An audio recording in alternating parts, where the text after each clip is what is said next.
Well, good morning, everybody, and welcome to day 3 of the Rothesay County Championship game between Durham and Nottinghamshire.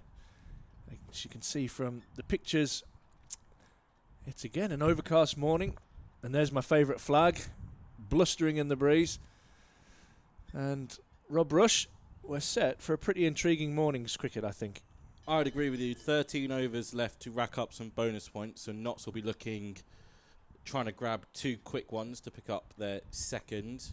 In an ideal situation, they'd obviously pick up 6 pretty quickly to wrap this innings up, see if they can try and force victory. For Durham, 350 has to be the bare minimum this morning. And as we've learned to say under a Ryan Campbell coach side, never say never. 400 still in play. It is 80 away in 13 overs, so just around 6 and over? Yeah, just over 6 and over, yeah. So, but they've got 2 batters at the crease who could get up there, particularly Ollie Robinson. Yeah, Ollie Robinson, a natural scorer. Emilio Gay normally takes his time to get started, but more than capable. He was going to resume on a very healthy 74 not out. Ollie Robinson on 25 not out. You mentioned the score there. Durham 320 for 4.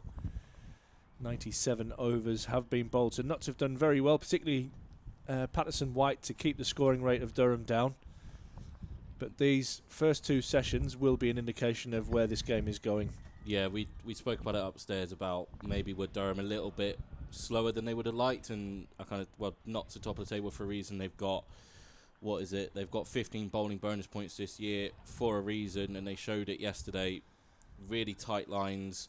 You could say, yes, slightly negative. They did have sweepers out most of the day, but you know, from their point of view, it was not about letting Durham get away and get consistent scoring. So they did their job. As you can see, the 2 set batters walking back out to the middle have seen Carl Verena's carrying a helmet, so it looks like it's going to start with some spin. I'd be highly surprised, Ash, if it's not Patterson White to kick things off. Yeah, it's interesting because that new ball isn't that old, but it might be. You might be right. They might be just trying to maybe bowl spin from one end. So Patterson White and Freddie McCann bowl quite a lot of overs from the Finkel end. It looks like it will be Patterson White to start from the Finkel end, and it would be unusual if we didn't see Mohammed Abbas start from the Lumley end, but we'll wait and see. But an intriguing day in store here. Thank you for joining us as usual. If you've got some comments, lots of good mornings so far on the stream, you can contact us via email at streaming@durhamcricket.co.uk. Social media available as well. If you do a bit of social media stalking, you've got Rob Rush and Ash Thorpe with you throughout this whole game. We will have some guests. I think Emily Windsor is going to join us again this afternoon, and we'll see who else we can rope in to keep you entertained throughout your Sunday. Liam Patterson White to Ollie Robinson. First ball of the day will go for a single. Little inside edge, Robinson just able to jab down.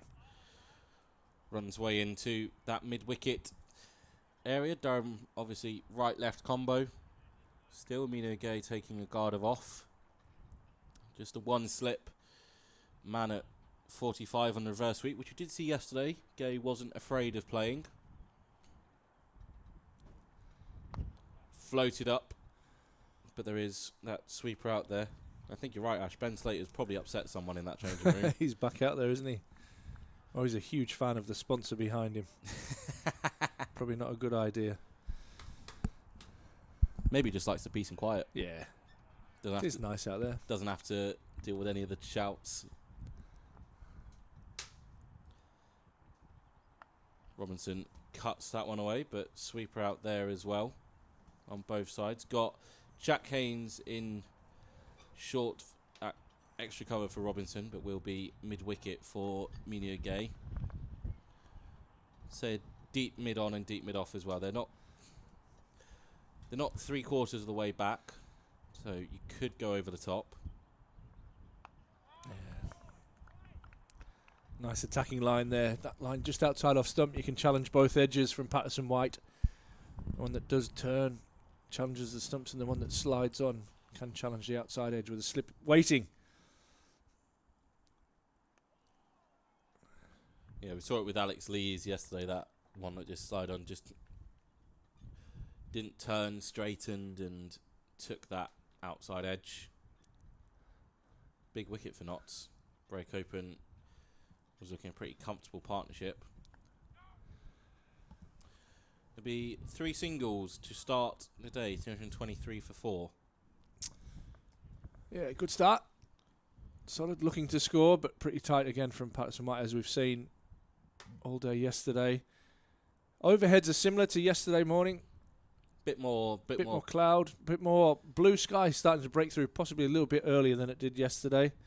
That wind again is coming from the north, as you saw from the flag that was on. Sight screen as well. Yeah, the side screen's billowing as usual, and it will be Mohammed Abbas that's going to take up the attack from the Lumley end. Picked up a couple of wickets yesterday. McKinney and Colin Ackerman both caught behind. 2 beauties. Yeah. McKinney probably played away from his body a little bit. Ackerman got a good one with the second new ball.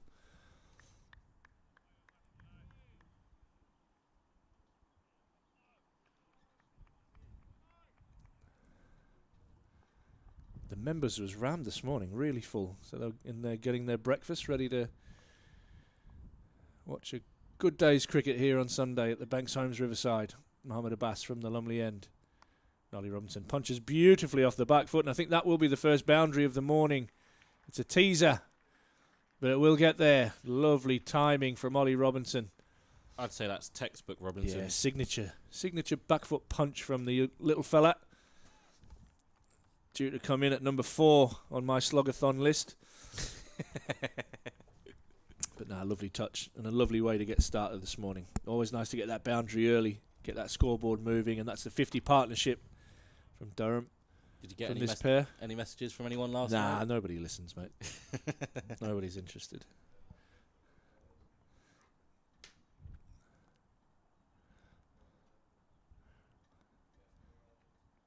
Oh, and Fuller and drawing Robinson into a drive. Mohammed Abbas beats the outside edge.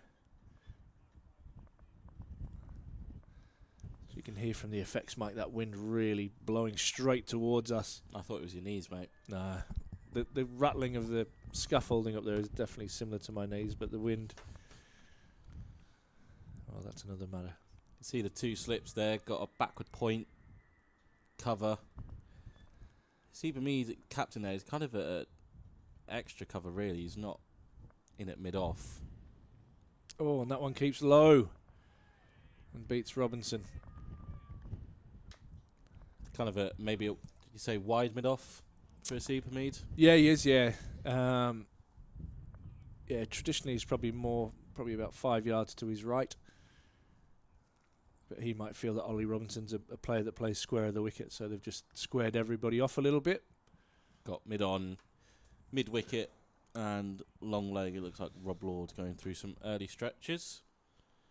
And John Bland will be pleased to know there is a third in place.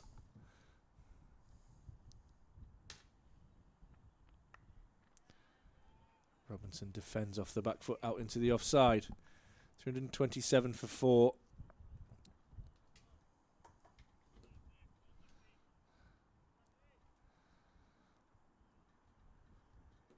.23 away from their next bonus point. And Durham looking to advance this game forward. How long will they bat for today? Will they be bowled out is one question, and if they're not, when will they look to declare? What is the best chance of forcing a result in this game on a pretty good pitch that is just starting to show signs of variable bounce? And Abbas beats the bat again. Seen a couple just stay a little bit low this morning. You'd expect that variable bounce from a very dry pitch. There's nothing worse as a batter when you see the length that you think you should be playing and the ball doesn't quite match what your thought process is. But it still looks like a pretty good pitch for batting. Just the odd one. And from a Durham point of view, they'll be hoping if they can eke out a substantial lead, then that wicket continues to get more variable.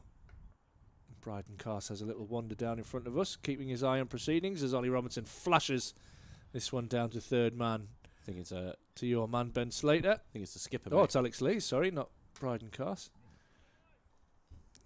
Greedy for more batting. Love that. He'll be disappointed not to have got the extra 18. Yeah, he will. 100% he will. Yeah, 5 off the over. 328 for 4 after 99. There's Lazy there, having a little wander around after hitting the nets. Yeah, sorry, I'm giving had a very passionate discussion, I think we'll say, with Emilio Gay. This morning, I'm not sure if it was on batting. Probably was, knowing the nature of those two. But then also saw Hasiba Mead having a team talk with his guys. It's going to be Brett Hutton, so just 1 over of spin. I think, did he finish last night from that end, Hutton? Yes, he did. Because you had Lyndon James bowl that 1 over to get the switch of ends. So he's going to come back from the Finkel end. And yeah, so Alex Lee's giving a bit of a team talk with Ryan Campbell, probably discussing plans for the day and how they can win this game from here. So there's always the question from those two. Brett Hutton to Ollie Robinson. Lovely looking cut shot off the back foot, but there is that man out there. It's Lord out there. I think got there in a hurry too. Good timing from Robinson. I think to climb into anything with a bit of width. I think we're underway everywhere else around the country as well. No delayed starts.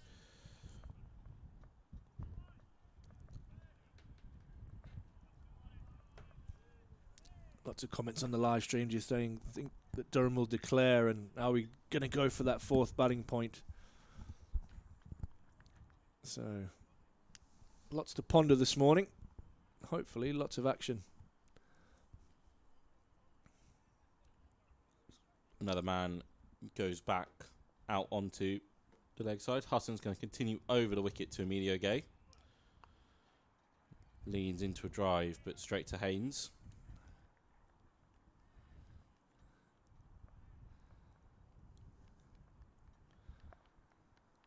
Yeah, just look to get those juices flowing again this morning. And Paul, I agree with you, mate. Think positive. As usual, if you've got anything to say, we will comment on most posts. There's a few random ones yesterday that we just kind of ignored. Good line and length from Hutton. Especially around anything to do with betting, we will not be giving the time of day.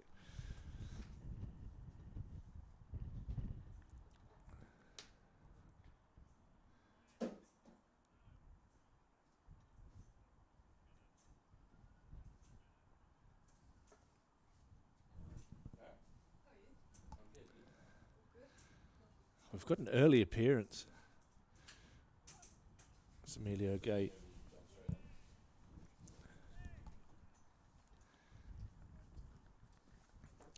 Leaves that one outside off stump.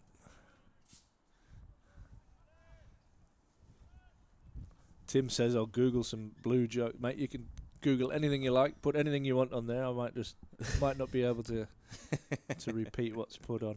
But you can entertain me, mate. I look forward to it.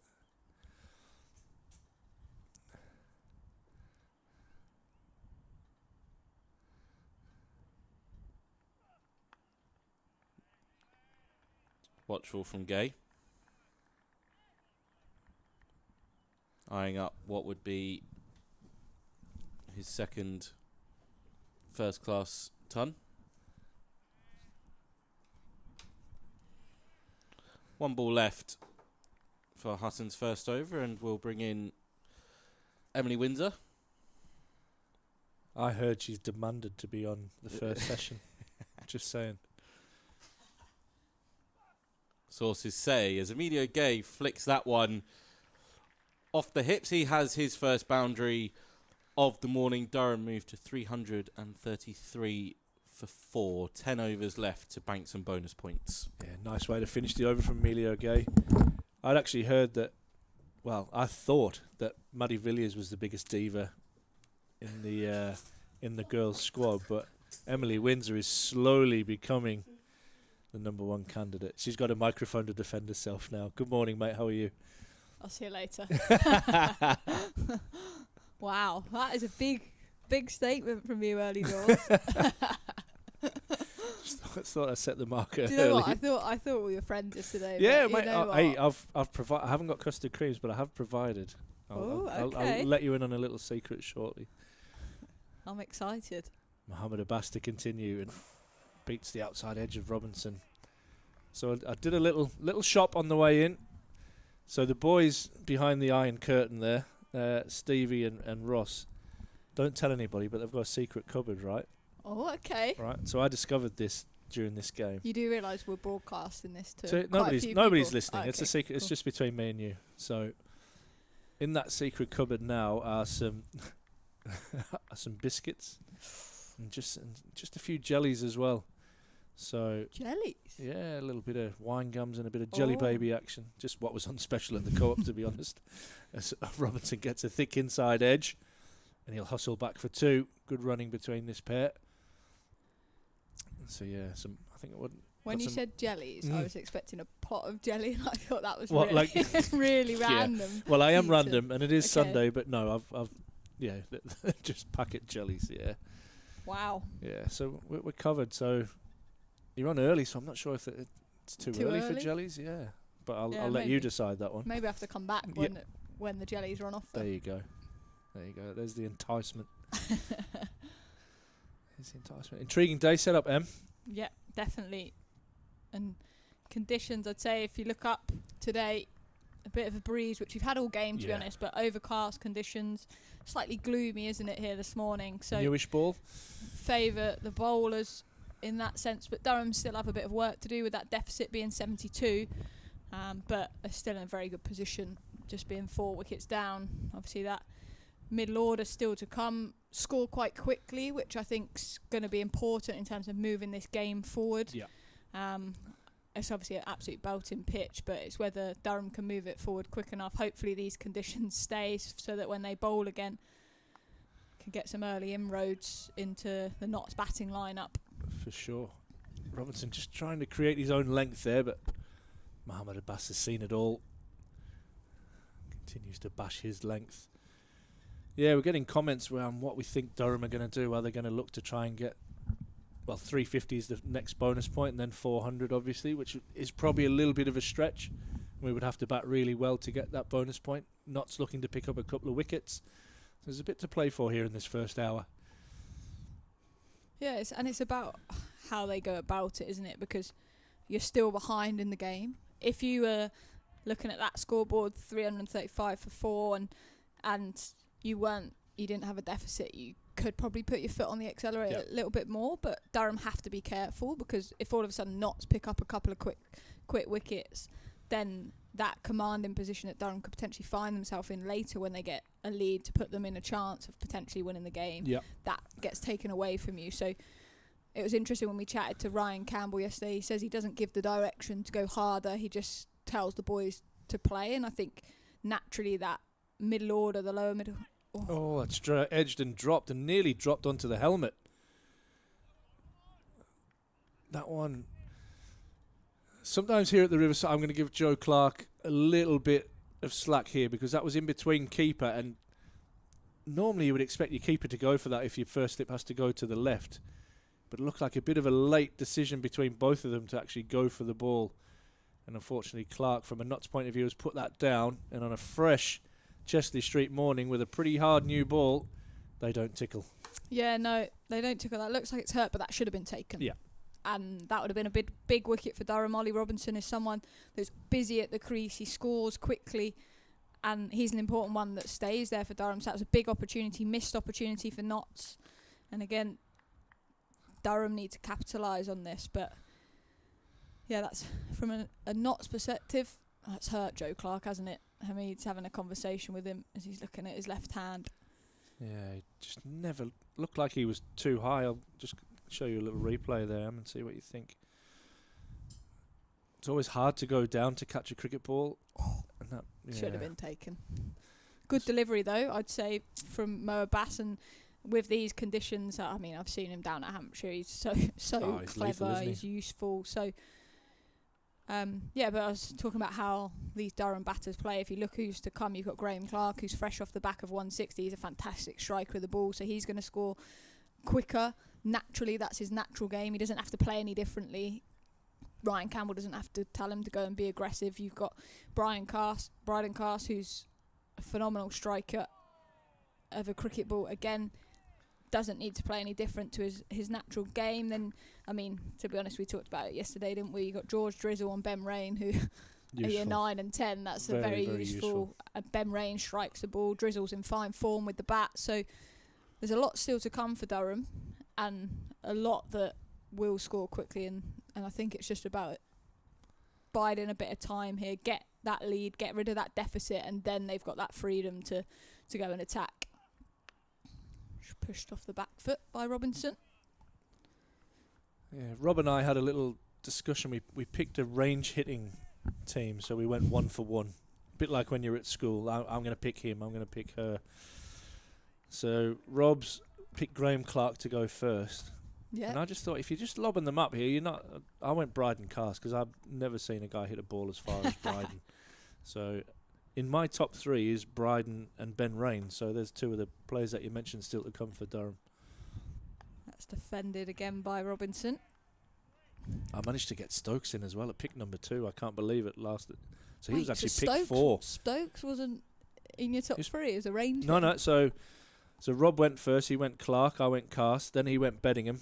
And then I couldn't believe that Stokes was still on the table. Wow. So I nabbed that very quickly. Surely he's first pick. I don't want him to be too big-headed. He's allowed to be, yeah, I'm sure. he is. Yeah. He'll probably get a new endorsement out of it or something like that. What, for being in your range hitting team? Absolutely.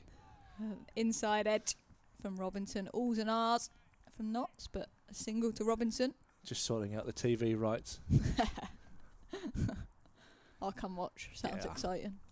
Yeah, a bit like, have you ever watched the baseball home run derby? Have you ever seen that? No. They get like 90 seconds to hit as many home runs as they can, and they get absolutely knackered towards the end of it because they're literally... Just swinging. You've got a guy pretty much lobbing them up, and they're belting them and, swinging themselves off their feet. So, yeah, that could be good fun to watch.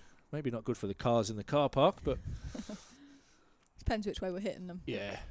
Oh, you don't want to hit them towards us. You're frightened. Played nicely off the pads by Gate. There's 2 fielders coming round. I'm going to pick up a couple. He'll move himself to 81. He's just going about his work, isn't he, Emilio Gay? Just loves batting. Settled. He does. He really does. The amount of times I've seen him on his own. We've got a couple of bowling machines within Durham. One's called the Truman and one's called Merlin. And the amount of times I've just seen him on his own loading balls and hitting them is incredible. Thirst for hitting cricket balls and getting better is probably second to none within these buildings. For sure. He's always on Danny Hazel's case asking if there's a lane free. Yeah. Conversation between Hamid and Hutton's going to see a change of angle and come round the wicket to the left-handed Gate. There he is, Ben Rain, my number 3 on the list. What a guy. As he's in. And that's pushed into the offside, but to backward a point will be no run. Bobble hats are out today. Oh, yeah, she's fresh. You've got one on yourself, Yeah, mate. it's Don't cold. blame you. Really cold. I cheated a little bit and hit the gym this morning. Then, as I usually do, hit the gym, had a bacon sandwich and bought loads of crap to eat. So, all right, it's all right. You feel good. yeah, I do. Yeah, I feel like I've earned it a little bit today. As you can see, the Bobble Hat Brigade, Graham Onions, Will Gidman, and my hero at number 3, Ben Rain. The listeners are going to actually think Ben Rain's coming in at number 3. Wow, they're a bit behind the game if that's the case, but you never know. Might Yeah, have some late people tuning in. yeah. But yeah, so it was pretty warm. I nipped into the sauna and the steam room, so it was pretty warm when I came round with my bald head. So I didn't need the bobble hat this morning, but I can understand people have got them on. It is that wind has just got such a nip in it. Change of slip cord and Joe Clark's now out. Dropped a First couple slip. in there, hasn't he? Nabas, a little bit tight to Robinson, who clips it away, and they'll look for 2 as it runs away across the square. Great running. Yeah, good running, and awful as a fielder because every time you're just about to go down to pick the ball up, it seems to get a little bit further away from you. This square is massive here at the Riverside. I think it's 24 pitches wide. Do you know what? I'm thinking of... I don't know if Joe Clark's just hurt his hand, so he's come out of slip. He's at extra cover now, but surely that's got to be one of the... I don't play 4-day cricket, so we don't often have a cordon, but obviously everyone like fights their way, don't they, to get in the slips. Oh, To be a captain and to drop someone from the slips, I that reckon must be a tough he'll come out. conversation. He probably came out himself. I mean, he dropped one yesterday. He's not normally a keeper, but and that one again is a lowie, in the words of Marnus. There's been a couple this morning who've just kept a little bit low from Mohammed Abbas. Durham won't mind that though. Oh well, If they get get that themselves lead, into a position with a lead. I think Ryan was talking about that yesterday, that if they can get a lead and a bit of natural variation in the pitch.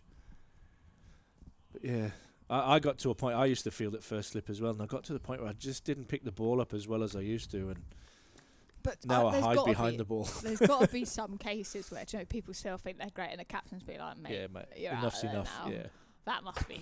I reckon that's got to be up there one of the worst conversations. yeah. I'll give you a little story about that in a second. In my club game last year,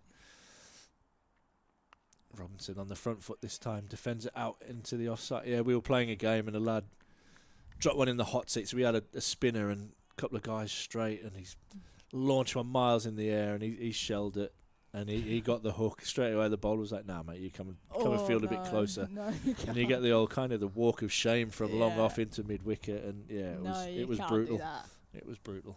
I mean, I've seen that many a time. I think though, you've got to have an awareness. I think sometimes you can be very egotistic, can't you, as a cricketer? Yeah. But when you look at a team, you know that you've got some jet fielders and they need to be in the right position. And if you get in a hump when you get moved for someone that's an absolute jet, then you can't get in I think you naturally find your positions as well, don't you? Know what I mean? And this will be probably the bit of a weird thing for your girls at the moment is you're a brand new team. So I know when we go out and play club cricket, everybody just literally goes to their spots, and the captain doesn't have to kind of set it. But obviously that takes a little bit of bedding in, and it's hard to do proper fielding practice in the winter because you're normally stuck indoors. You might get out onto maybe the artificial surface at times to do a bit of ground fielding, but nothing replicates it like games. And all of a sudden, I just love charging on the boundary. Do you?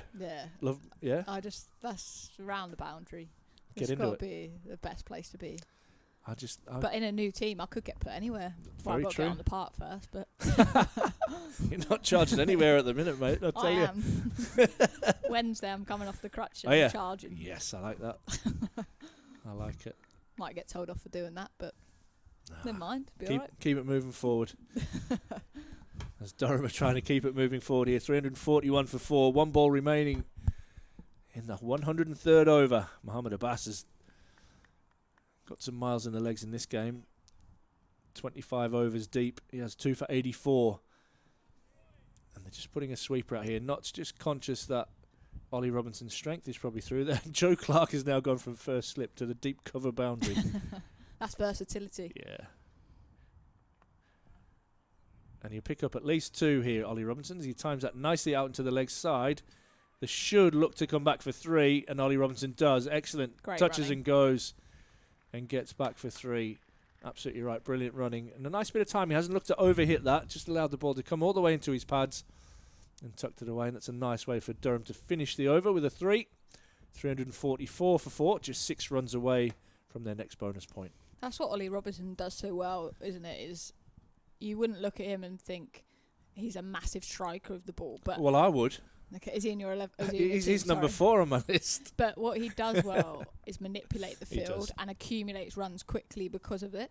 I mean, I look to someone like Joe Root as a similar type of player. You look up to the scoreboard and all of a sudden he's on You're almost questioning 40 when it looks like there's not been blistering boundaries, but they find, and almost that could be more frustrating for a bowling unit because you can't have fielders everywhere.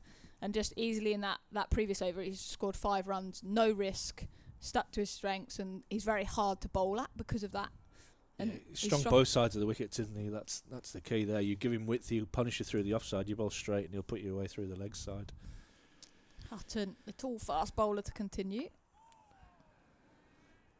He's just a smart cricketer, isn't he, in that sense? And I think in red ball cricket especially, like he's striking at 70, so he's accumulating, he's busy at the crease.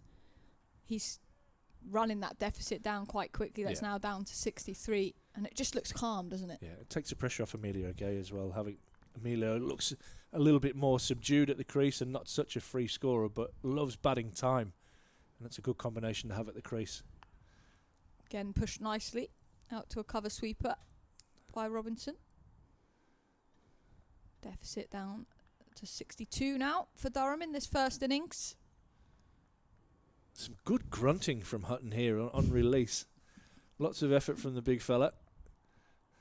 Do you know what I love is when we get into white ball cricket, is you got the fast bowlers that run in and grunt, but then they bowl the slower balls.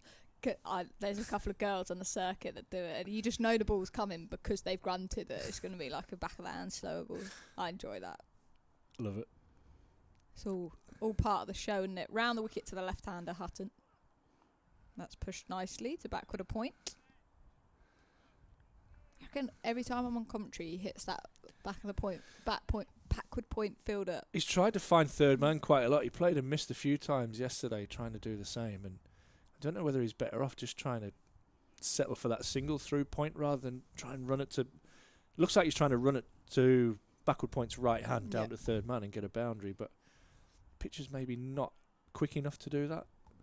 Bit of a conversation from Hamid. He's certainly a busy captain, isn't he? He is. The I've been Notts really guy. impressed with him, actually. His energy in the field was incredible. I mean, it's a nice position to be in with 206 in your pocket, but he's looked really proactive, and I thought Notts, despite having a full day in the field, had energy all day. So they've changed that field. They've dropped a deep third and have brought an extra fielder onto that offside for Emilio Gate. One slip in play. And bowls it straight. But I think what he's doing there, isn't he? He's well aware that runs are still quite important in this game because of the position Durham had got themselves into yesterday. So Emilio Gay has that intent, as you said, to run it down to third because it was vacant and that was his boundary. And now they've blocked that off, so that will slow that run rate naturally. Definitely. So you can see a bit of a defensive field this from Hamid because the runs are so important. This deficit 62 at the moment is accumulating or coming down very quickly. Well, he doesn't want Notts in that position where they can't win the game and they're the only ones really that can lose it. And Durham are, well, cruising the right word with this partnership towards their total. So what's the deficit now? Just over 50.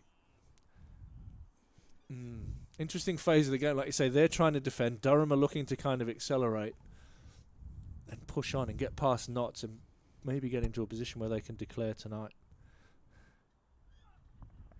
Left alone by Gay, patiently. I think we've got our answer on the search for bonus points. I think Durham are quite happy to get to 350 and with the bigger picture in mind of trying to win the game, just settle rather than going for that 400. And it's probably the right decision, and I think you mentioned it. What you don't want to do is go really hard and all of a sudden be 350 for 7, still behind Notts. So it's just, I love these phases of 4-day cricket. You know, everybody might think, oh, this is boring, but there's so many different ways that this could go at the moment. But it's cat and mouse, isn't it? Hamid's being smart because by putting defensive fields, he's well aware that Durham are going to want to try and accelerate quickly to get this game moving forward. He's not allowing them to do that in, I guess, a conventional way. Yep. So he's trying to, it's almost attacking for them because he's got to, if they want to score quickly, the batters have got to try and do something different. But then the batters will be like, they can take the easy ones and rotate. So it's from both dressing rooms, you can see what they're trying to do, which is definitely the beauty of this Redbourne 4-day cricket. Oh, lovely leave right off the middle of the bat. Reminds me of Gareth Breeze, I think back in 2014 when Durham won the one-day trophy at Lord's. He was hitting them that well, he was leaving them off the middle. Do you think there's... So, I had this conversation with Danny a few weeks ago, and that do you think red ball cricket will come into the girls' calendar? I hope so.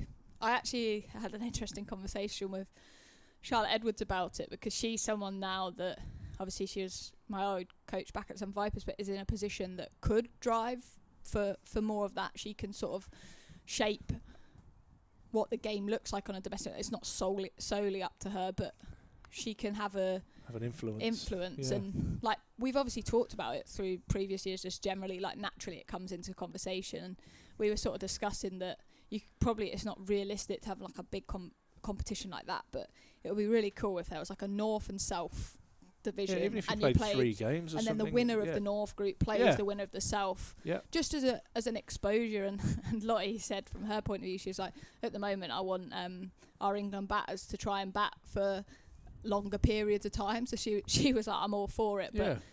the thing is, it's got to drive. We want to produce England players, so England need to play Test cricket. It's nipped back from Abbas, but I think too much.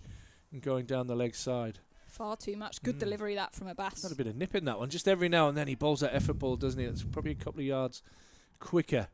So if England are... So at the moment, the people that are playing tests is obviously England, Australia, that's an Ashes series. India, the series tend South to have Africa a test a little match. bit. South Africa a little bit, but the other countries aren't. So if England are playing sort of a test match a year, is it worth domestic cricket playing that? And then I made a comment because someone said, like, Australia don't do it. Obviously, Australia are the front runners, aren't they? Let's be honest, in women's cricket. But could that be an advantage for England? Could we get one step ahead of them for once? Why do we have to always copy what they do? Yeah, why follow? But obviously, with domestic squads now being 15 cricketers, it now takes out, like previously you had 10. Yeah. So it was impossible to field a team for 3 days because people had to be at work or at uni, whatever. But now people are full-time professional cricketers. They can live off that. It becomes possible in the calendar, but it's just working out where that fits in. But I don't think it will be like a next year thing. I think it will be sort of in a couple of years' time. They need to establish what we have. But it's actually interesting. There's certainly a hunger from, I'd say, the majority of girls that are playing professional cricket to want to play red ball. I'd love to play a game of red ball cricket, although I'm not sure I've got to leave in me. I never leave the ball. So you can't score when you leave. Exactly. So, yeah, it'll be interesting to see if it does come. Food for thought. I'm also not sure how I'd concentrate for a whole day in the field, but but they're all the challenges that you want to... 100%. Well, you're having to figure that out kind of once or twice a year in a test match, and that's no tougher place to do it. And the Aussie girls, they're pretty ruthless, and I think confidence comes. You know, they're used to kind of. I don't know if their club cricket structure maybe aids to that as well.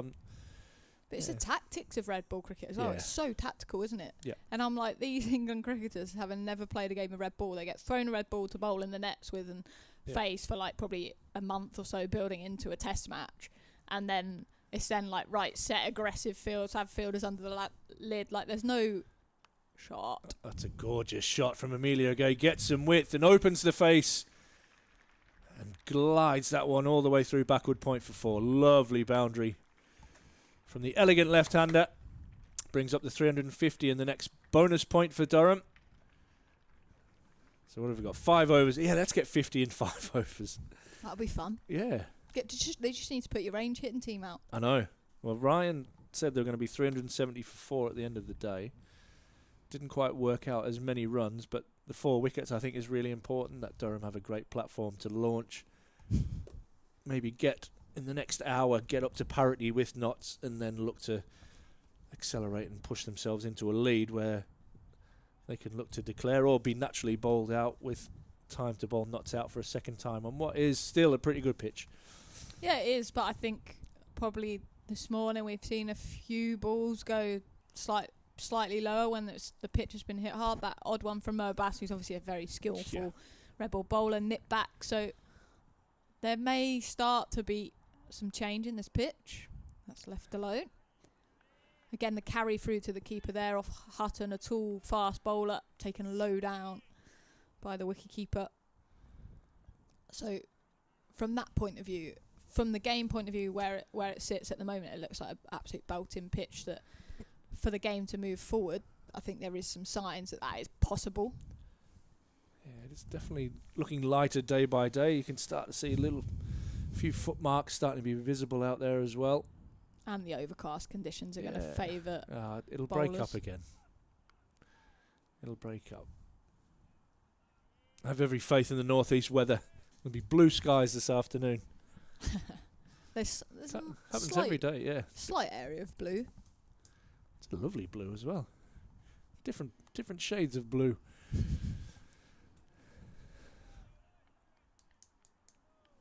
definitely still fresh out there. That breeze from the north. Hutton's braving it though in a Yeah. T-shirt to bowl. Love Big it. fast bowler. Big effort. Sort of creeps in past the umpire. That's Oh, on the leg side. Hit on the 5 pad, Ollie Robinson, but they come through for a leg bye. Deficit down to 54 now. So again, just effortlessly, that's just creeping away this morning. Knots have had to work hard. It'd be interesting to see when the spinners come on, because they were the harder to score against. Patterson White bowled beautifully yesterday, a left arm spinner. But the ball's still relatively new. In the overcast conditions, Hamid opting for the seamers. That stayed low. But it's way outside the off stump, but no carry through to the keeper. Also, bowlers are now into their well, I know it's a fresh day, but they're going to have tired legs.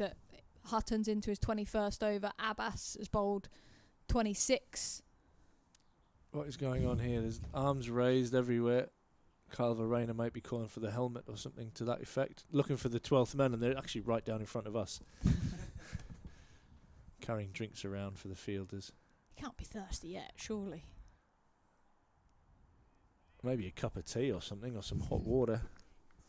I had to do that once. I was 12th man, and we had Indian guy called Javagal Srinath, and I had to take him flasks of hot water to keep him going. I always remember this actually. Danny Wyatt, we were fielding. was waving her arm. She was on the boundary. Danny always fields on the boundary. She goes, gets the 12th come round. And, can you go make me a cup of tea?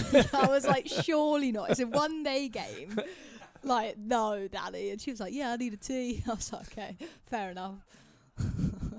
Better carry As that 12th time. man, I'm not sure I would be obliging to that one. There might be a couple of words with off involved.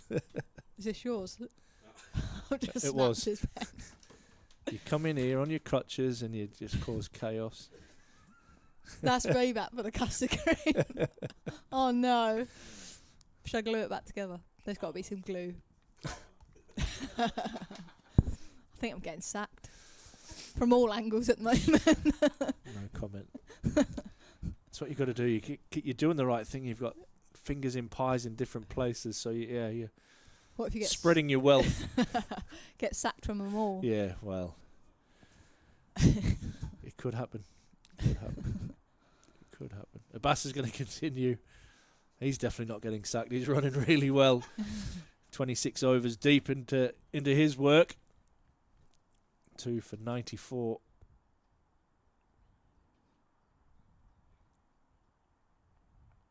Ollie Robinson looking to punch that through point, but a little bit early and a thick inside edge to mid-on. And again, we might be talking about little bits of variation in pace on the pitch there. So that is a real strength that Ollie Robinson's playing square of the wicket on the offside. Yeah, absolutely. I think, especially someone who's playing beautifully for his 46 so far. He's timed the ball nicely. It's looked effortless. Just looks calm, doesn't he? Yeah. It's nice to see him back in the runs. Struggled a little bit. A good leave. That's a good ball again from Abbas. That one carrying through nicely to Verreynne. Makes me laugh how quickly in the professional game, like the talk of you not scoring runs happens so quickly. Oh, it's a for brutal someone world. like Ollie Robinson, Yeah. who's churned them out for a couple of... And I'm sure it's not happening in terms of in the dressing room and with the coaching staff and stuff, but just externally, it's like he's churned them out and he has 3-4 average games, and it's all of a sudden like, where's the runs coming from? Yeah, absolutely. He's been prolific in his time up here in the northeast. Probably had his quietest little spell, but I'm sure those runs are just around the corner, as he's proven his last couple of knocks. Very talented ball striker. And again, times that nicely. Will it beat Hamid at mid-on? No, he does well to get around, but won't prevent a single.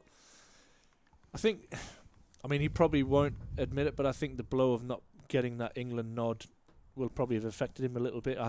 I thought he was nailed on, but you look at the choices that I have made in Smith, and I still think Folkes is the best keeper by a mile in the country. Did you see that catch he took the other he's day? outrageous. I literally... Outrageous. Wow.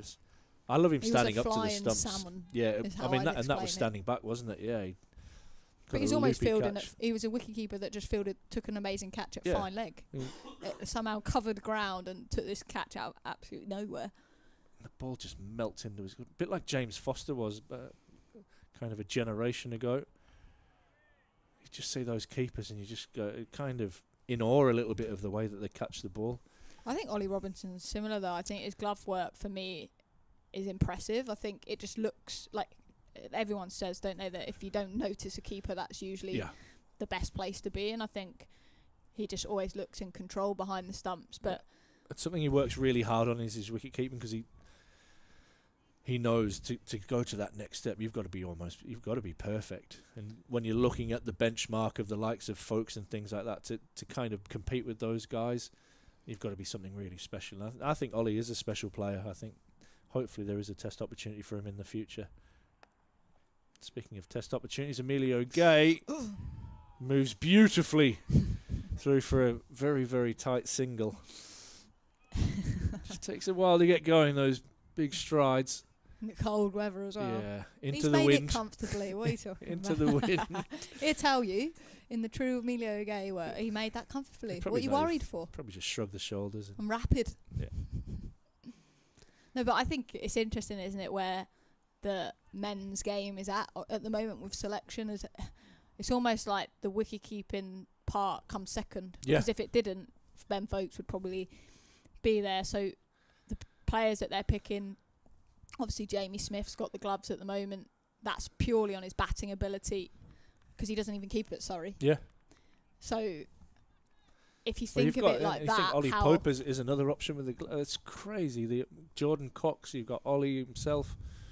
There's so many options around the country. You could pick a batting lineup of wicket-keeper batsmen. They've gone with Rue, haven't they, as the reserve keeper in this test. But again, he scored a volume of runs early season in the county championship. I haven't seen much of him to comment really on his gloves, how he is behind the stumps. But again, to be tipping Ben Folkes, Ollie Robinson, who was called up in the winter, that must have been, I guess, tough to take. But to be honest, he seems such a level-headed cricketer that he certainly doesn't portray that's bothering him. Yeah. And I think he would be the type of person that every game that's in front of him will just focus on winning games for them. That's hung out by Hutton outside the off stump. So, yeah, I think from a Durham point of view, to have him here in the middle to be able to play as he does is only a good thing. He's such a crucial part of this team.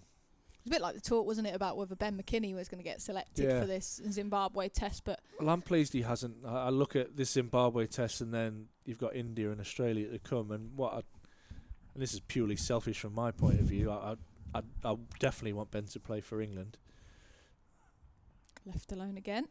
But I didn't want him to be, and it seems to have happened probably over the last 10 years, where an opener got 5 or 6 games, it didn't quite work, and then put on the scrap heap. Got Hamid here is another example of that, who was thrust into that position at a young age, didn't quite work out, got a couple of injuries, and then is kind of almost forgotten about, despite the amount of runs that he's scored. I think where Ben suits England is his style of play is very, very aggressive as an opening batter. So, and he's certainly got the talent, that's for sure. But it's also letting them grow, letting them get game experience. I think sometimes that, I guess, gets taken for granted. I think I'm going to refer back to the England women's team. There's sort of a gap if you look at currently where people are. There's a lot of experienced cricketers in sort of their early to mid-30s, and they opted, the previous coach, for a lot of young cricketers who hadn't played much domestic cricket. Someone like Freya Kemp, for instance. Unbelievable talent. She is such a good cricketer. She will be one of the best in the world. I have absolutely no doubt about it, especially with her work ethic. But they picked her for England, so she played a 50-over game of cricket for England before she'd ever played a 50-over game in her life. No way. Yep. Wow.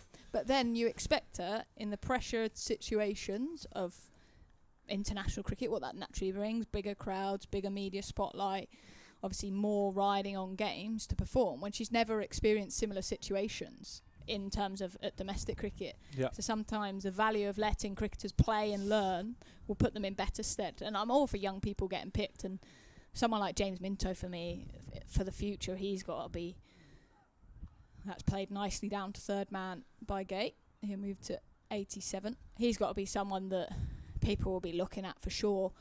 But let them play, let them learn, and then there will become a time where it feels right. I think the one thing that I would say, like McKinney's being talked about a lot. He's a good cricketer, the potential, all of that. But it's because Zach Crawley's not owning his spot as well. Like, absolutely. The talk is around who's replacing him, and maybe he is the next in line, which if he is, then that's an opportunity for him. And if he did go and play for England, everyone would be absolutely buzzing for him and would support that. But yeah, it's an interesting position, isn't it? Sure is. I'm interested to see what Zach Crawley's summer looks like in an England shirt. Do you know what it is? It's the kind of thing where it almost, I think Josh Butler wrote it on his bat, and I can't repeat it. It's got to that point where it's probably, listen, this might be my last test match, so I'm just going to go out and, well, just try and belt it anyway, but just play with absolute freedom, and that might actually suit him. He certainly does that. And that is the message. But you don't know what the messaging is from coaching staff and the dressing room. They might fully be supporting him, and he's not even in consideration of being dropped. It's one of those, isn't it? From the outside, people speculate, people have different opinions, but I guess that's the beauty of professional sport, isn't 100%. it? You want it to be talked about. And he suits the playing style of the captain and the coach, so somebody's got to be head and shoulder, which is tough when it's Zach Crawley because he's probably 6'5", but Ben McKinney is head and shoulders above him. But yeah, you've got to be for the height reason. Yeah, as well. maybe. There you go. We'll get a tall 11 maybe later on when we get a little bit bored watching. But do you know what though? What I'd say from a club like Durham is how proud they must be and how exciting that they've got young cricketers that are being talked about in the likes of McKinney, Minto, like for the future, but also the amount of England cricketers they currently have in the setup, in obviously like Stokes, Cars, Potts, I don't know who else, like Ollie Robinson had his call up in the winter. Like, that's a massive credit to the club. Lad called Mark Wood, Oh, yeah. yes. Lad called Wood. Plays every now and then, a bit like yourself, just picks and chooses when he gets out on the park. I wish I'd be playing tomorrow if I could. I'm sure Woody would be as well. But like those, that must be a really proud thing for the club to see so many of those players playing for England. And I guess at times the 11 looks different, but also to be able to say that's a Durham cricket bowling lineup as they did in the winter. That's a player missed by Gay. Yeah, Lord into the attack, replacing Mohammed Abbas from the Lumley end. I was impressed with him yesterday. I thought he got up nice and tall and slammed the ball into the pitch. Ball with real energy. He's warming that arm up. Yeah, probably pins and needles in that one. Long day in the dirt yesterday, and then freezing cold today. You get cracking again, young fella. Bowled 14 overs yesterday. He got that one past Emilio Gay's outside edge. Again, he was just looking, wasn't he? That vacant. Well, there is a man quite a wide third man to knock it down there. Gets one a bit straighter on the hip, and as all left-handers do, they love it there, and knocks that one round to another left-hander, Ben Slater, who's been in the wilderness for most of the couple of days that he's been out in the field. Might like Toblerones. That would be me. Yeah. Don't talk to me, I'll field down there. Yeah, he's been out there for the whole of yesterday and so far today. He's just apologising to the keepers who threw that nasty one on a half volley, but it's the perfect one-day throw where you're not really supposed to throw it in on the bounce, but you... Sorry, I was just a bit short there, but I'm sure with this new red ball, you wanted to keep it up. Yeah, this outfield's pretty lush anyway. This one's nicely pushed into the offside by Ollie Robinson. Moves on to 48 now. Quietly accumulating. Yeah. Just 9 balls left in the bonus point structure. Deficit just dropped up to under 50 as well. 49 now in the first innings. It's been a solid first hour from Durham. Resumed on 320 for 4. I mean, look, he's so busy as captain, getting different opinions from different players. Where can he find the breakthrough from a Notts point of view? He's probably asking for hand warmers. Gay up tall there. Lord, doesn't give any width. I don't think he would be, you know, because he moves so much. Yeah. He's so busy. He must be warm. And have you seen how much tape he's got on his hands as well? That's to warm it up. Yeah, I tell you what, He's almost in the standing fetal position there, trying to keep all his body weight in. There's not much of him. I love that he's still in a wide brim hat as well. No sign of sun. True to himself there. No sign of sun, just wind. Yeah. Slightly overcast. Got the tiniest patch of blue cloud there. It's nearly all gone. This one's short and pulled away. Semi in control, we would say. Not quite timed as well as he wanted Emilio Gay, but pick up another single out to Lyndon James in the deep. Yeah, I think he's played that well, isn't he? He's probably well aware that they are out there, so he's not giving it full beans when he swung. I think sometimes these pitches, it's hard to really go hard at a pull shot as well when you're not quite trusting the pace and the bounce in the pitch. What you don't want to do is get in that position to go hard and that ball shoots low. Then, yeah, not many worse feelings than that when you realise halfway through your shot that you're in the total wrong position. We've all played on pitches 100%. like that. 100%. When you go for a pull shot and it hits you on the big toe. 100%. And you just don't even look at the umpire. Yeah. Bat underarm, off you go. Or Or for you, bat up in a throw tree. up in a tree. Yeah. Robinson swivels on that one, and we'll get it away fine, and we'll get it away for 4 and bring up his 50. Lovely knock from the little Durham wicketkeeper. Important innings, moves to 52. A knock that included 4 fours, but he's been busy at the crease, Emily. Yeah, he certainly has. That's a beautiful knock from him, and what a way to get there as well. Just in control, guide down to fine leg, and his job's not done. He's faced 75 deliveries, and he's just going to keep building. Are you leaving me? Oh, you sound really desperate there. I'm going to introduce Rob Rush. He's desperate to spend some time with you. To make it up. Although I broke his pen, so I'm ready to have an earful about this.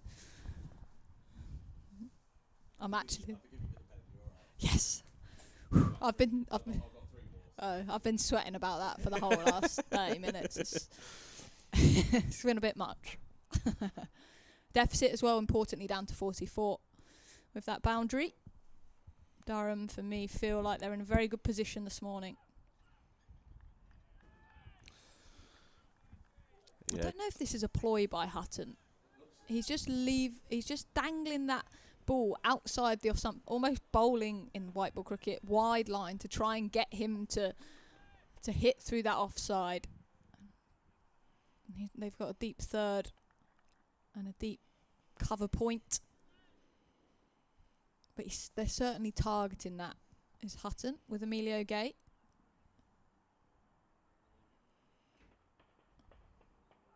Let's come back. Yeah, nice movement back in from the tall man. Still got 2 sweepers out on the leg side. I think we haven't really seen any short ball stuff really since lunch yesterday, where they managed to pick up James Minto. So I think it's just more so that protection for when Hutton does get that little bit of movement inside, coming back in towards the left-hander. Yeah, and outside the off stump, not carried through to the keeper, just on the bounce in front of him. Yeah, I'd say this is pretty much a deliberate ploy, just to almost as much as anything try and dry up some runs, not allow Durham to get away. A few people will be going, well, why haven't Durham gone a little bit more aggressively? And I don't think it's definitely not by choice. You know, if everyone who's watched this team over the last 2 years into the third year know that this group of players wants to be aggressive with the bat. Shot. Gay goes to hit that one back past Hutton, but well stopped. That's got to hurt. That's going to be a stinger. Yeah, stinger. And you know, kind of the thing I would come back with is that Notts have bowled really well. You can say yes, they've been defensive, but they've earned the right to be that by scoring 407 on first innings. You know, they scored that in a day. They've allowed themselves to control the game. Of course, they'll be annoyed they haven't got Durham as far down into batting order as they would have wanted. They would have liked to have probably been 7 or 8 down by this point in the game rather than just 4. Durham still have plenty of batting to follow, but ultimately this is what 4-day cricket kind of is about. You know, there are plans that get placed, and there are kind of two schools of thought, you're either looking to get wickets or you're looking to dry up runs, and not to very quickly realise this pitch is still a good batting track. So if you can't pick up wickets, restrict the runs.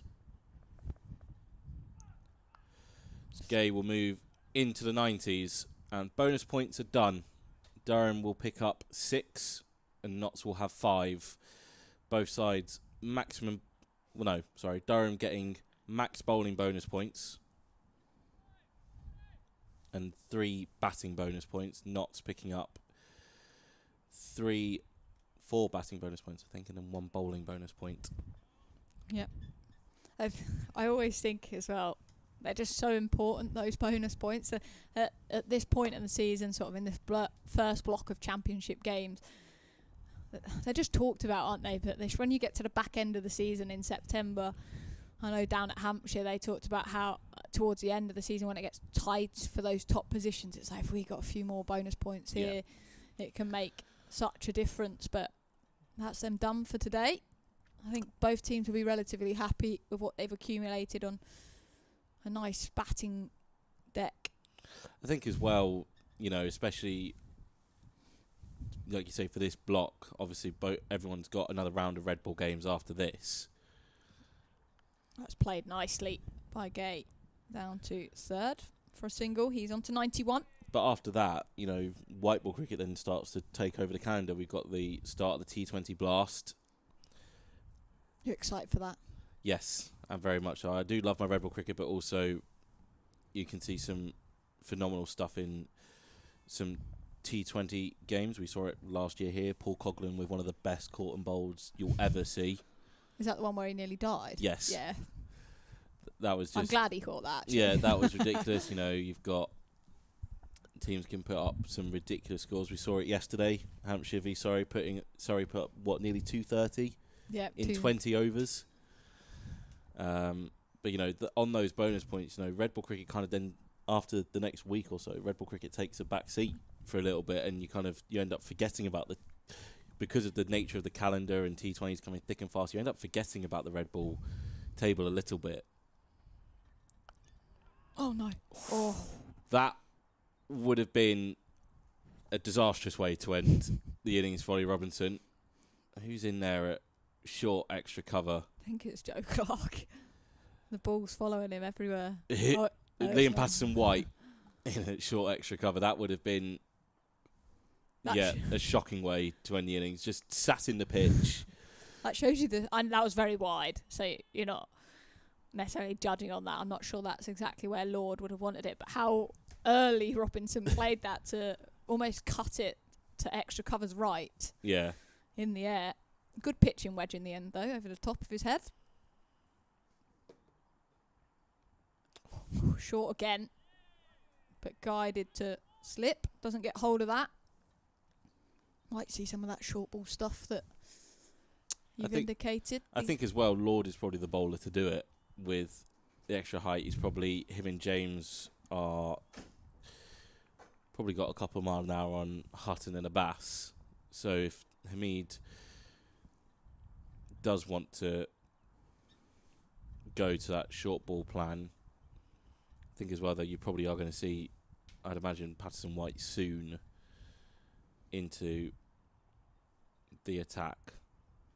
One slip in play in down the leg side. Ollie Robinson gets nothing on it. 2 fielders out on that onside. He just hits the pitch hard, doesn't he, Lord? As well, like he gives that option because of his extra height. Sort of on someone like Ollie Robinson will get him up on his toes. Yeah, but he doesn't look phased, does he? He's a good puller of the ball. Yeah, the boss is here. Quick, let's behave. It's F1's on later, Sam. Tune in. It's what Vic always says as well. On pitches like this, people will sit around and complain and go, "Oh, there's not a lot going on," and X, Y, Z. And that's sharp down the leg side again. Robinson sort of sways inside that, but he's definitely given it some here, isn't he? And this is the thing that Vic talks about is that when you've got fast bowlers who are willing to put their back into it and try and extract something out of the pitch, then you'll start getting rewards. So, not quite got the same luxurious blue sky that was around this time yesterday. Those clouds still hanging around a little bit. Hamid again, captain at mid-on, looking busy, waving his arms about. But Lord looking to get something out of this pitch, banging it in. That's short, and that's pulled by Ollie Robinson out to deep backward square. He's timed that one, and he moves to 53. Is there any players in this batting lineup, obviously top order, that struggle with the short ball? Does anyone get challenged more with it? I don't really think. I wouldn't say so. No, kind of everyone seems pretty happy to at least give it a go.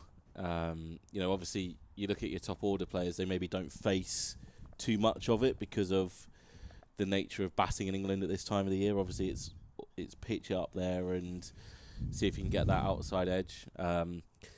I'll tell you two batters who I wouldn't want to bowl short to: Graham Clark and Bryden Cast. Those two will not hesitate. See it in the river from one end and in the car park the other. Exactly. I did allude to maybe seeing some Liam Patterson-White, and he's going to come back at the Finkel end. Yeah, those two are very, very quick on the back foot. Saw it there from Ollie Robinson as well, pulling it along the carpet. But particularly Clark and Cast, they don't mind giving it some aerial as well. Be a comfortable single in the end. Robinson just waiting for Patterson-White to give up the ghost. Right, this will be interesting for me here, how he goes at this stage. Will Durham look to put him under a bit more pressure today? He bowled brilliantly yesterday, 18 overs for 38 runs and 1 wicket. Yeah, they've dropped. Long on's gone back. At the start of the day, they were kind of at deep mid on and deep mid off. Deep mid off is still there. He's kind of taken maybe a few extra steps now back towards that 3/4 way to the boundary, given a bit of flight there. And Gay will just gratefully dab down. So you've got Farhan Ahmed, who's on his 12th man on the leg side for Gay sweeping. He's on the offside, obviously, for Robinson. Be another jog through. So we saw yesterday Emilio Gay is quite happy to try go reverse sweep. He feels pretty confident with that shot, but there is a fielder there on that 45, both sides of the wicket, for any sort of sweep. Shot. Comfortably driven. This for me, though, is good batting. I talk about putting the spinner under pressure. They're not playing rash shots, but they've already scored 4 runs off the over so far, hitting the space that's on offer and not letting him settle. Not so going to be happy if he holds up an end and creates some dot ball pressure. But low risk, 4 off the over. That deficit now down to 37 in the first innings. And Durham are finding themselves back in control of this game. They've worked hard to get there. Something that Ryan Campbell mentions all the time, when Essex are in town or Durham are down at their place, it's always about, right, obviously we know Simon Harmer's a brilliant bowler and he's got all these wickets, he's played Test cricket South Africa, but we can't let him settle, we can't let him bowl his best ball 4 or 5 balls of the over. We've got to try and put him under some pressure. And pressure comes in different forms. It could be, all right, are we going to bring out the sweep shots? Are we going to try and hit him for some boundaries, try and knock him off his length? Or are we just going to push him for 6 singles and over and just take 6 from him? As much as you're not going for boundaries, that one really rises up. Oh, could be a run-out potential. Ollie Robinson wanted a single, but gets back. You can tell Emilio he's shocked by that. It's kind of risen up out of nowhere. First one, it's really troubled him from Lord, and like I say, pressure comes in different forms, and it's just seeing how the pitch is playing and how you go about putting that pressure on. But we saw it I think Ryan touched on yesterday. Mohammed Abbas, obviously amazing first class cricketer, but how do you put some pressure back on him? How do you kind of get him thinking? Myself, as that one is down the leg side. Great take by the keeper. Very good take from Verena. But Abbas at some points was going for 6 singles and over, and Durham are quite happy with that because they're just comfortably rotating strike. And just, as Ben Slater runs all the way in. That's the warming up. He is warming himself up by doing that. Either that or he didn't want to speak to Will Goodman walking around the boundary. One or the other. So it's just that, it's that element of, you know, how do we try and exert some control in the game? Someone's dabbed down, as you mentioned it as well, kind of not to have earned the right to be how they are, and Durham conversely have had to earn the right to get back into the game. So yeah, and run rate sitting at 3.3. Me and Ash were kind of talking just before we came on air. You probably, and some guys upstairs as well, you're probably looking at Durham wanting to bat if they can until tea. Definitely want to try and get to there and still be batting, which would probably involve a few big scores. And then it's more so, right, how do we kind of put that foot on the accelerator, and then what sort of that plan for that final session? What do we feel comfortable with having a go at Notts with tonight as Robinson pushes that one to extra cover? Yeah, I think it's a balance, isn't it, from this position, trying to force the result. But as soon as, I guess, it's back on par, that deficit's gone, it's going to be interesting how they go about playing. But I can't see them playing too differently. But again, from what I've seen from Lord, he's a tall, quick bowler, but he's getting a little bit out of the pitch now. That one rolled up earlier in the over to Emilio Gay just puts that doubt in the batters, of which could play in Durham's favour when they get that ball in hand with the bowling attack they have. Short ball. Stuck under that one, Gay. Obviously, bowlers that hit the pitch hard is what we're going to see. Bryden Cass, Cody Youssef. Again, they're completely different profiles, but can do the same thing. Cody obviously doesn't have the height advantage that Bryden does, but still he's able to rush batters with. Me and Ash talked about his action. He's a little bit more skiddy, dare I say. Minto as well, left arm, extra pace. He certainly does rush a few batters, and then obviously you've got the skills and the control of Ben Rain. Short ball that's got through. That's good bounce. Very good bounce good from bumper. Lord. Yeah, very good. Just 2 singles from it. And the one we haven't talked about is obviously George Ozell's going to have will have a role to play in that third innings. He got a few to turn and grip early on day one. So see what he can manage. He's obviously seen Liam Patterson-White. There's a certain Mr. Bedingham tries to be inconspicuous. I think he's down below us. I think he's hiding from the cold, if I'm honest. I mean, he is South African, so either that or he's walking behind the bowler's arm and doing both. Both. He's off. He's off for a net. I bumped into him in the car park yesterday on the way out. I did offer. He is welcome into the commentary box. I think he politely declined. So said it's not really his forte. I was like, well, fair enough. So hopefully he's back in action next week. Love your work, Stevie. Robinson off the back foot. I wouldn't be surprised if he's out there now until about lunchtime. I'm going to put you under the pump here. Oh, here we go. Bedingham, if he is fit, would come into the side. Yeah. Who for? I mean, I'm going to take a cop-out answer. I'm just going to use what... you can't do that. I'm going to use what the head coach said yesterday. You know, he mentioned how as Gay will move to 95, how obviously the makeup at the side does change week to week. You've got to balance, obviously, runs against wickets. I didn't realise this was going to be... if ever I've heard of a cliche answer, it's that. But I think it would probably... He wants to keep his job. You're probably looking at George Giselle, unfortunately, who's had a very good start to the year. He's worked hard at his batting. You have Graham Clark batting at 8. No, Graham Clark would bat at 7. How are you fitting him in then? So here we go. It's Patterson-White into Robinson. So you keep your same top 3. Yep. Bedingham would slide at 4. So you'd have Ollie Robinson at 5. Oh, yeah. Colin Ackerman 6. Graham Clark 7. 7, because Minto was the... Just told you 5. No, I said Ackerman 6. Lees, McKinney, Gay, Bedingham, Robinson, Ackerman, Clark. There's your 7. It's decent, that, to be fair. It's again what we talked about. You want to have those sorts of conversations. You don't want to be trying to worrying about how you're gonna make up an 11. It's who's not playing, as Ryan Campbell said, as he gets a lot of questions about who's playing, and it's like, I'm going to leave you on something else now. Oh, here we go. What if the pitch is going to turn? You can't not play a spinner. See you later. My retort, Emily, is you can have the conversation with the player who's not playing.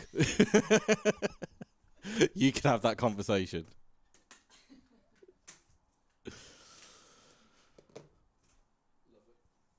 $373 for 4. Deficit 34. Robinson 57. Grenade launched and leave. Perfect, Em. Well done. Gay on 95. 2 men now back on the leg side for left-hander.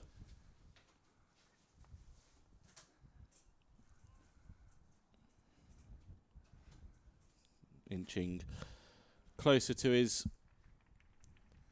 landmark. 100 partnership as well between Robinson and Gay. Just a thumbs up of acknowledgement from the ex-Northamptonshire man. There's the breakdown.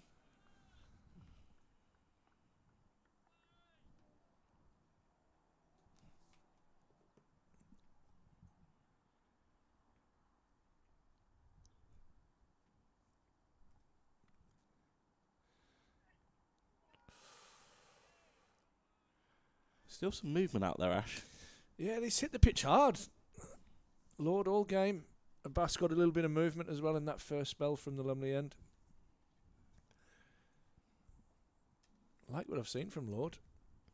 Lots of effort. Yet to pick up a wicket. I think he's been unlucky. Deserved one. Yeah, for me, probably the pick of the seamers, if I'm honest. I know Bass has picked up a couple, but loved his effort. Big man. Rocks back and hits the pitch hard.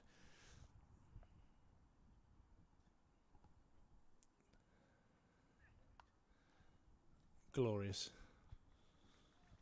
It's textbook Ollie Rob. Lovely from Robinson. Up tall. Yeah, no doubt that is for Farhan Ahmed. Ended up nearly in the Daffabet stand trying to field that one. Lovely from Robinson. Up tall. And his real strength is that square of the wicket on the offside. Beautifully punched away. Moves on to 61. Durham closing in on the Notts total.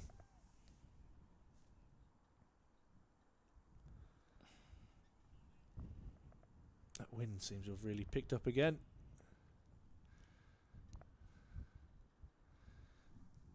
Unless Stevie's up there just making us feel sorry for him.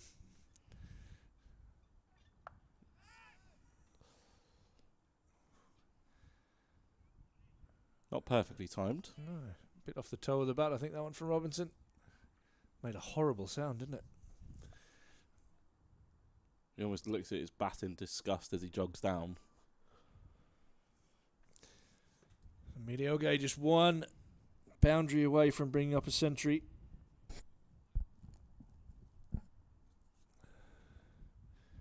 Had a life yesterday. He was on 30, wasn't he, when he was dropped by Joe Clark?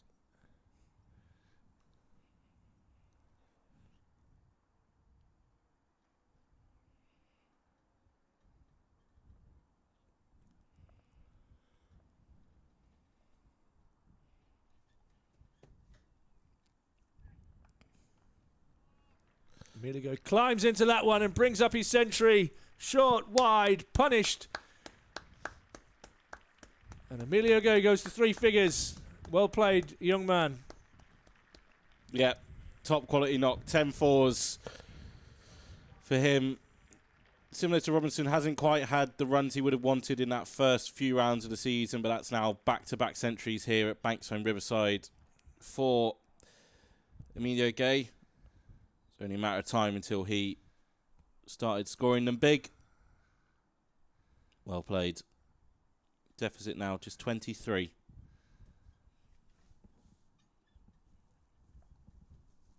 Lovely knock from the left-hander.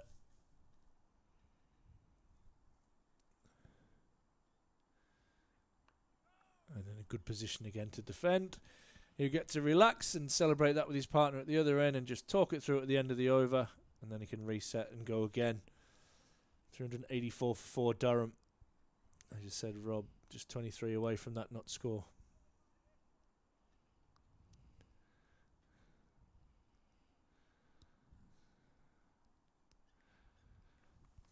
Durham setting themselves up for a big, big total here. Message might be we just bat to lunch, and then after lunch we look to have a real dip and advance the game forward and putting themselves into a position where they feel comfortable they can declare and try and bowl knots out without leaving themselves too much to do on the last day on a pitch that is starting to show signs of variable bounce.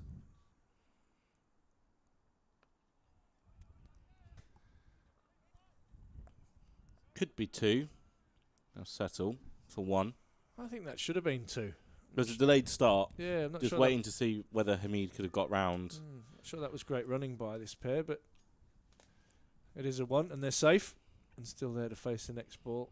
Hamid did very well to scramble and keep it to 1.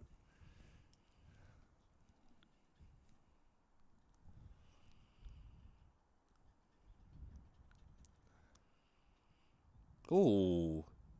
Must have hit the edge of a foothole. And that'll encourage Durham as well. One right into the rib cage, but thankfully just off the spinner. It'll still hurt, but not as much as if it had an extra 40 miles an hour on it.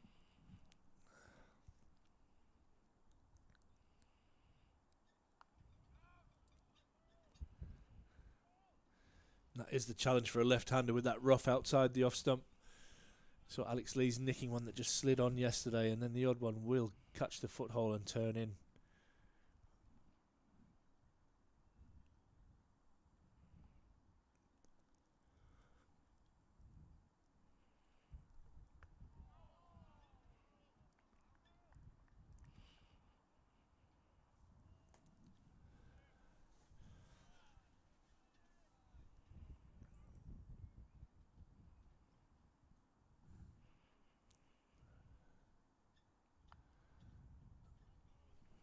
Nicely punched away by Emilio Gay. Picks up another single.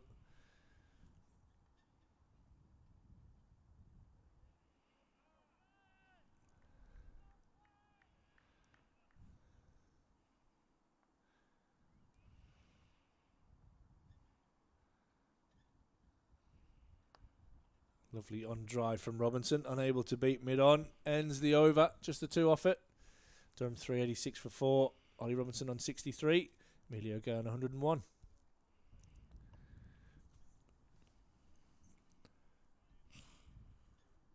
Clouds just getting a little bit higher here. Yeah, the blue sky has gone away. Yeah. Always got to remember that I've just watched from a few boxes further down. And you forget that we are got such tinted windows in here. It looks really grey and gloomy. I mean, it is overcast, but it's not definitely not as bad as what it looks through our eyes in here. But I'm sure it's as fresh. At least we don't have to contend with the wind. That is blowing heavily from the north again, as it has done for all 3 days of this contest. Right here at the Banks Homes Riverside.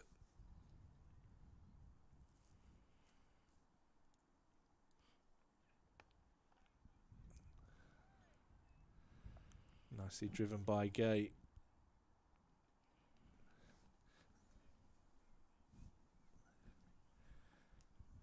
What have we got? 40 minutes to lunch.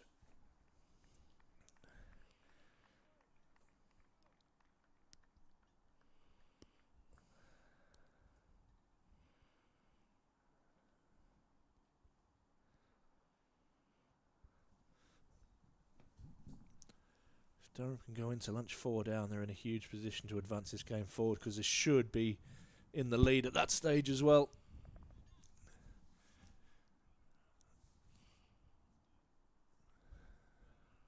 You mentioned plenty of batting in the shed to come, and they're not exactly slow scorers either. No, we're talking about that with Emily, actually. And when we look at who's to come, we've got Carson, Ben Rain, who are in my Slogathon team.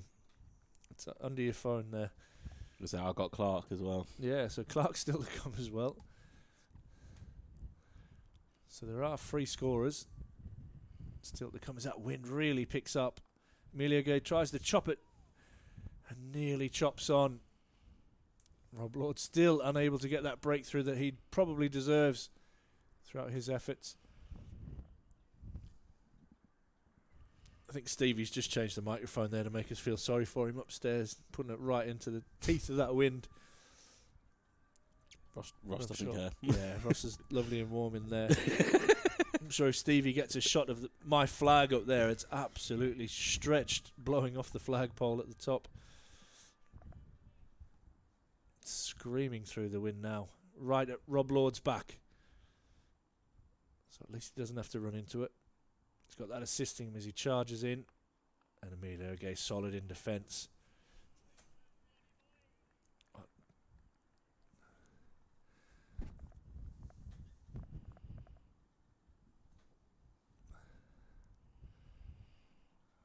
Blue Sky just trying to break through again here.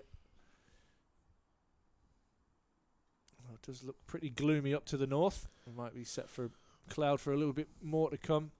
It's probably broken open by this time yesterday, Rob. But yeah, point goes back onto the fence now for Emilio Gay.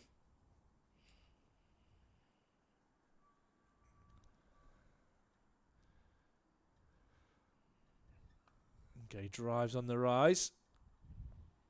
But can't beat Joe Clark in the covers. So we've mentioned it, Notts have fielded very well. Yeah, they have. They've been busy in the field. The exception of a couple of drop catches that slip, which will be disappointing. What you don't want to do on these flat surfaces is have to create 13, 14 chances to bowl a team out. You need to grab every one. Joe Clark shelling a couple at slip and now finds himself in the outfield. Like he'd hurt his left hand after he dropped was it Ollie Robinson earlier this morning.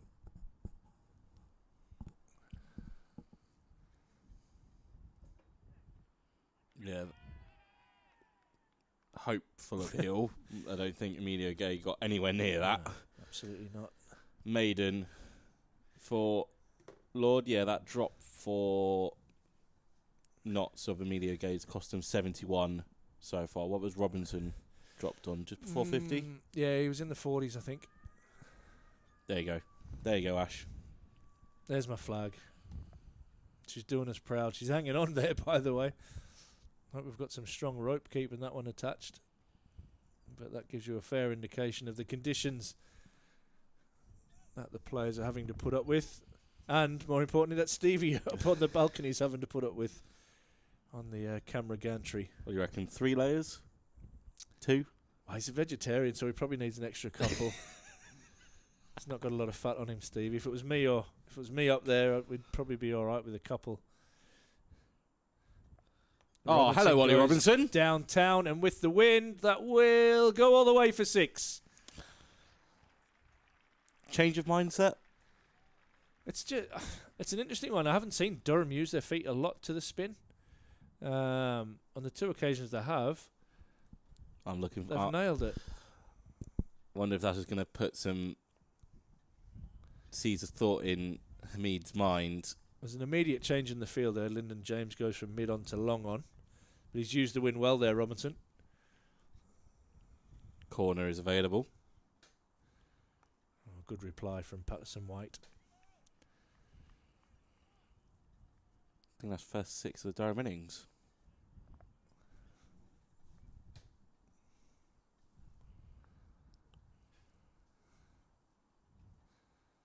Slides that one on. Nicely taken by Verena down the leg side. Yeah, I think you're right. I think Hamid hit 3, didn't he, for Notts? Yeah. On that first day. Who's this coming round for a net? Will Rhodes? Oh, he's in my blind spot at the moment. Oof, that is hammered off the back foot. He'll pick up a couple as Rob Lord, after bowling, has to do the hard work out there in the field as well. Yeah, I think it's Will Rhodes. Yeah, good shout. Graham Onions with his obligatory cuppa to keep him company. And that one's tossed up nicely by White and driven firmly down the ground by Ollie Robinson, who moves on to 72. And Durham closing in now on Notts. James has just moved up as well for this final ball.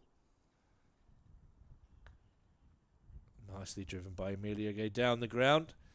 He'll find Jack Haynes at the long on position for the left-hander. He'll pick up 1. 10 off that over. And Durham move on to 396 for 4. Emilio Gay on 102. Ollie Robinson on 72.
Tucked away.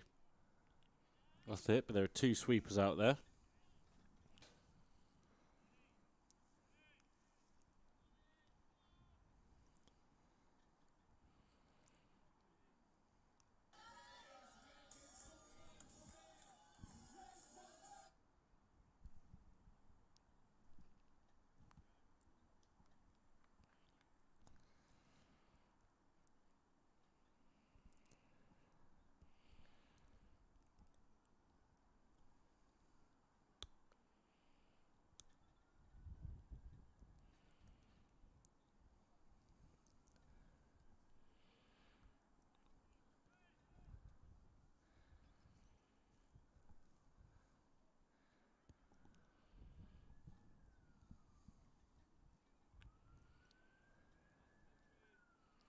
Looks like we might see some short stuff.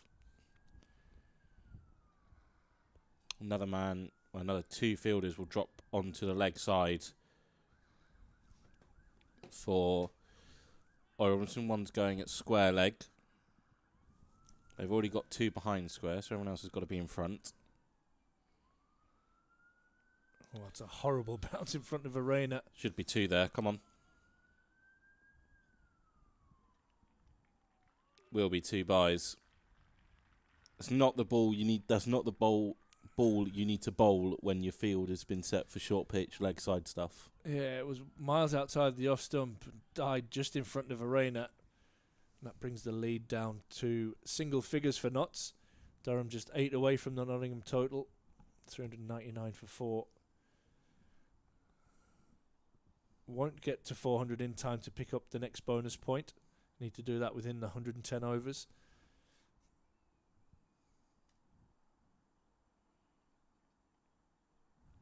Better aimed from Lord, but Robinson will tuck it away down to long leg. There is to 400.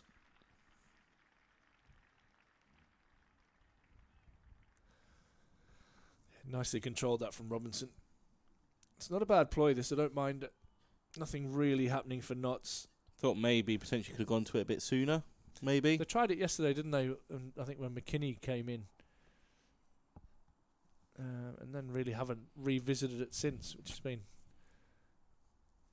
the best part of 2 sessions plus.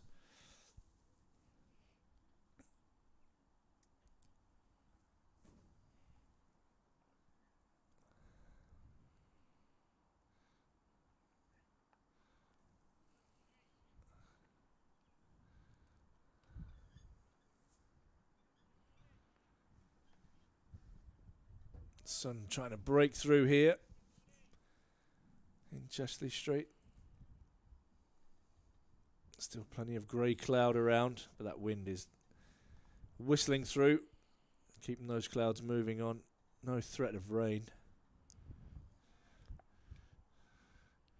You can hear how hard that surface is when Ollie Robinson taps his bat.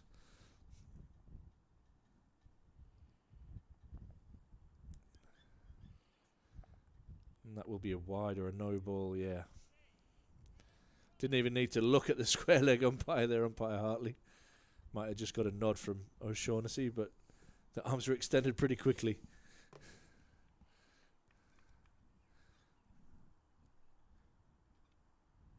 Lead down to 6 for Notts. And Durham, within the next 5 to 10 minutes, should be in the lead and look to build on that this afternoon.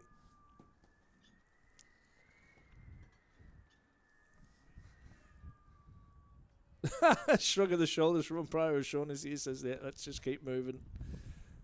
That wind is absolutely howling now. 401 for 4. Get an indication of the wind because that camera's even shaking up there. It's even tough for Stevie to be in control of himself, let alone the camera as well. You can just see that bank of grey cloud building up in the north. Don't think there's any rain forecast, and if there is, this wind will probably push it through very quickly if it does happen anyway. Some lighter grey just above us. This Patterson White is going to continue. Durham 401 for 4.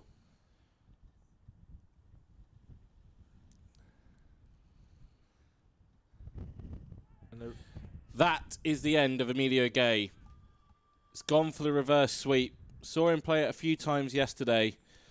Was able to flick it round to the man on a 45. That one he misses completely, a shake of the head, but he's done his job. 104 for him. Patterson White has his second. Notts their 5th. He'll be frustrated, but he's done his job. Yeah, excellent knock from Emilio Gay. Has hopefully put Durham into a very strong position this afternoon to push on and get into the lead. He can be very proud of his work, as you mentioned earlier. Back-to-back centuries at his adopted home ground.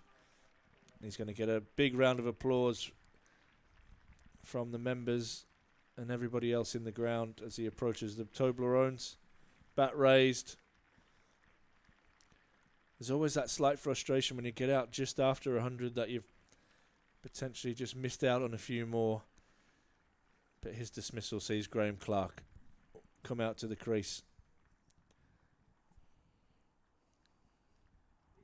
Yep, been in fine form. As Graham Clark, Ryan Campbell saying yesterday, started off as the spare batter in the side, but has played himself into it. Yeah, he's forced his way back in, hasn't he? Just through weight of runs, and that's when you get those opportunities. That's what you've got to do, especially when you've got somebody like Beddingham sniffing around, ready to come back into the side. You want to make sure that you're almost undroppable. Unfortunately for Clark, he just seems to be the man that is almost the extra batter. But like he did a couple of years ago, he's forced his way back into the side through weight of runs. He's done that again this season. Always great to see. He's an absolute champion of a bloke. Oh, one of the best you could be around. Like you say, a good mentor to have around, sitting next to young Minto as well. He's going to take middle. Guard slip is in. Can that provide Notts with a bit of impetus to try and pick up a few more? These two at the middle for Durham. Pretty much. Were the key cogs in that 2023 title-winning season. Yeah, had huge seasons.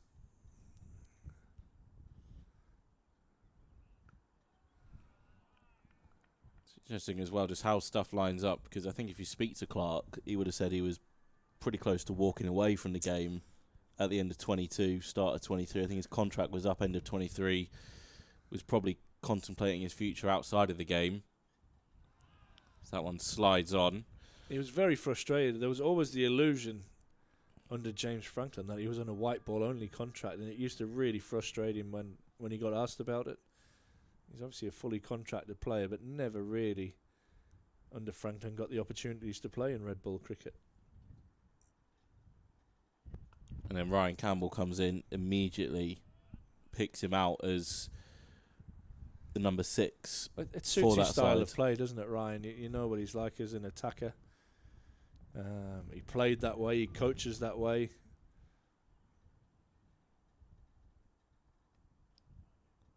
Clark's going to get underway here. I think he might get underway with a 4. Brett Hutton with the chase.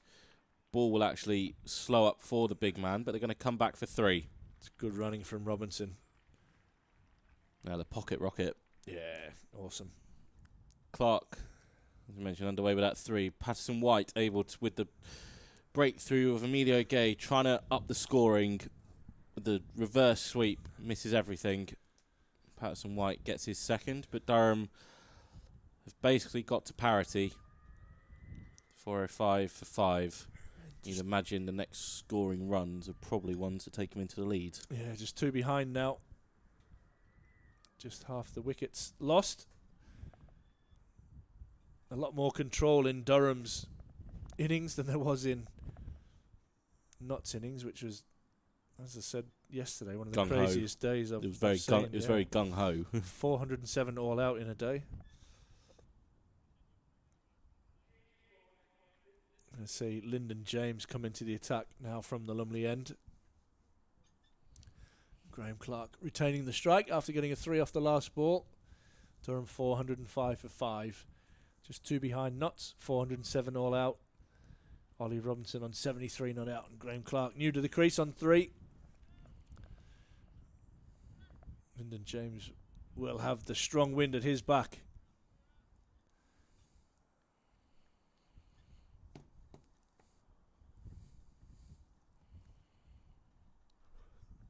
And Clark gets one short and wide. Doesn't time it perfectly, but looks like he's timed it well enough that it will run away for 4. And with that boundary, Durham are in the lead. Move to 409 for 5 and lead by 2. I think definition of a loosener. Yeah. From Lyndon James. Yeah, short and wide and put away. Just what you want as you're new to the crease. Gets that first boundary under the belt. Slip in place and pretty much a ring field. Sweeper out on the leg side. We've got a fine leg and a 3rd man. 1 slip, a point, a cover, a mid-off. Mid-on and a mid-wicket. And a beauty 2nd up from James. Pretty much you would see a field you would see if you rocked up to many grounds on a Saturday afternoon in club cricket.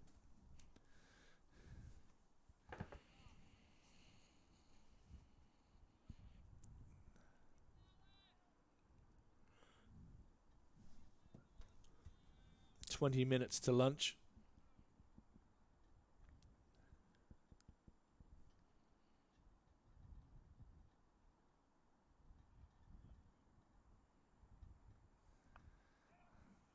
Clark in behind that one nicely.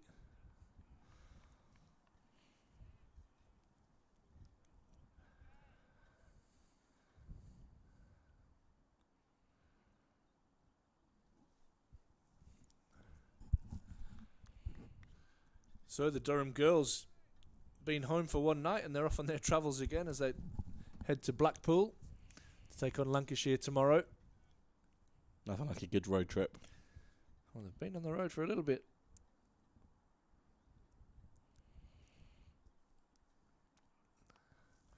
Clark this time tucks it away into the leg side. We'll get at least 2. As Montgomery is on the field. Does the fielding. And I think it's Jack Haynes who I can't really blame him for escaping to the comforts of the dressing room. He's been up there for a little while. He's just jogged back down. He'll be back on. I feel for Farhan Ahmed, who's currently sat down on one of the chairs on the boundary edge. He's been on for a fair bit this morning. He can't even escape to go back upstairs. Yeah, that's not nice, is it?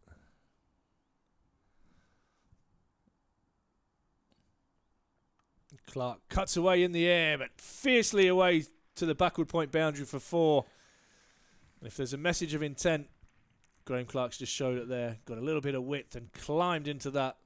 Yeah, this is what Hasipa Mead's going to have to think about now. We've mentioned it up here, but the batting that Durham have got to come are all players who like to play their shots and can move this game on very quick. Graham Clark, T20 opener, Bryden Class. I think he's definitely got A50 batting at 3 in the Blast in 2023. He's also got very big levers, as some people would put them. And the sweeper now in place. And that ball finds the sweeper out on the offside. 11 from the over. 416 for 5. Yeah, big over. Durham take the lead in that over and charge ahead.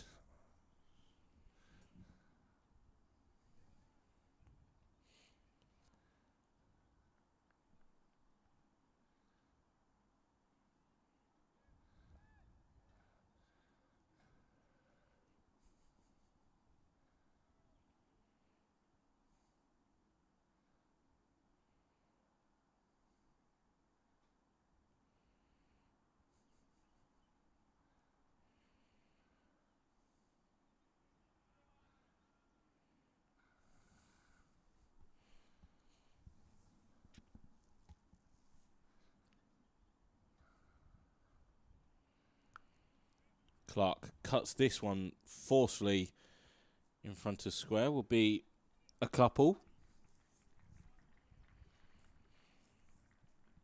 We talk about the batting to come, but these two out in the middle can more than up the scoring as well. Yeah, for sure.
Good half stop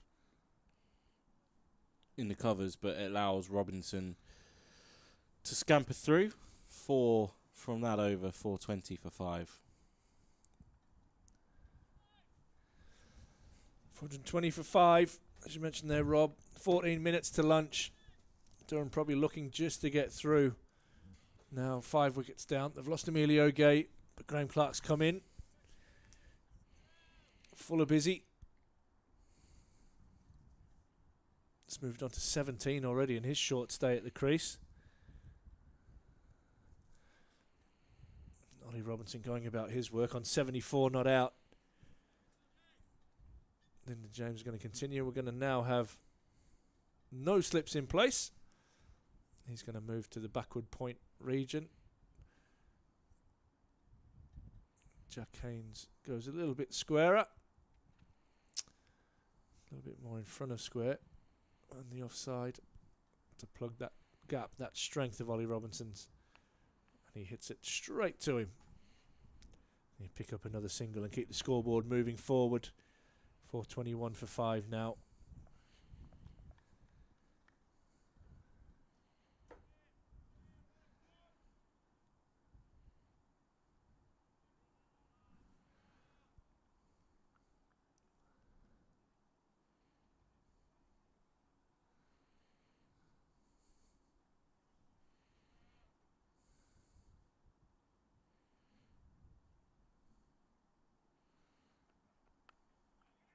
Clark pushes that into the offside and sets off for a run.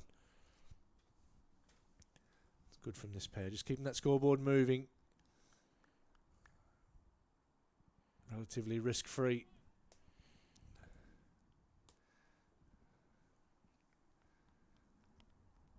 It's a great opportunity for a chat at lunchtime for the Durham team now as to how they want to move this game forward. They've put themselves in a strong position. They've got into the lead. There's still 5 wickets in hand. And there's still some serious batting to come with Carson, Rain and Drizzle. And Cody Youssef also. That one's tucked away nicely off the pads. Timed really nicely by Ollie Robinson. He'll get at least 2. And Patterson White does the fielding out there. They'll settle for just the 2. Robinson has a new season high. 76 in the last game down at Southampton. And 77 here. It's probably looking at a few more, Ash. Well, I hope so. I hope so. He's such a good player when he gets going. He could be key to Durham pushing on to getting a big lead this afternoon. This one's short and it's hooked away. And it's well fielded by Law. The ball's that's bounced right on him.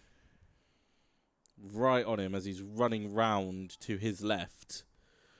He's just talking to his Patterson White out there to say if maybe he could have done anything different there, but he's a bit disappointed actually, his body language, but always tough there. That went flat and hard from Robinson.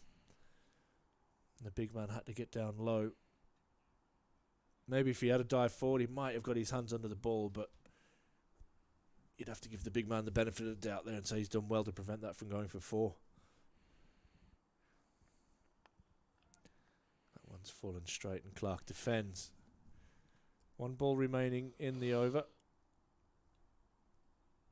5 off it so far. 425 for 5. And that lead already starting to build is on 18.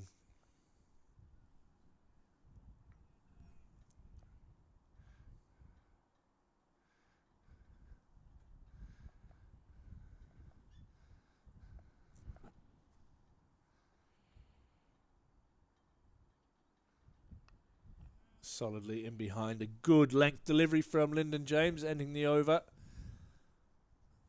As we said earlier there, 5 off it. 425 for 5. Robinson on 78 and Clark on 16. Sorry, 18. Clark.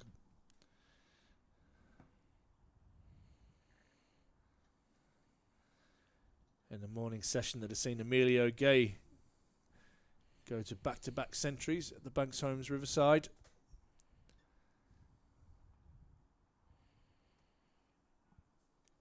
It's just taking their time a little bit in between overs here as 10 minutes remains to the lunch break.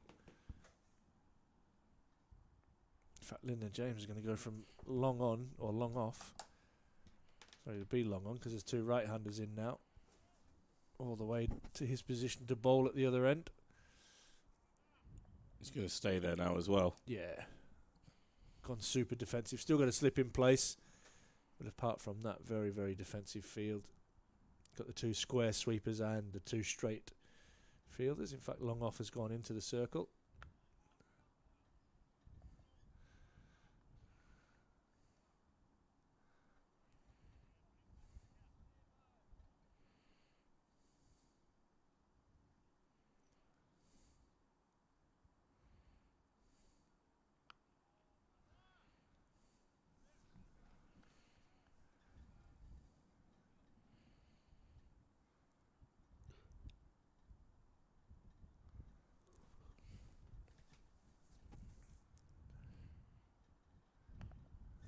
Glorious. Glorious extra cover drive from Graham Clark. He's moved into the 20s. Yeah, it was nice, wasn't it, from Clark? It's the first time that James has offered him anything near off stump. Previous ball sliding in towards leg. And a little bit like Drizzle was hit perfectly between the gap between mid-off and cover, and now mid-off has gone back to long-off.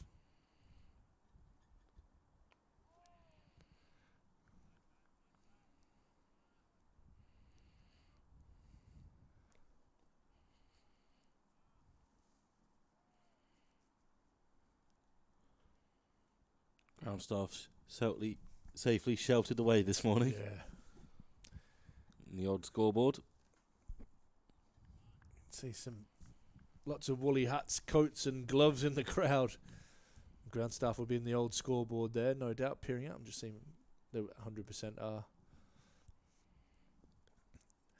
A few windows there where the old scorers used to sit.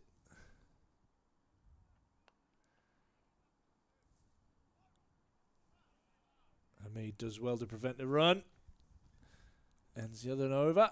6 off that one, 431 for 5. 23 and 79 respectively. As James slowly meanders from long off, from long on. With cap and jumper in hand, ready to hand. To umpire Hartley.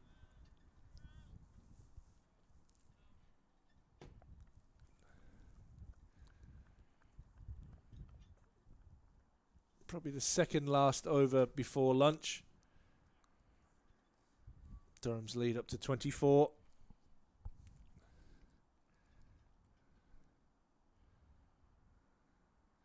Not just slowing things down here.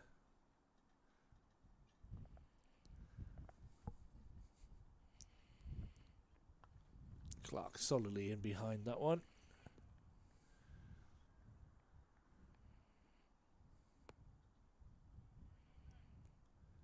On the bonus point, 6 for Durham, 5 for Notts.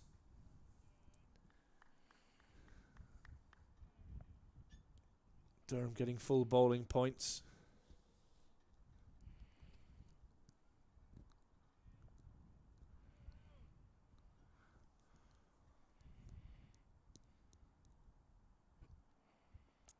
Oh, Clark gets a thick inside edge. Hamid races around, there's no run.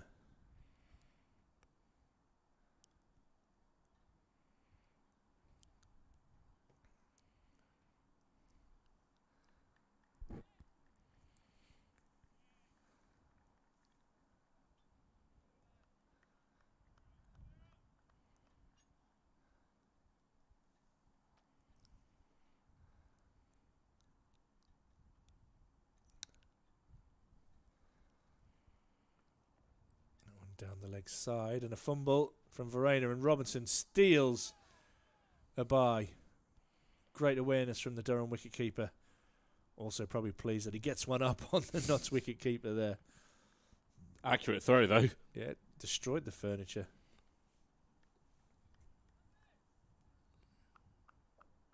Lead up to 25 for the hosts. Not quite been the expansive morning session we were maybe anticipating, Ash, but maybe it's just It's a been pushed. platform, isn't it? Maybe it's just been pushed back. Yeah. Post-lunch chaos. Let's hope anyway.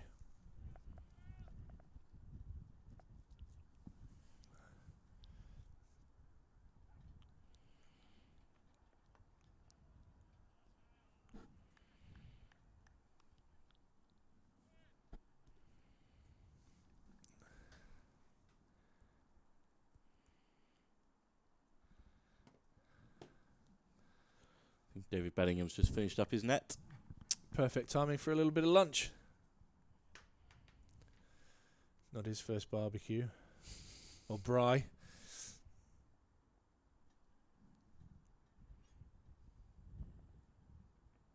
Oh, and that one climbs off a length, and Ollie Robinson does well to control it I think it's out into the leg side. sparked his glove. Yeah. Just tickle the digits.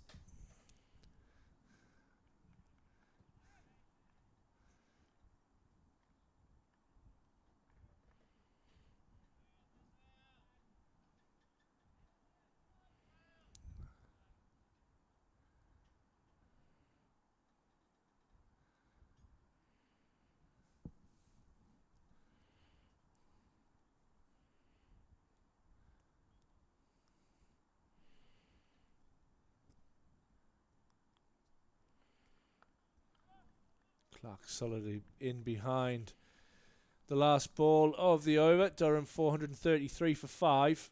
Lead of 20. Where are we at? 26? Yep. 26. 1 over remaining before lunch.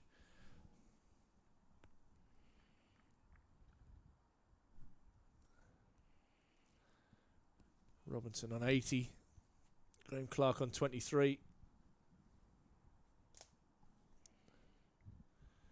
Healthy strike rates for this pair. And they'll look to drive them even further after the lunch break, you would think. With Durham in a commanding position, leading Notts by 26 with 5 wickets still in hand.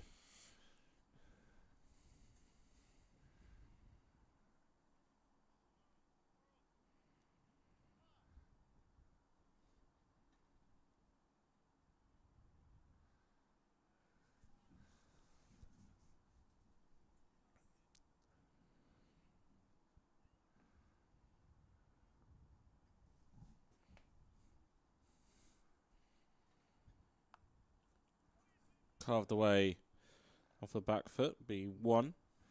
Speaking of carved, you know what's coming next, don't you? Yeah. Sunday lunch. What have you gone for? I've actually gone for the pork sandwich, I think it is, and you've gone for the turkey, I believe. I have indeed. Looking forward to that. I'm starving. Hard work, this commentary gig. It is, mate. Oof. Graham Clark, his eyes lit up there. Got a slightly shorter one. I think he was eyeing Cow Corner with that, but maybe just doesn't get quite the height he was expecting. Down to James for 1.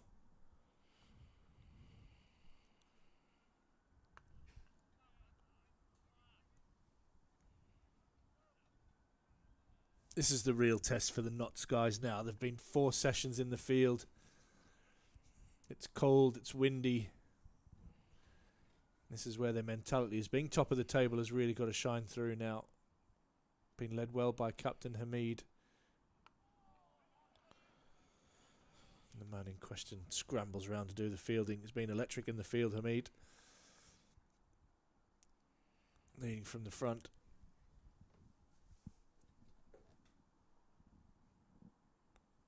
Just 2 balls remaining.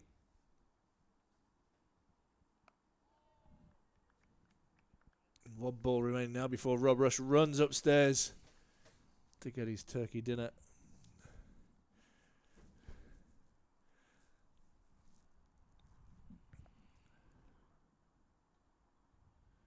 Last ball watched by Graham Clark, but Durham's opening session of day 3, the moving day in this county championship encounter. Emilio Gay brought up his 2nd Durham first class century. Earlier, Ollie Robinson has a new season best of 82 not out. Him and Graham Clark will walk off for the hosts, who now have a lead of 29 on first innings. Wiped out, I think, 87 behind as we started the day. Yep.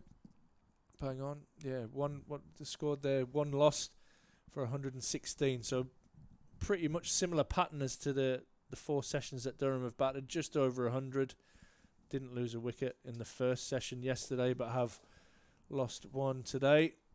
As you said, Emilio Gay going nicely there, getting to 100 and then reverse sweeping one and losing his wicket.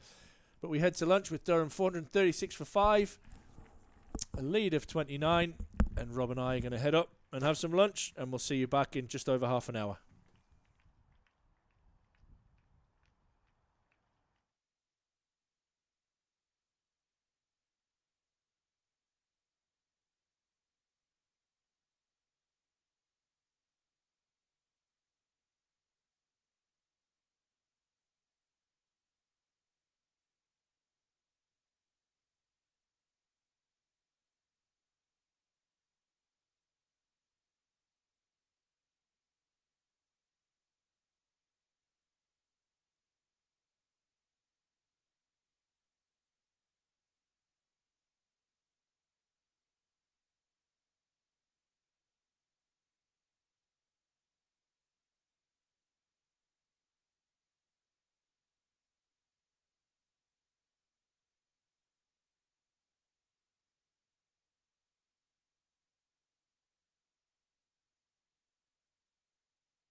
Well, welcome back to Grey Skies here at the Banks Homes Riverside as we resume Session 2, Day 3.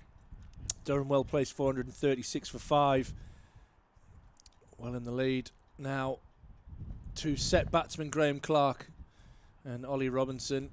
And we're hoping that this is the session that really moves this game forward. We saw Day 1 on fast forward. Let's hope that this session is the one that can catapult Durham into a position where they can attack Notts. Welcome back, Rob Rush, after your lunch. All good? Yes, mate. All good. Enjoyed it. Always good food up in the press box. It was decent, to be fair. I had to did a lap of the ground. I've had to go for a cup of tea to warm myself back up. Pretty nippy out there. Yeah, it is. That breeze is still blowing pretty firmly from the north.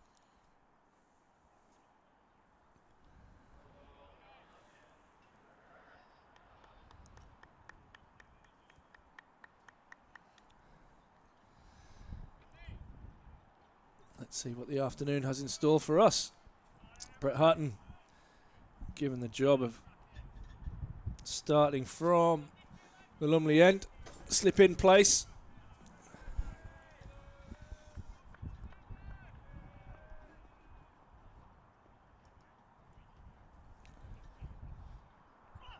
Ollie Robinson on strike and he tucks that all the way off his hip. First ball and gets the scoreboard moving after lunch. He'll be looking at that first century of the season.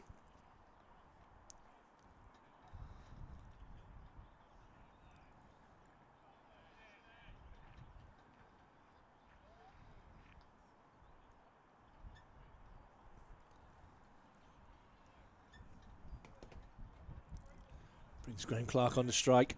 Clark on 24 from 31, been busy since his arrival.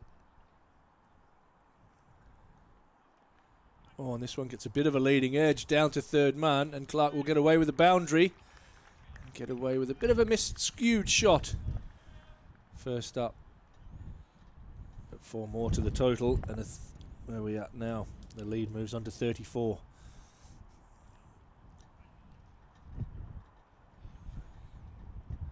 It's a good start from Hutton, right on the money.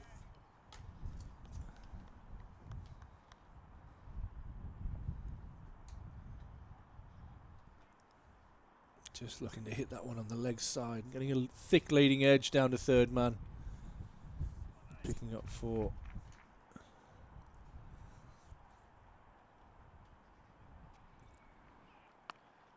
This time solidly in behind that one, Clark. So 66 overs after this one remaining in the day. 35 overs in this session to bowl. And on average, Durham have scored just over 100 runs in each of the sessions that they've batted. I'm sure they'll be looking to get more like 150 plus in this session if they want to improve their chances of winning this game. Good from Hutton and on the money again. Clark solidly in behind it.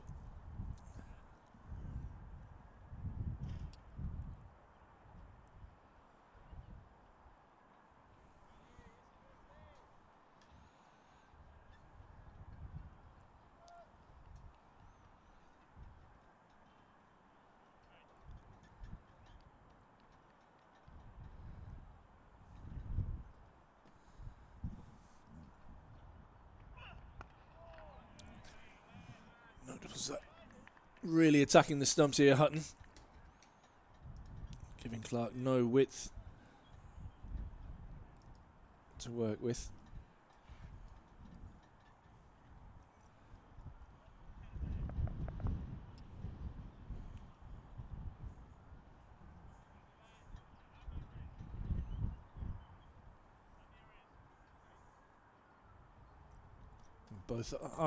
Both sets of eyes from each team will be on that lead now for Durham. As Clark flips this one away, one bounce to Hamid. A little bit of excitement there from the Notts fielders, but that ends the first over after the lunch break. 5 off it. 441 for 5. in a lead of 34. Clark 28, Robinson 83.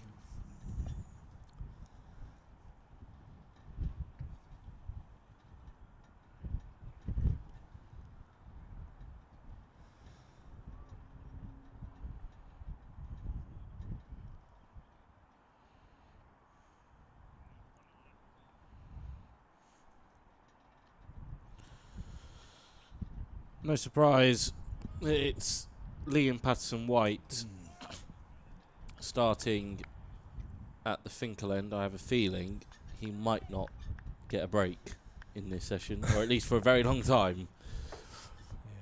Been the most economical of the bowlers. Durham just starting to try and push on against him. Molly Robinson, lovely use of the feet for a 6 before lunch. He's on 83.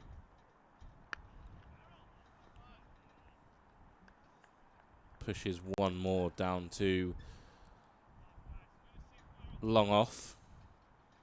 Yeah, Nuts need to keep bringing the energy here, or this could run away really quickly. I think Patterson-White should have stopped that one off his own bowling. Be disappointed.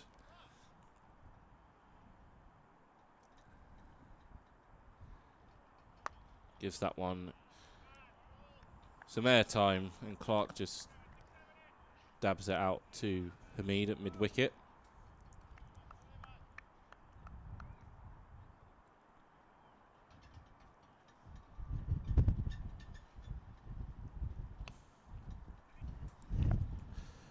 Should be 2.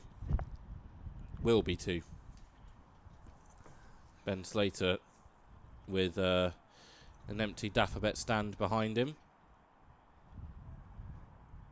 Yeah, real early call of maybe there, which meant Clark set off immediately with 2 in mind.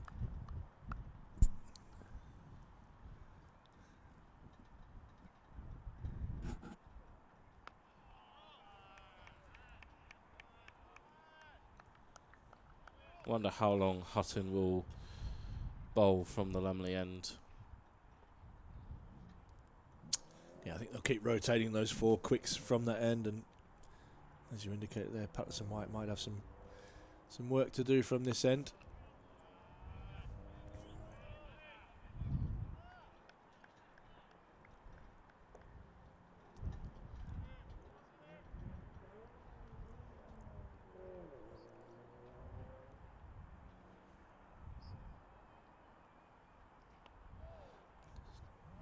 Bit of turn on that one.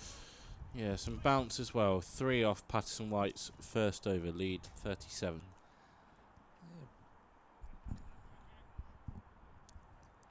Curious look at the pitch there from Clark, who's used his leading edge a couple of times so far since lunch.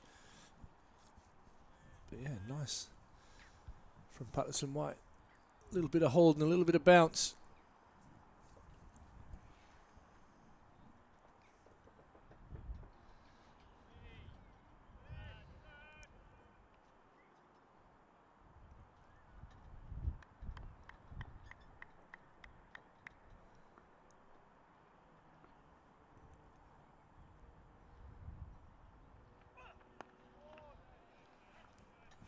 Continues there to attack the stumps.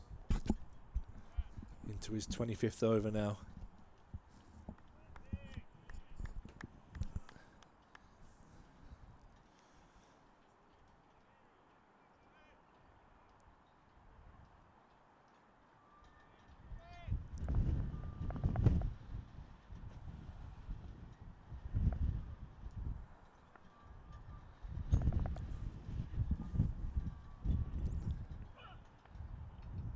So probably doesn't bounce as high as Robinson was expecting.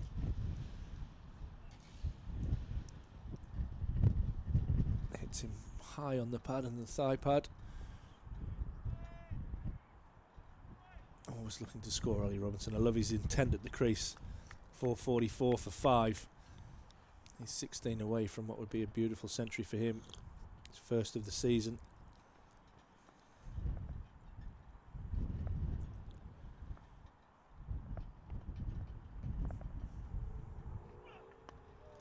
Solidly in behind that one. It's a good start from Hutton, being right on the money.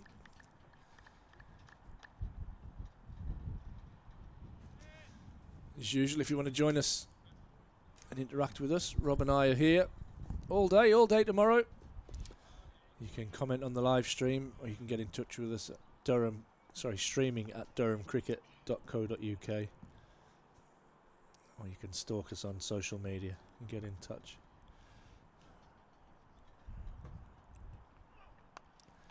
As Robinson pushes nicely out into the deep on the offside.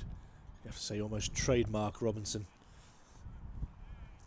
Moves on to 85 and Durham under 4-4. 5 for 5.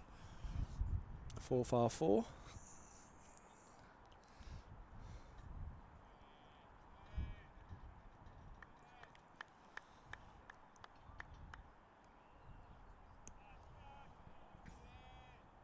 A healthy and brave crowd in.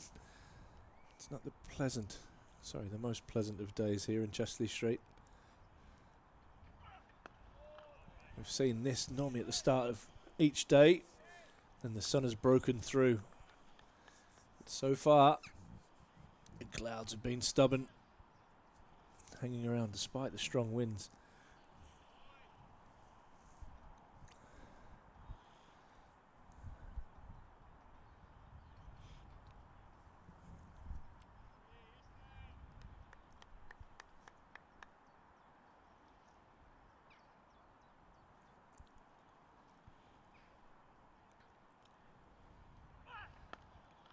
Again, it's a good set from Hutton. Right on the money, just the one off it.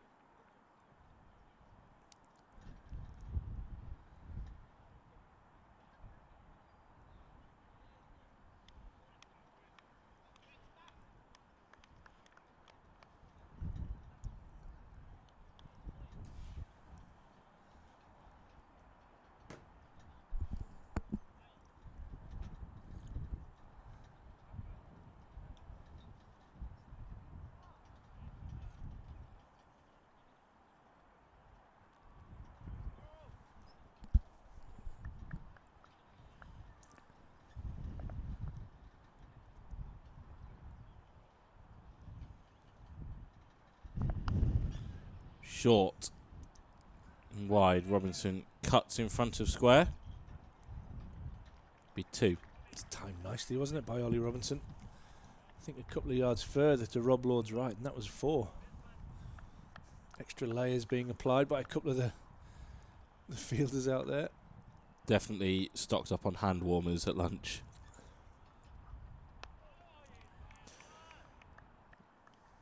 Underway elsewhere around the country as well. Some games a bit further ahead than others.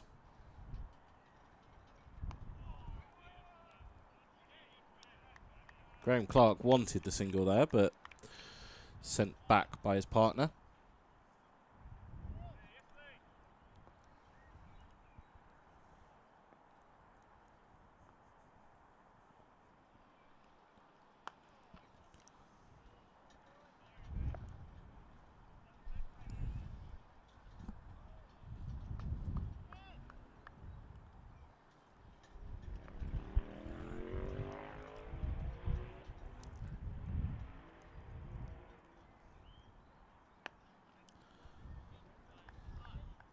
Robinson to 88.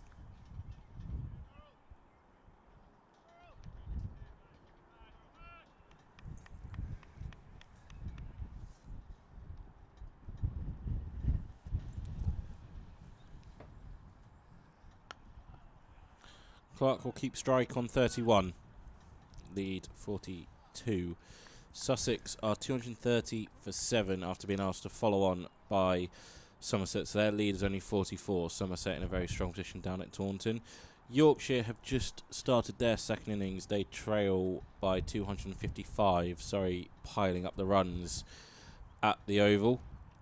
Warwickshire are 69 for 2. They require a further 241 to beat Hampshire. They made quick work of Hampshire's lower middle order this morning. Essex are chasing 336 to beat Worcestershire at New Road. They are currently 16 without loss, a further 320 for them. Gloucestershire 452 for 8. That looks like a draw emerging at Bristol. Nicely driven down the ground by Clark. Not perfectly timed, but he'll scramble through for a single. Derbyshire 210 for 6. They're in a spot of bother. They trail by a further 248 as the 450 comes up for Durham. Middlesex 82 for 5 against Leicestershire. Logan Van Beek and Ben Green doing the damage at Lords for the visitors. And Northamptonshire, after conceding 424 to Glamorgan on first innings, they are now 161 for 5, still trailing by 78. Robinson gets that out into the gap on the leg side. The look for 2. But Patterson White does well, gets the ball quickly.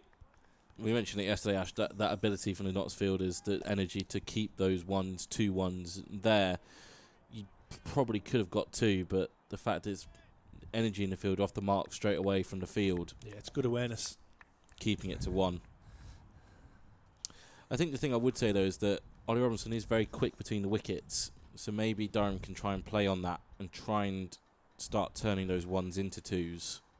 Clark gets width and finds a sweeper out on the offside. Will pick up another run.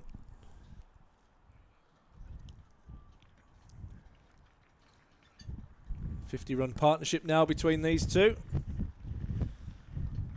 It's come up in pretty good time.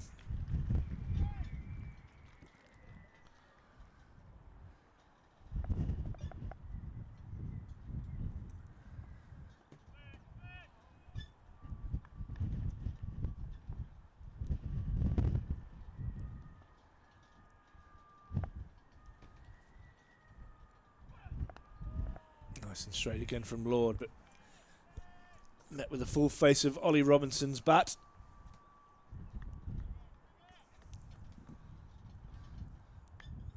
Robinson on 89, Graham Clark on 33. Done 452 for 5 now. And with every over, that lead is increasing. 45 it stands at the moment.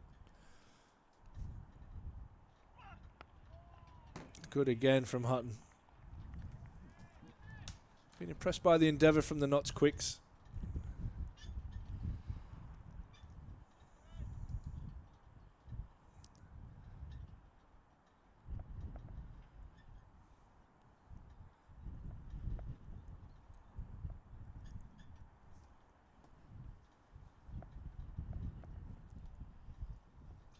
One ball remaining this over. 3 off it so far.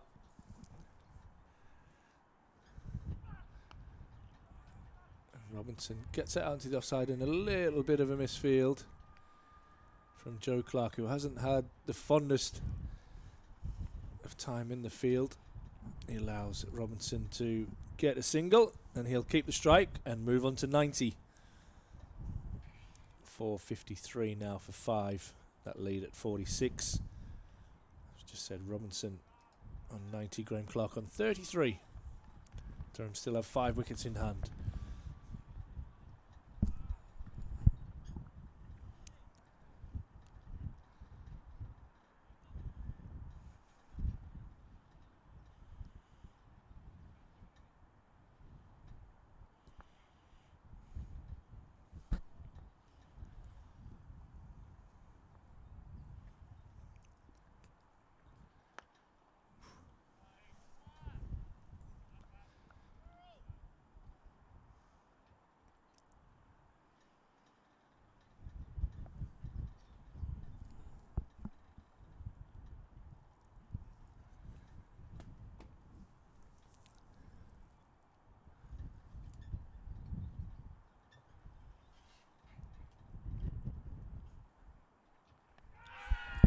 Big shout. Can't be out pitching outside leg stump. The left arm spinner being over the wicket. That one just sliding on.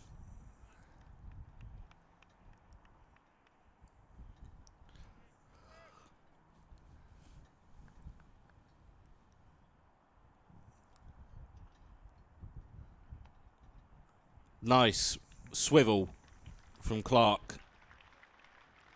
Patterson White trying to slide that one further on as well, but Clark puts it away to the fence. Lead ticks over 50. Yeah, nicely put away. It's shortened down the leg side. Looks like Patterson White's looking to attack the leg stump. Graham Clark, and they're going to reinforce the field on the leg side now. Try and make Clark play against the spin. He's got the whole of the offside in front of the bat to himself.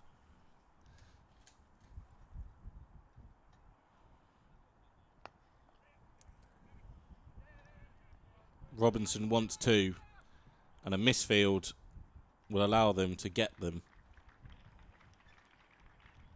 Yeah, Notts need to be careful here. This could unravel really quickly. They've spent a lot of time in the field. They've spent a lot of energy being good in the field, and they don't want to ruin that now with a sloppy couple of hours, which could put Durham right in the driving seat.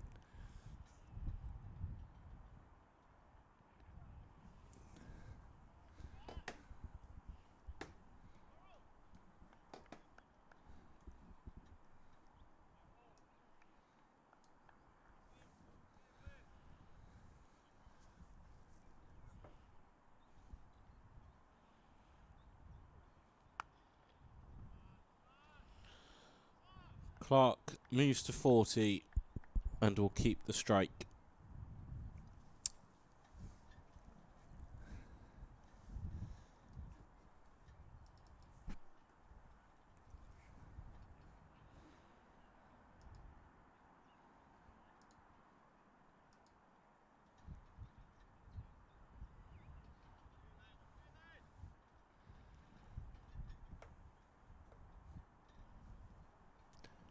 .40 for Clark, 91 for Robinson, 461 for 5. Durham leading by 54. The run's just starting to flow here for this pair.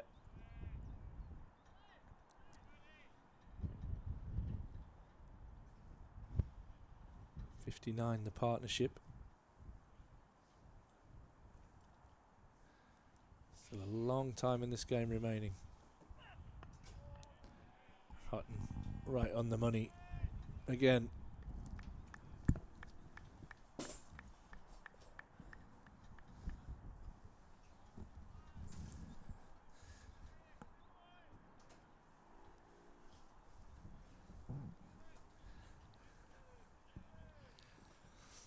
Ross just coming for some gloves, I think. Bless him. That's short and pulled away from Clark out into the deep, and it will go all the way for 6. Patterson White interested just for a moment. Thought he was a chance. And Graham Clark, number 1 on Team Rob Rush, has hit his first 6 of the day, moves on to 46. Lovely pick up, just back of a length. One of Graham Clark's favourite shots is that pull shot. We've seen that a lot. He's so still at the crease. Yeah. So still. His only movement is to pull his bat around. There's no wasted movement. Just crept over the rope. It's a big hit out there. It is. It's probably the longest boundary. 100%. Is that the start of something for Durham? This is clipped away, but we'll find Lord at fine leg.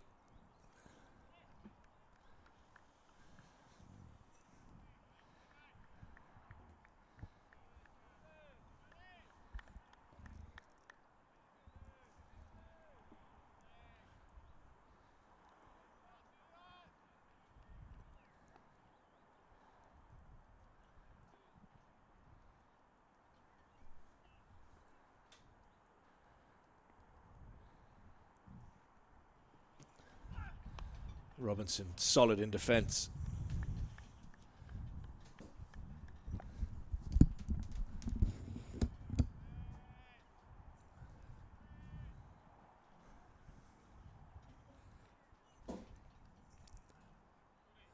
.61 the lead now. 468 for 5 Durham. Robinson 9 away from a century. Clark just 3 away from a half century. It's been good, full of busy since his arrival at the crease. Robinson dabbing that one down towards point and will pick up a single. Moves on to 92. All eyes will be on that lead now as Durham build this afternoon. What can Notts do to stem the scoring? Maybe try and bowl Durham out. They've taken 5 wickets so far. Where are we? 130 overs in. 132 overs. It's been a long shift for the boys in green. Clark in behind that one. It presents a full face of the bat to mid-on. That ends the over. 8 from it. So a little bit of momentum here for Durham. 468 for 5. Clark 47. Robinson 92.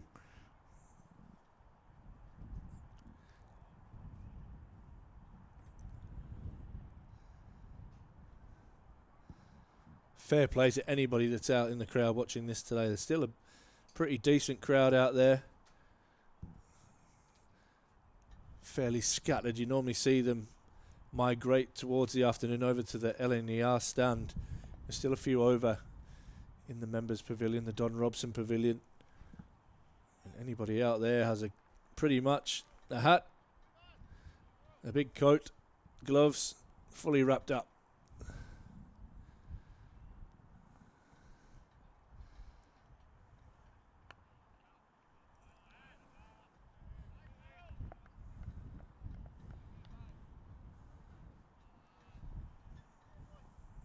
Gloomy out there now.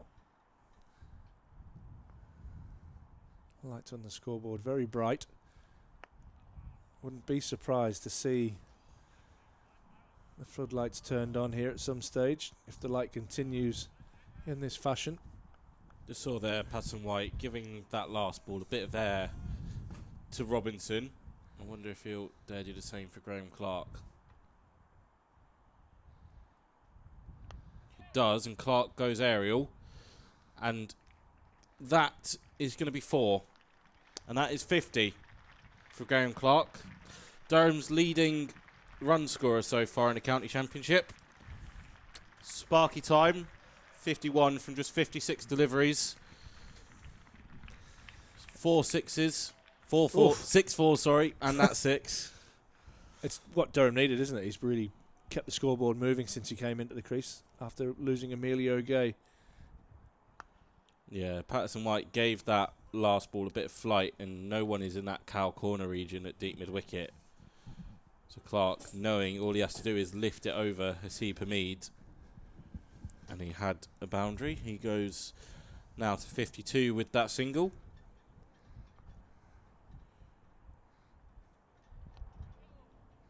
Robinson just tick over.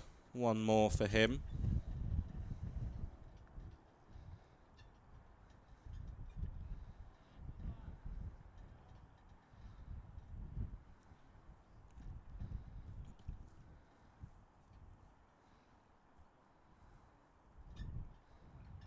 This one's fired in.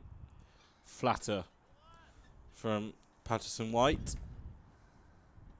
Ends the over. Lead up towards 70. Robinson 94 and Clark 52. It's good work. Lots of overs of 5, 6 plus now coming for Durham. Patterson White 30 overs deep. That's 2 for 94.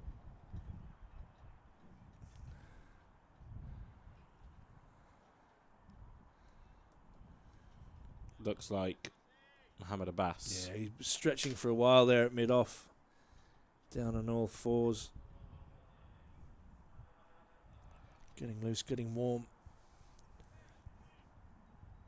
He's bowled solely from that end.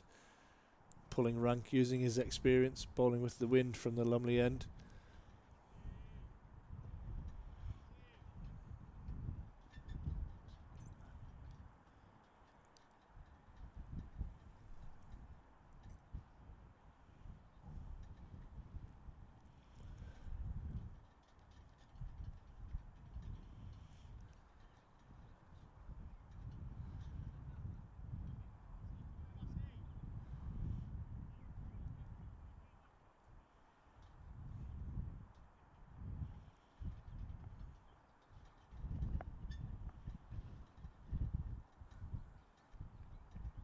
Oh, Robinson has a flirt at a wide one from Abbas. Thankfully for the Durham keeper, no edge.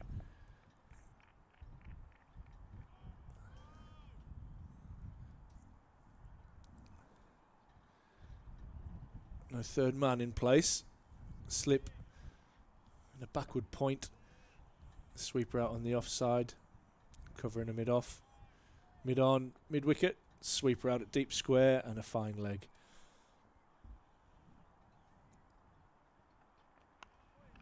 Robinson punches nicely off the back foot out to the sweeper on the offside, where the lonely Ben Slater does the fielding. He hasn't even got the ground staff to keep him company out there because they're all hiding in the old scoreboard.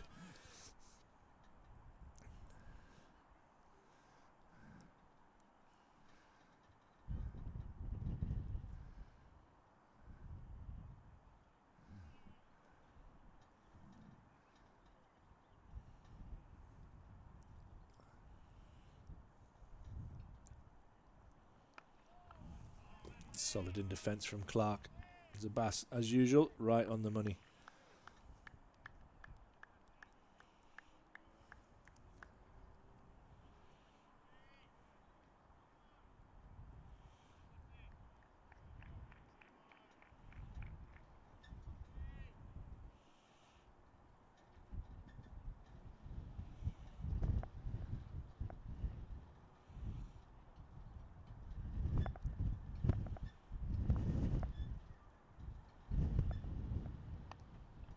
Gets one on his legs, he tucks away out to Patterson White in the deep.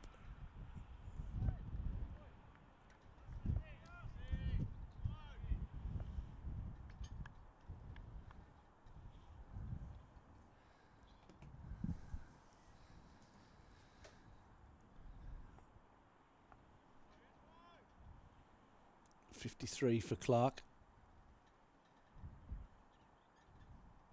95 for Robinson.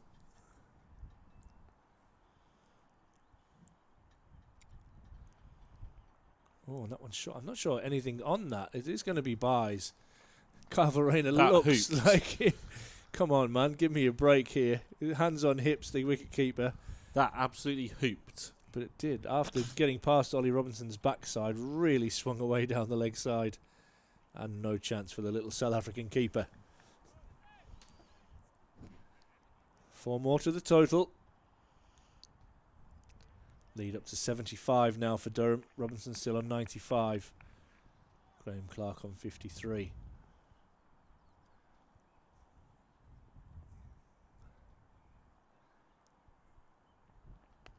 Robinson solid in defence. Ends the over from Mohammed Abbas. As we said there, 482 for 5. Leading by 75.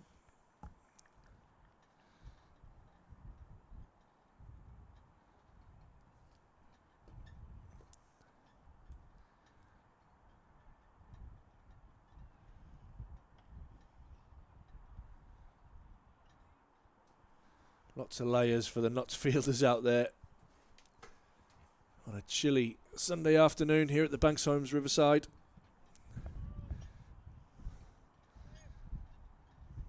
Sky just starting to lighten up a little bit, but is 50 shades of grey.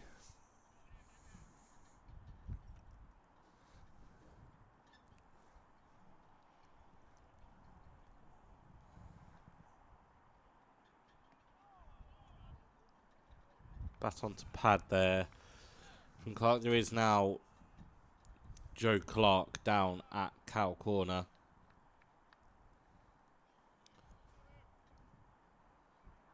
So that slog sweep, not really an option. That tick around the corner is though, giving us a leg bye. Robinson 5 away from his first of the season, first century.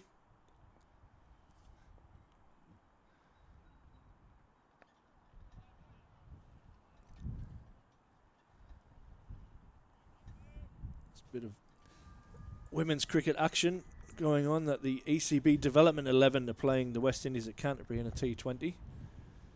And Durham spearhead Lauren Filer working her way back to fitness is taking part in that game, along with Charlotte Stubbs, who's part of Durham's academy, also plays for Durham University. So nice to have some Northeast representation down in that game as well. As we talked about earlier, the girls hit the road again this afternoon.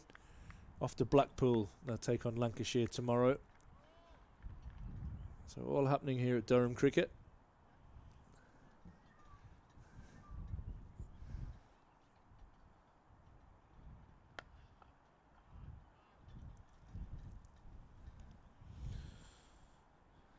Four, 8-5 for 5, lead 78. Yeah, just moving along nicely. Just the 3 off that over. One of the quieter overs since the lunch break. Robinson on 96. Just one boundary away from a well-deserved 100. Clark's moved on to 54. As Rob's just said there, that lead moving on to 78.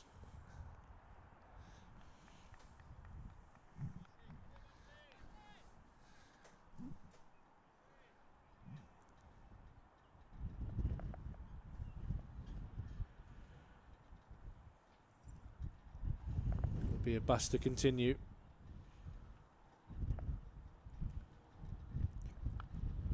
Clark in defence, drops it into the offside and sets off immediately for a single. Great running. This pair have spent a lot of time batting together. Some huge partnerships between these two.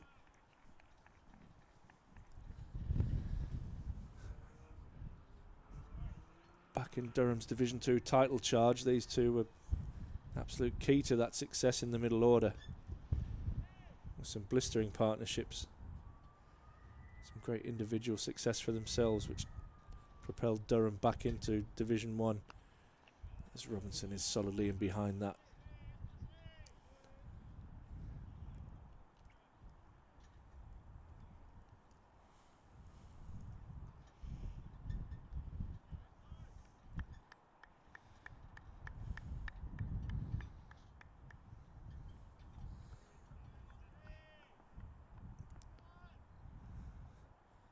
Nottsfield is trying to encourage each other out there. It's a tough job. 136 overs into their innings. And Robinson cuts away and cuts well. And it reaches the boundary. And Robinson reaches 3 figures as he punches the air and raises his bat. That's a brilliant innings from Ollie Robinson. Thoroughly deserved his first of the season, as he gets a big round of applause from this crowd. 6 sixes, I've done a Rob Rush. 6 fours and a 6 in that innings, but absolutely outstanding work from Durham's keeper.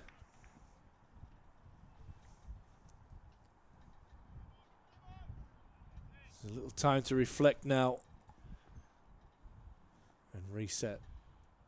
He wants to go again and keep building this lead for Durham, which currently stands at 83, and he gets a lowie. How about that for a ball after? That he keeps out really well. The ball after your century. Gets it with that. Now it's been a very good innings from Ollie Robb. As we mentioned, hasn't quite got going so far this year, but 76 down at Hampshire and first century of the season is 6th in first class cricket for Durham. He'll be feeling pretty happy right now. Gets a short one, which he helps down the leg side. Not totally in control, but will pick up 4 more. As a Bass tries to bounce Ollie Robinson and catch him by surprise, but Robinson up to the task. Collects another boundary, which moves the lead on to 87 for Durham. That number climbing quickly.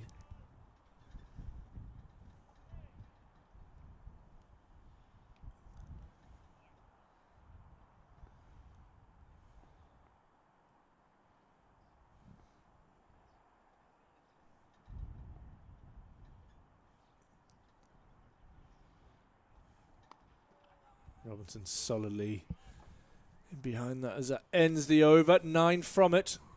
494 now for 5. Robinson just to his century with 104. Graham Clark with 55. Durham lead Nottinghamshire by 87.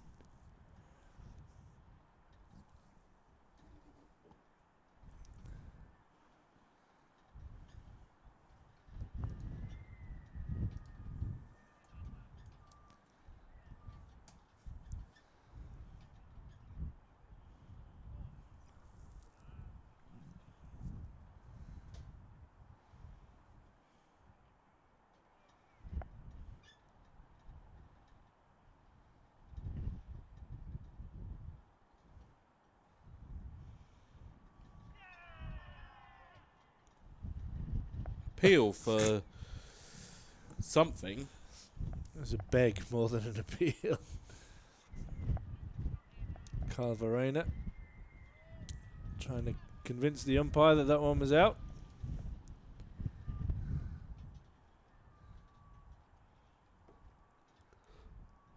Ooh.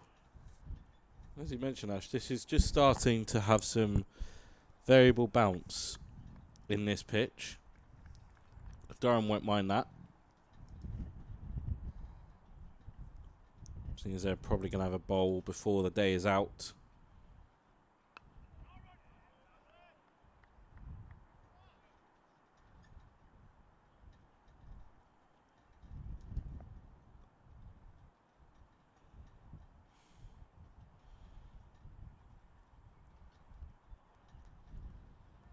Clark attempts to sweep that down the leg side, but they're going to scamper through for a couple byes.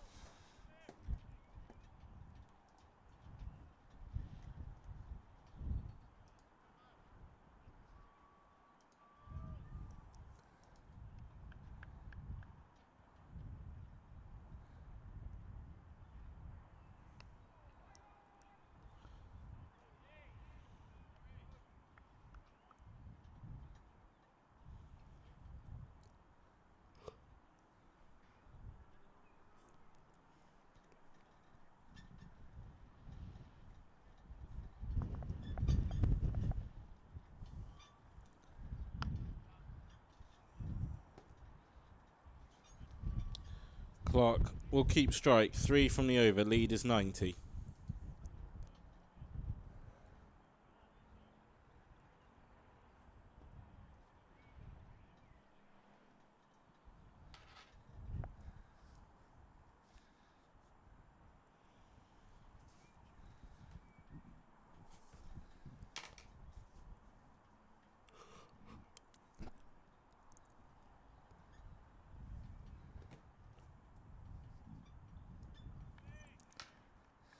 Abbas to continue.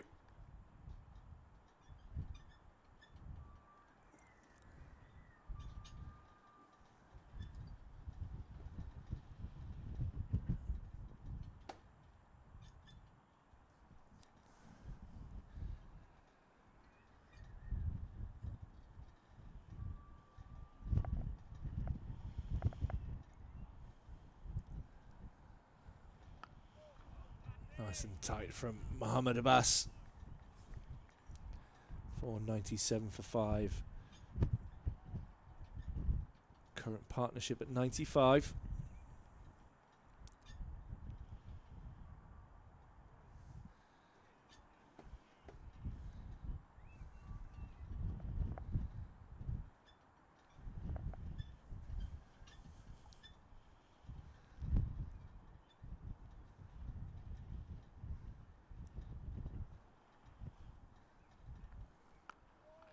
Clark plays that right under his eyes, dabs it away into the offside and will pick up a single.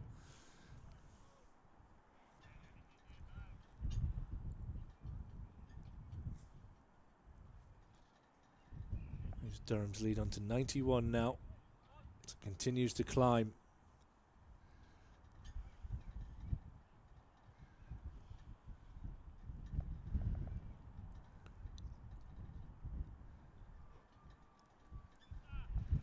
Still 22 overs after this one until the tea break.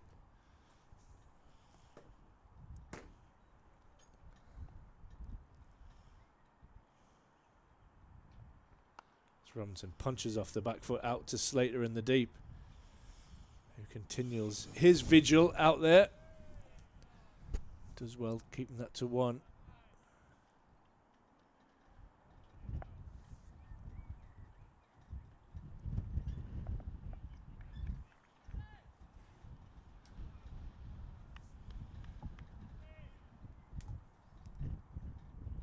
Josh is asking on the stream, who's squeaking? Well, it's not my knees for a change. I think it's some scaffolding upstairs near our effects mic. It's keeping everything battened down in this wind. It's absolutely howling today.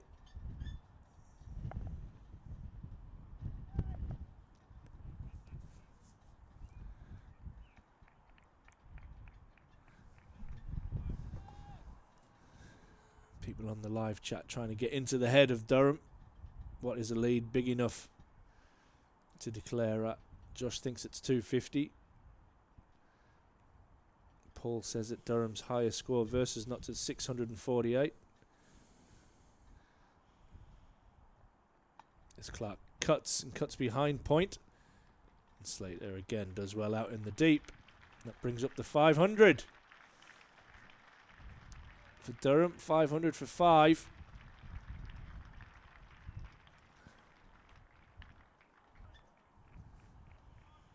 As the lead continues to grow.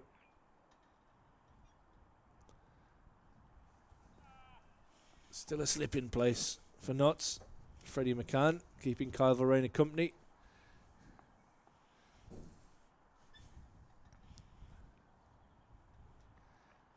Oh, that the third one in the plums we've seen. Might be inside thigh. Ends the Abbas over. That'll give him some pleasure anyway, knowing there's inflicted pain on Ollie Robinson. 500 for 5. That lead of 93.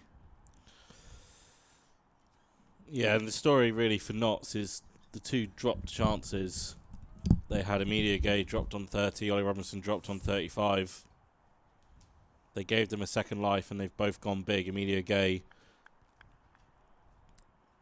making 104 earlier on and Ollie Robinson currently 105. Not out. Graham Clark 58. Unbeaten. He's on strike.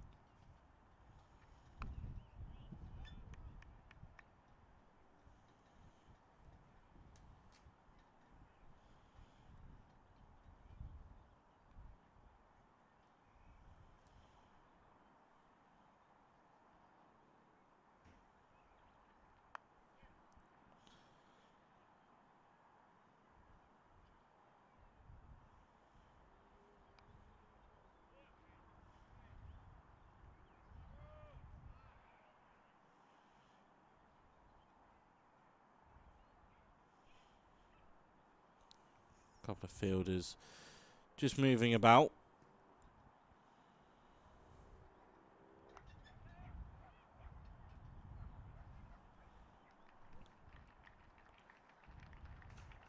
That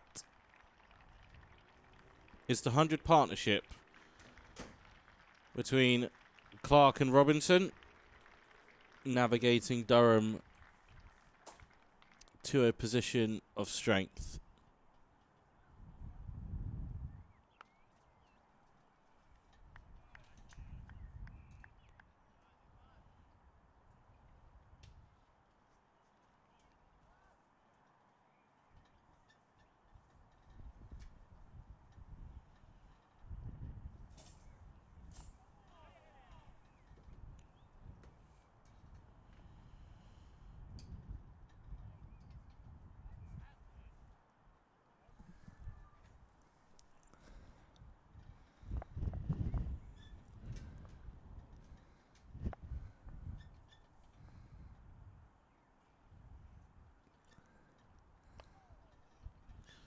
Three singles, lead is 96. I think Daniel James is getting very bored, or he's found a book with random anecdotes around cricket on the live chat. He says, during a 1900s English village match, a ball landed in a cow's mouth after a lofted shot. The cow wandered off and the umpires had to negotiate with the farmer to get it back. Hey, dear me. That has cheered me up, mate.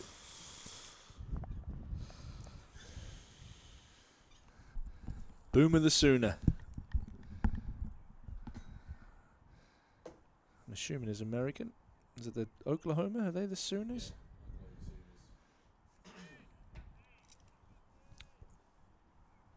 I can just imagine Boomer with a big cowboy hat on for some reason. That's what's in my head. The Bass to continue. Oh, and that beats Clark. All ends up. Clark a little bit on the walk. Boomer, if you're new to cricket, welcome, mate. Hope you're enjoying the coverage. And Daniel, I'm not sure what to say to you, mate, but you've definitely got some interesting either random facts stuck in your head or a good book somewhere. Sun trying to break through here in Chesley Street. It's Graham Clark just maybe does a shoelace or adjusting his pad.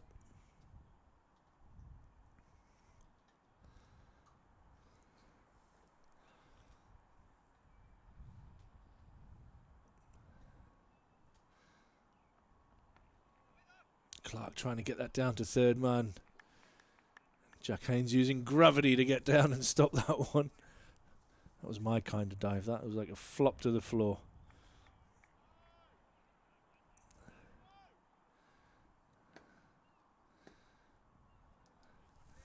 .503 for 5. Lead by 96 Durham.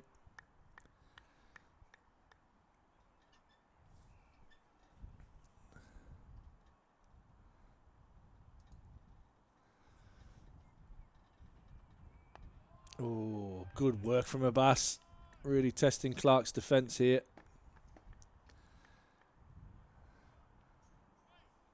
Boomer says he's going for Durham. Good on you, mate. Welcome on board.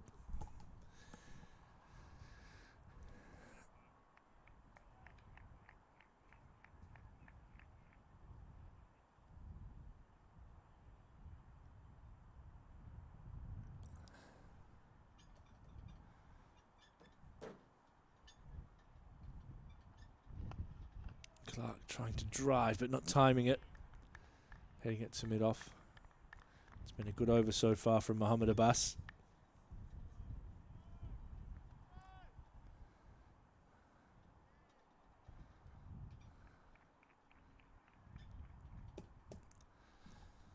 Here with me, Ash Thorpe and Rob Rush on day 3 here.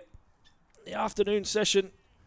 Things moving in Durham's favour as they approach a lead of 100. As Clark late cuts that one, and it beats the despairing dive of Haynes. And will it beat the despairing dive of Slater? It does. Nothing quite like that for a batter, honestly. When you watch two people dive for the ball and you beat them both, and that boundary brings up the 100 lead for Durham. Mohammed Abbas at the thick end of over 31. And a lovely late cut from Graham Clark brings up the 100 lead. 5:07 now for 5. Clark's really on the charge here. 64 now. Boomer, yep, that's 4 runs, mate. If she goes over that rope, it's 6 on the full. So Clark hit one earlier.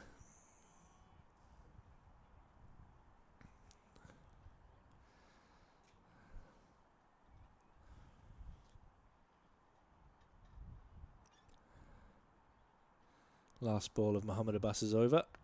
And Clark solidly in behind that one, defends. That ends the over. Mohammed Abbas's 31st over. He must be tired out there, the veteran. 2 for 114. Durham lead by 100. 500 for 7. Sorry, 500 for 7. 507 for 5 is the score. Clark's on 64.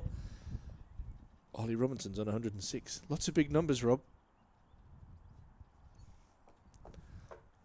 You need your monster, don't you? You're really lacking. I could see you flagging over there. You might have to do a tea run to the nearest shop somewhere. Get some energy drinks on board.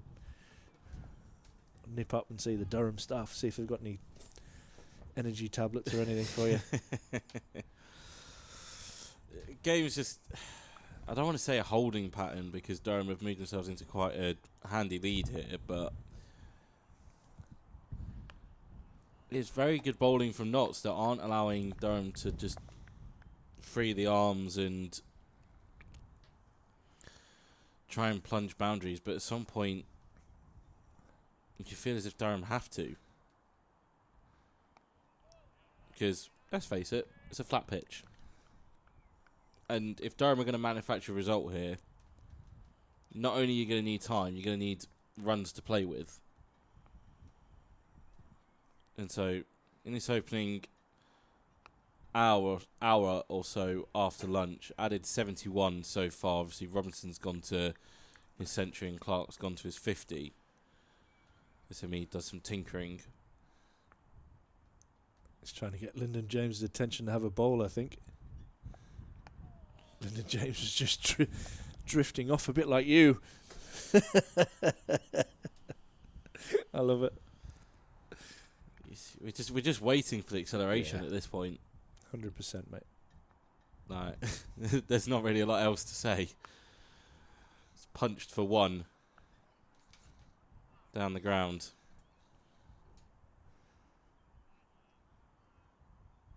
Joe Clark will now go back to deep mid-wicket.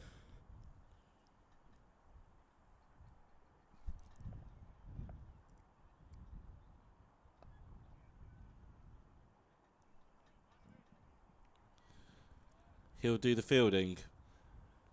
Who have we got coming around here? Got a fine crew of men. We've got a posse. Daniel Hogg at the back, Will Alexander and Hayden Mustard, all part of the playing roster. You've got Ben Mercer, part of the S&C group. And you've got Happy Onions and Will Gidman. What a great crew of men. Rubbish boy band.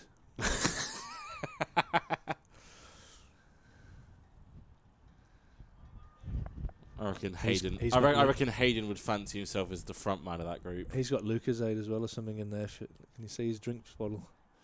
It's definitely. Oh, he's drinking it as well. He's teasing you. Abbas is going to continue. As the youngsters head round to the nets with the coaches. I think Hayden may be in for some white ball. Nets, judging by the colour of his pads. Oh, and that beats the outside edge again from Abbas, who looks like he's contemplating life at the moment.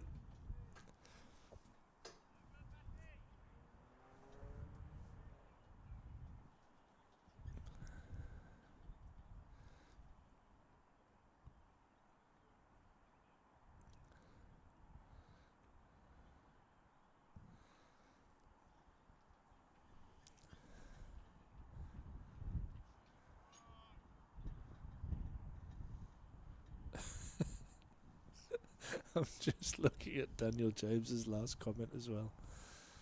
Thanks, mate. Keep them coming. Oh, Ben Stokes must have been in the house. Sam has rescued Rob. Rob, you can have both of those. I'll take one. Oh. It's an energy drink with a red cow on it. I'll let you describe the branding. We'll do product placement. Tom Seymour will kill us. But, much needed. You definitely need it, mate. You definitely need it.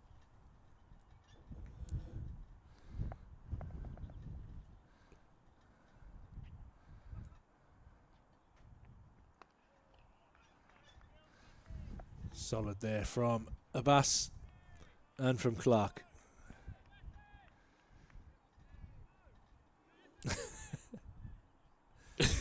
Oh my God. And we're not going to get into Beyonce songs now on the live chat, are we, as well?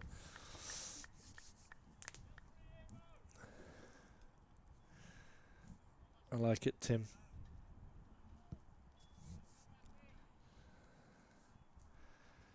I'm going to have to read Daniel James's last comment. This will make you laugh. Hey, God.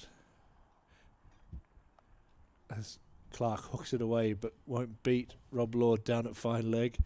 So he says in the 1990s in a New Zealand club match, a sheep wandered onto the pitch and ate the bails off the stumps.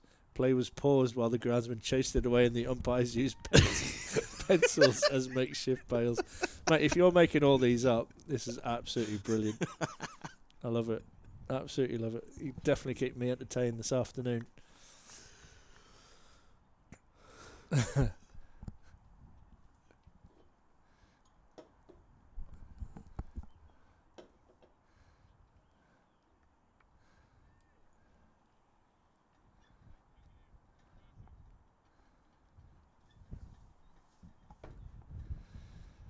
Hey, dear me, what's the world come to?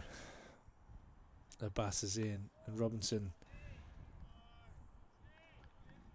off the bottom of his bat, defends out into the offside. Well, the ground staff have emerged from the warmth of the old score box. It is like a greenhouse in there. It's beautiful and warm. I'm sure we'll get Ross up on the roof to grab a picture of them having a little wander around the ground.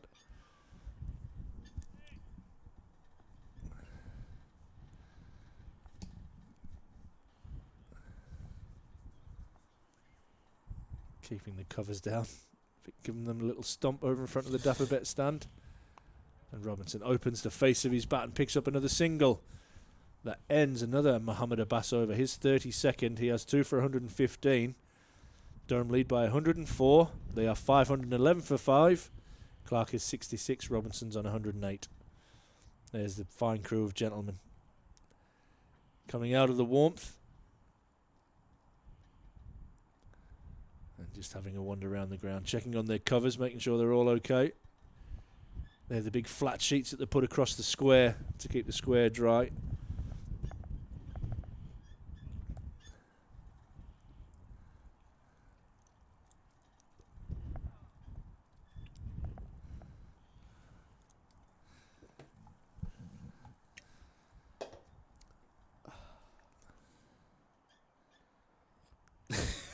He's at it again.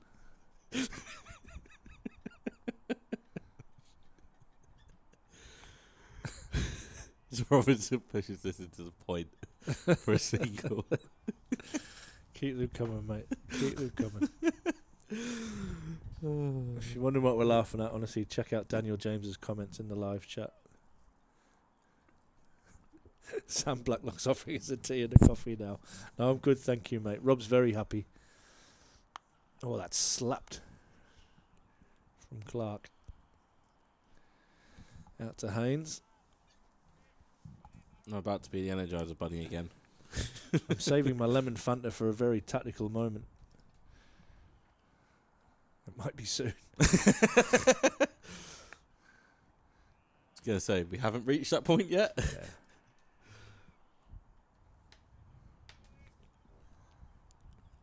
We'll do a roundup of the county championship at the end of the over. See what's going on.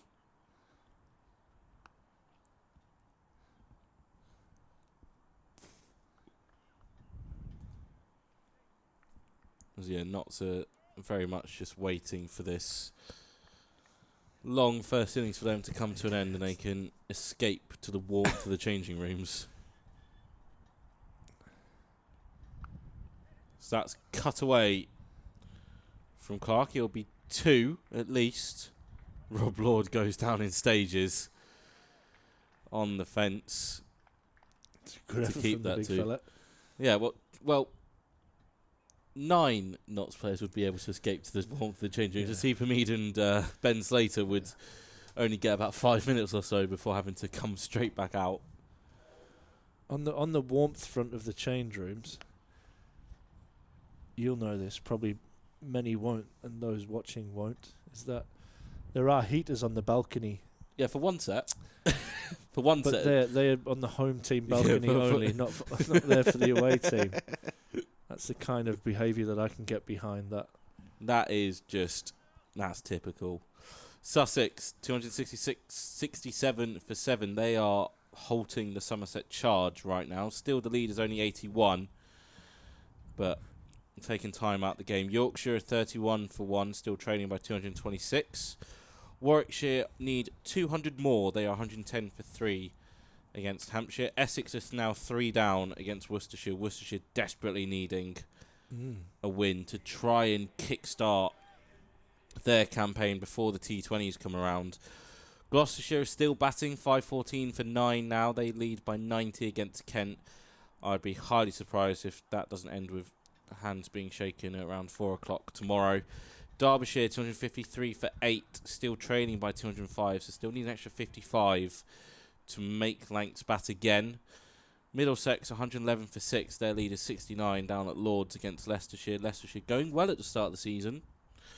Logan Van Beek, very astute signing in Northamptonshire, 192 for 6. Lyndon James into the attack for the first time since lunch. Northamptonshire still trailing by 47 at Cardiff. So yeah, that's your county championship roundup.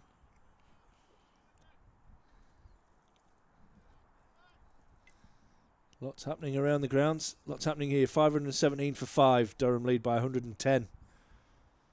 It's Graham Clark on 70. I'm going to answer every time. No, I did not know Daniel James. Clark drives handsomely through the covers. But Rob's man Ben Slater out there. I think it's Matt Montgomery's. Oh, is he taking his spot? That's ridiculous. Where is Ben Slater on the field? Liam Patterson-White's at square leg. Yeah, he might have gone off for a little break. Got some company for once in this game. Yeah. Wonder if everybody's jumped out of the change rooms if he's gone in.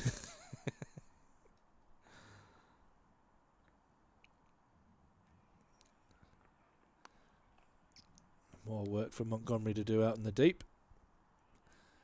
As Robinson punches off the back foot, and he'll pick up another single.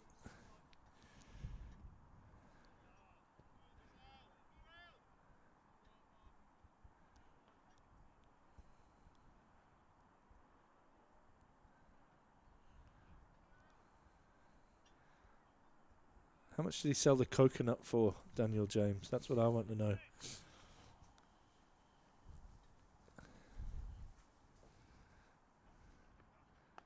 This is on the money from James. Nicely defended by Clark.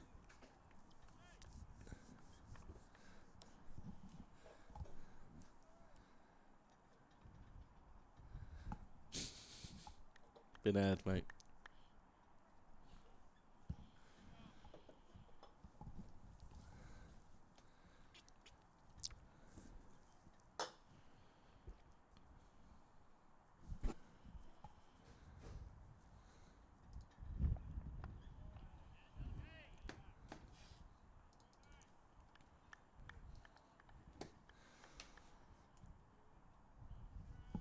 It's quiet enough again, hasn't it?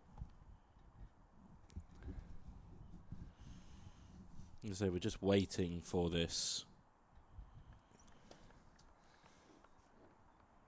game to really kind of kick on. We need to will it to happen. Come on. Let's everybody send the vibe.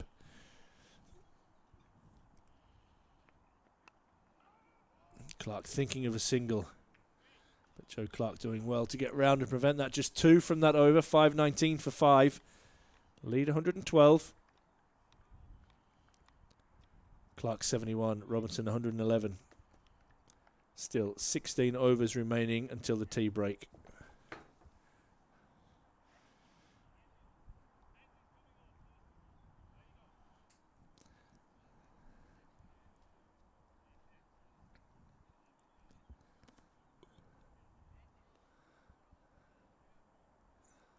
Ben Slater's back. He's back. Liam Patterson-White's back as well. Yeah, it's been a long shift this one for him, isn't it? Currently has figures 35 overs, 4 maidens, 2 for 108, economy of just over 3 and over.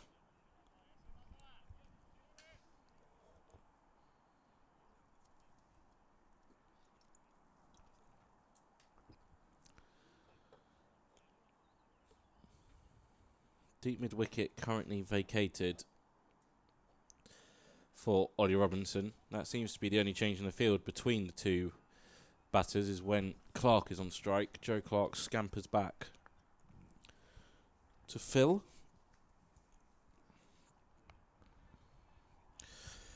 Should be a comfortable 2. And it is. Lead ticks over.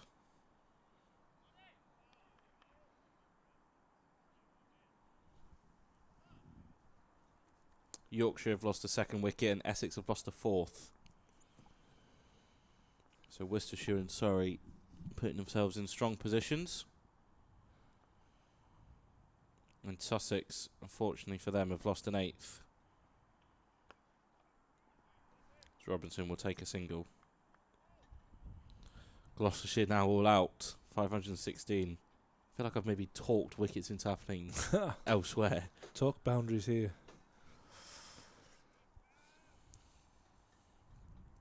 A fine reverse sweep. Oof. So Clark will give the strike back.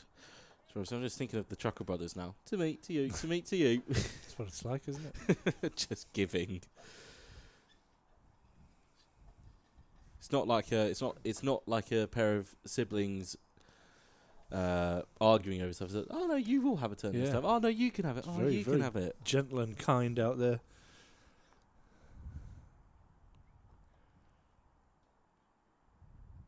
Robinson rocks onto the back foot, but good stop from Lyndon James. Got a feel for Farhan Ahmed back on that seat out near the out on the boundary.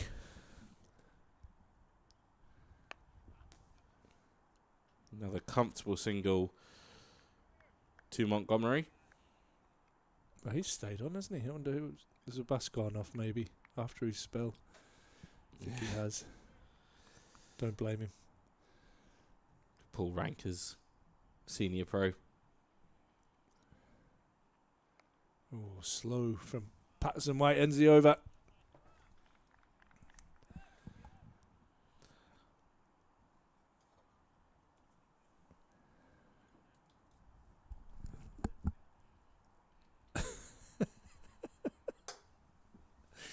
Keep them coming, mate. Keep them coming.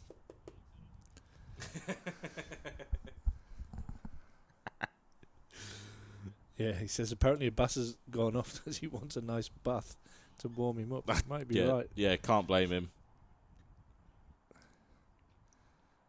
Again, going back to my days, having to take hot water out to Javagal Srinath as 12th man just to keep him warm. Remember commentating here a couple of years ago on a Lancashire Essex quarter final. Old Trafford couldn't be used, and Adam Zampa was playing for Essex, and they were definitely bringing him around cups of tea and coffee to keep his hands warm when he fielded on the boundary. Starting to brighten up here a little bit. There's James into Robinson. He clips that one away off his hip, and we'll pick up another single.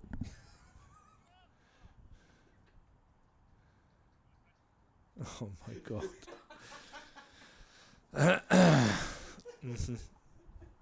The north wind is our secret weapon. It's definitely a weapon. It's bloody freezing. Daniel James, you're a bad man.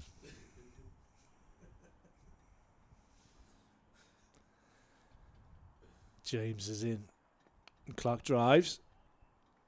This is out to the left of our man Ben Slater, but he does well to prevent it from going for 2 runs.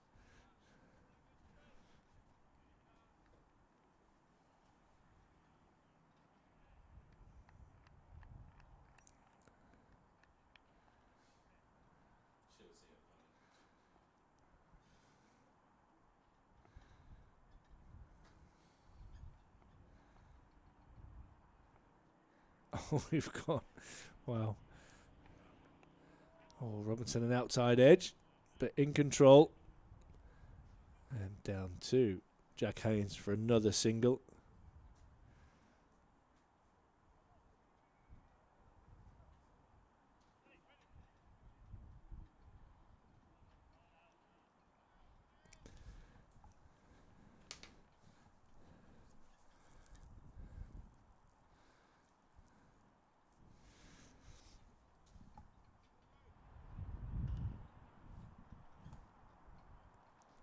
Lyndon James. Clark drives nicely, but won't beat mid on, and won't be a run. It's Brett Hutton, the man doing the fielding.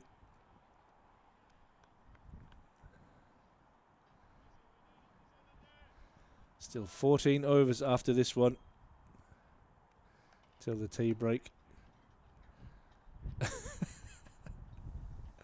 Very good dare to listen, I like that.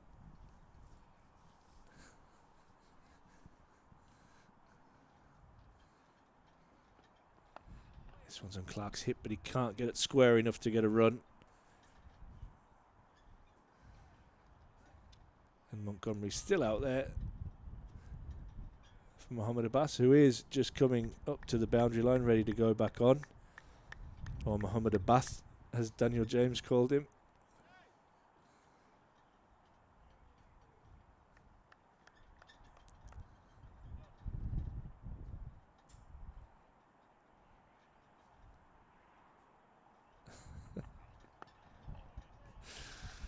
Oh man, there's only one Galar on this stream, mate. Another easy dot ball there. There's Clark in behind it, and James knocks it back to him.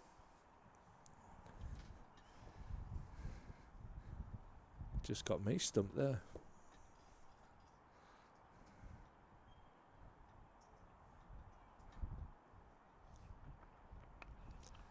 Last ball of the over. His defender out into the leg side. 529 for 5. Durham lead by 122. Clark's got a little bit stuck of late. He's on 73. Ollie Robinson's on 117.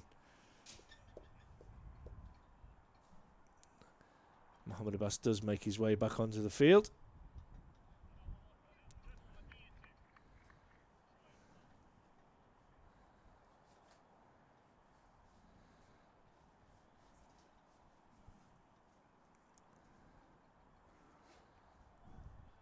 Slater goes off again by the look of it. Or is he? Was it Slater or is it Montgomery gone off now? I don't know. There's comings and goings everywhere. One constant in our world at the moment is Liam Patterson-White is going to continue from the Finkel end.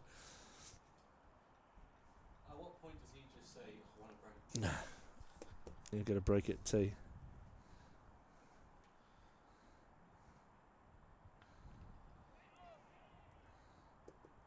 Looped up by the bowler, going to be given as a leg bye.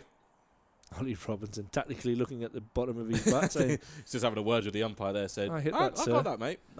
I want to run there.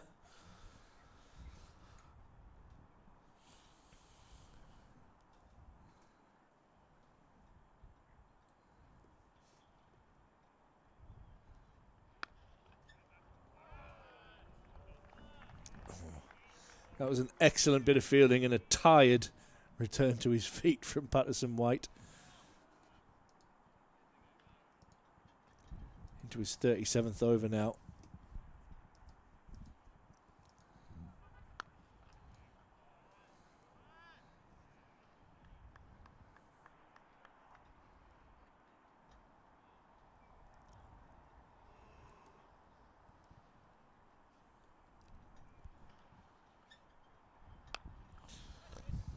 Graham Clark decides the best way to get out of his sticky patch is to go through the leg side in the air for 4.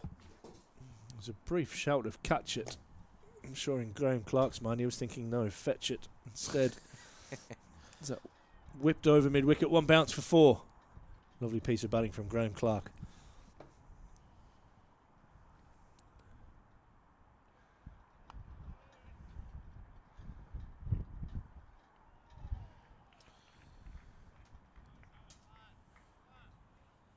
Hasib Hamid really leading by example out there in the field.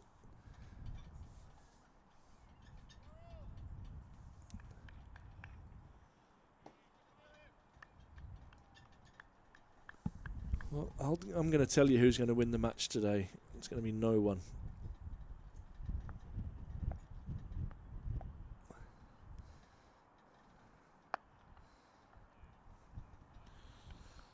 Lead sits at 128. Clark 78, Robinson 117. 148 overs now completed by Notts.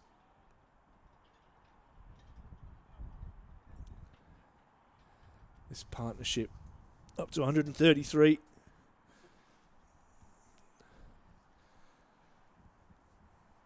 It's Durham setting themselves into a very powerful position where they'll probably look to declare sometime after tea and put Notts in. They took 10 wickets on day one. Can they replicate that and take 10 wickets between now and the end of day 4?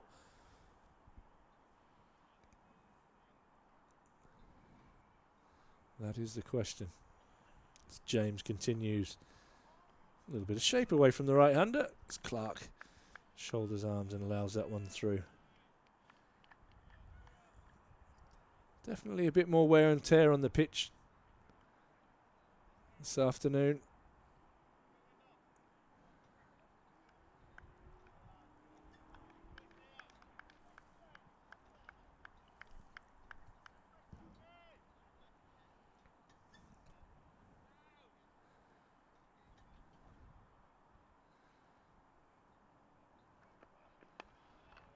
Clark driving.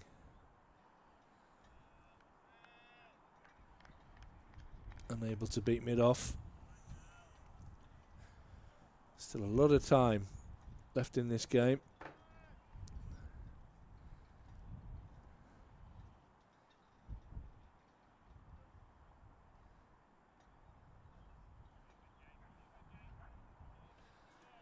.140 overs left in the game after this one, minus the change of innings. This one's fallen on the legs. It's inside edged onto the pad, and Clark will pick up another single.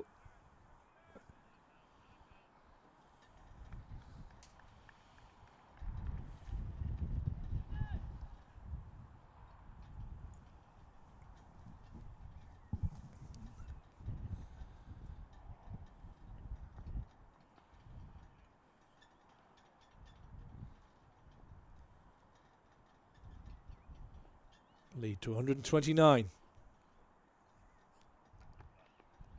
And Robinson, not for the first time today, gets that really fine on a controlled hook shot. And will pick up another boundary, moving him on to 121. The lead into the 130s now, 133.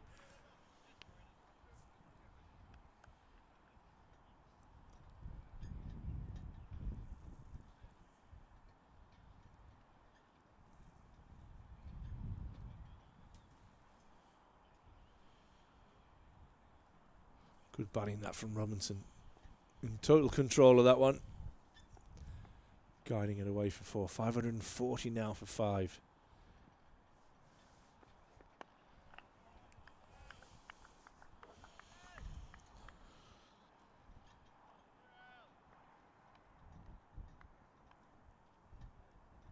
.44 overs left after this ball today. 96 tomorrow.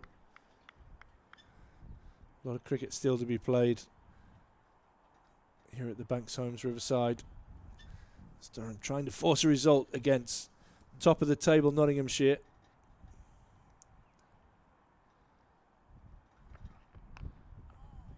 Robinson gets a bottom edge and can't get that last ball of the over away. 5 off it. 540 for 5. Clark 79, Robinson 121. The lead is 133. There's still 12 overs remaining before the tea break.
Short. Dragged down. Ollie Robinson dispatches it to the LNER stand for a maximum. Moves the lead to 140. That's why he's on number 4 on my list. Lovely strike from Robinson. Been really tight over that from Patterson White up until that point.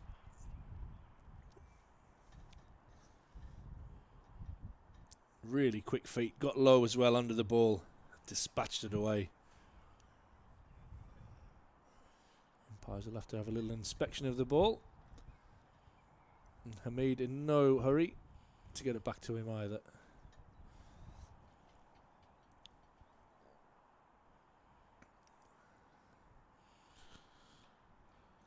Might end up getting to a point, Ash. Yeah, there's a little bit of a gouge out of the ball, I think. The umpire's just having a bit of a confer.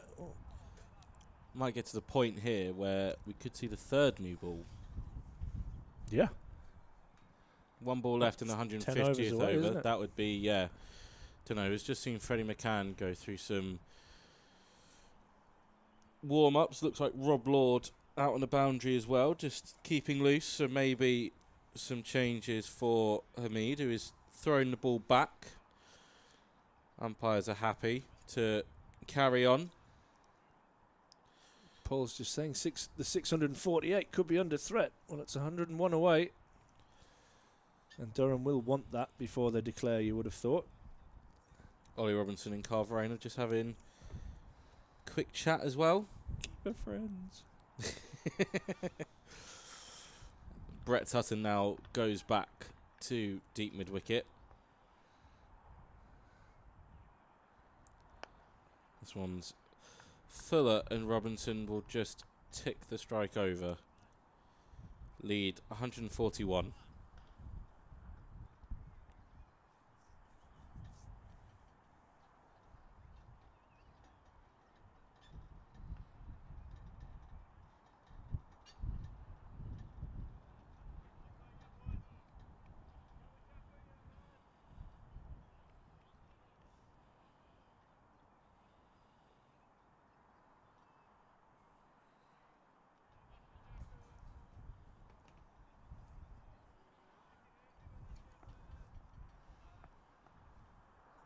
James to continue from the Lumley end. Has Ollie Robinson his sights. Robinson defends that one back to him for no run. Leads 141. This partnership continuing to build now, 146. Clark's on 80. Ollie Robinson on 128.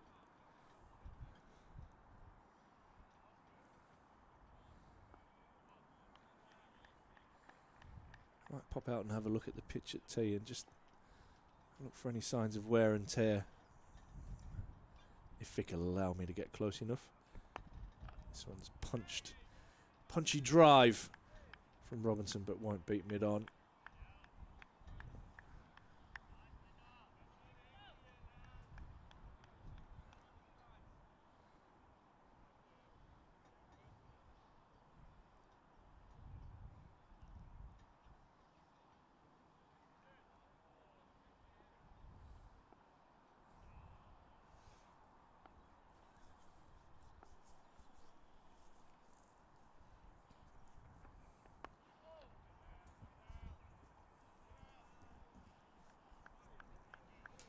Almost a repeat of the ball before. Patterson White comes in to disturb the pattern. From James to Robinson to Mohammed Abbas.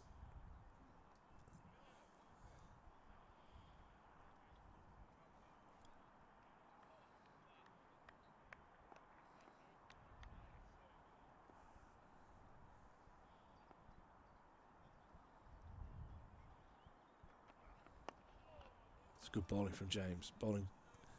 Full bowling straight, making it difficult for Ollie Robinson to get anything away.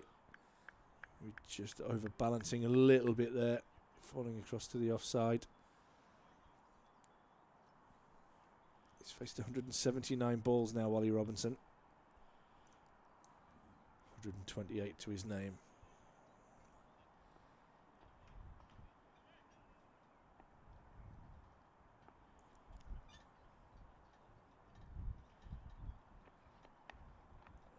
Little flick of the wrist into a pull shot. Ollie Robinson turns and goes, and Matt Montgomery is unable to run out the little man as he hustles back for a second. That's another 2 to the score.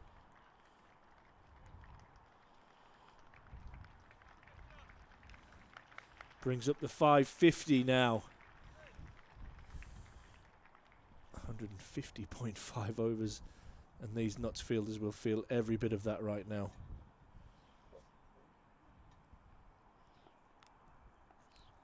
They'll enjoy the comfort of their hotel bed tonight. That's another thing as well. Long days in the dirt and you don't have your own bed to go into. An edge, no slip in place. A valiant dive from Verena, but it ends up in 4 more for Robinson. That just stings even more. Yeah, you kind of earned the right, having batted for this long, to not have any slips in place.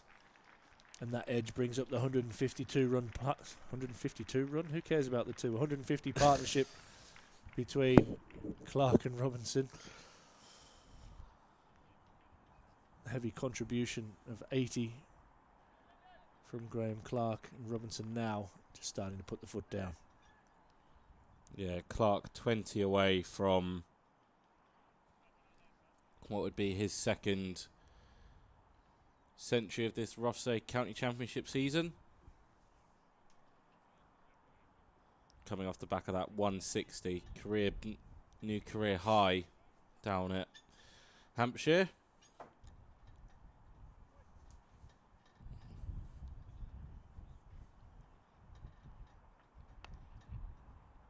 He'll move to 19 away with that dab off the hip.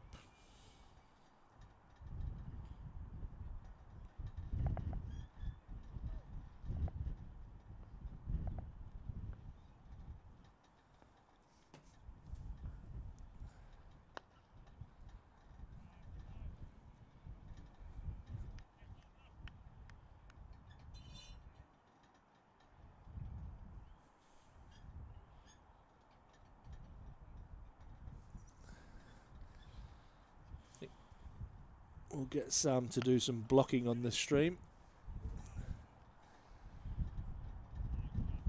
Not really the kind of comments that we want to see.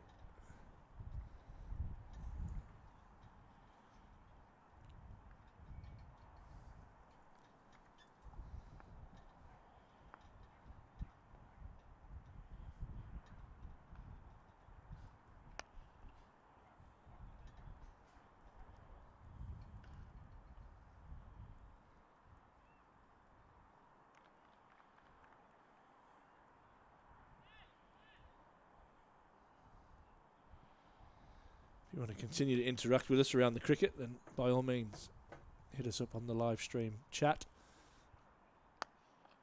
or contact us via email, streaming at durhamcricket.uk, durhamcricket.co.uk, sorry.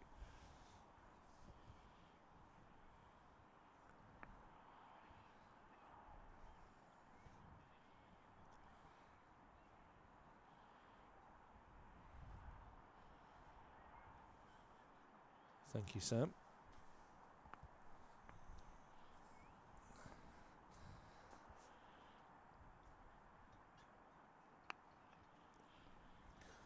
Six singles from the over, lead 153.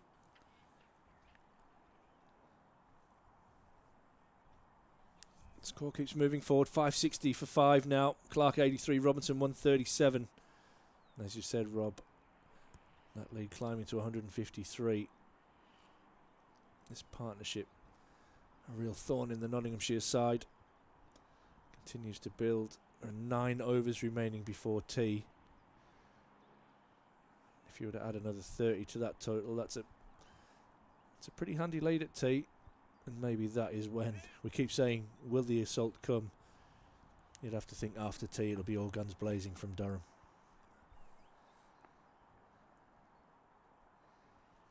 James back into the attack. Robinson flicks this away off his legs gloriously. And you get 4. That is a lovely shot from Ollie Robinson. Yes, it was a half volley on leg stump, But it was beautifully put away by the wicketkeeper batsman.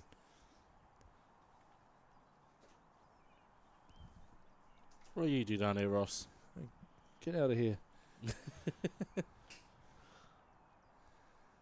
564 for 5 now.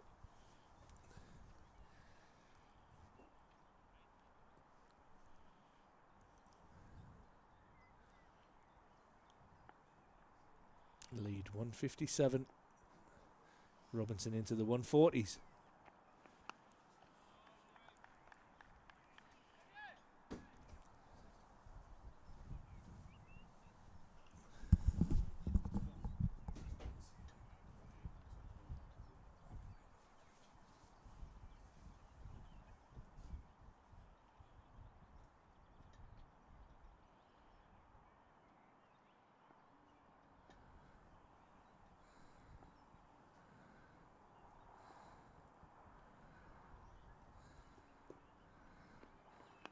Robinson in defence again.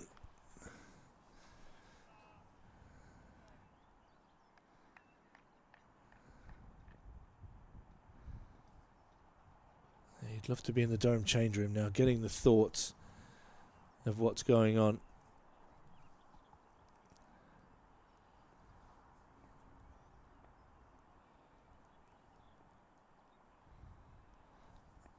There's definitely a few thoughts coming through on the live stream. Robinson drives nicely but won't beat mid-off.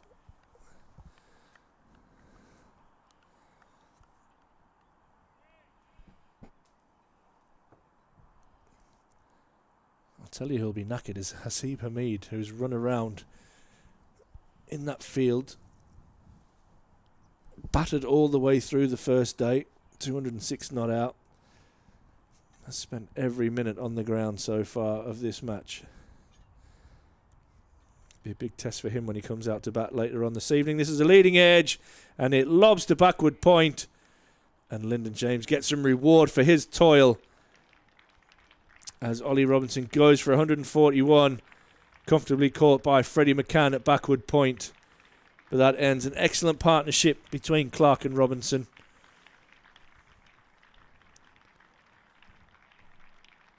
Partnership of 162. And Ollie Robinson will get a superb round of applause as he walks off. Caught McCann, bowled James for 141. His innings included 10 fours and 2 sixes.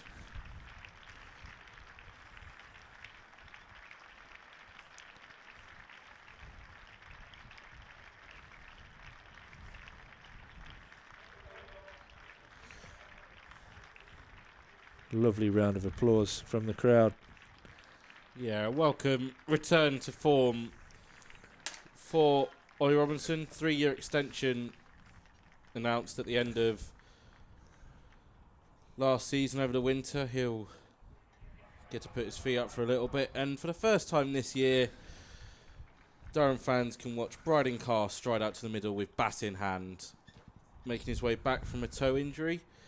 I don't think Ash he'll be too disappointed to see that uneven bounce, considering he's going to probably be having a quick spell later tonight. I'd definitely be bowling after tea, probably the last hour, you would think. And somebody of his height and his pace and bounce will definitely get the variation out of this pitch. It's Mohammed Abbas just having a nice little chat with Bryden Carr as he comes to the crease, making sure he's okay.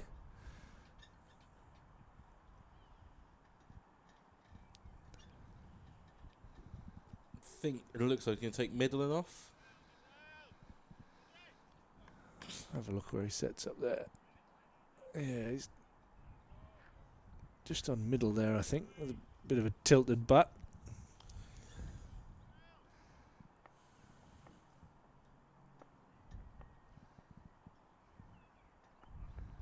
Carr solid in defence behind that one.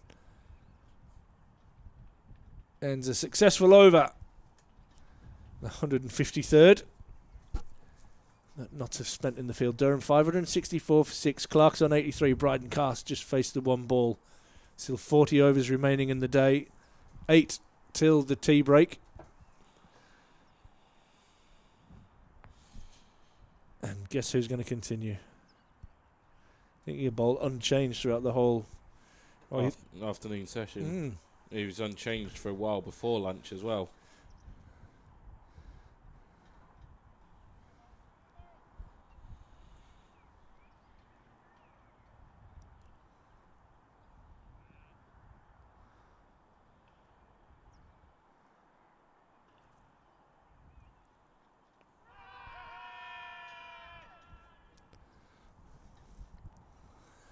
Good shout, that. Maybe just sliding down leg side. Graham Clark flicking his bat a couple of times might indicate that he got a little scratch on that, but that's not far away, that, from Patterson White. Didn't turn, just slid on.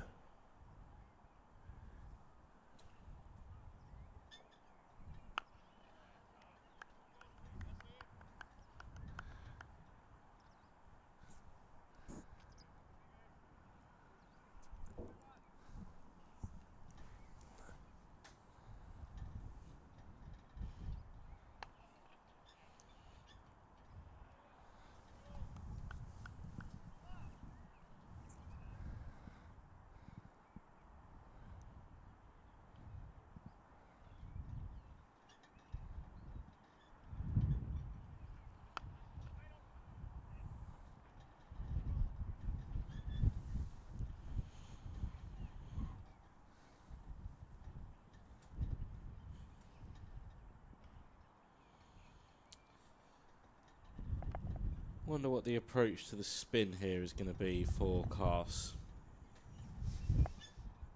It's a good question. Normally full of aggression. And you've got to remember the first time he's batted in a competitive situation for quite a while. Talked about his bowling spell as well. Or spells. Getting back into the swing of cricket. Out in the middle.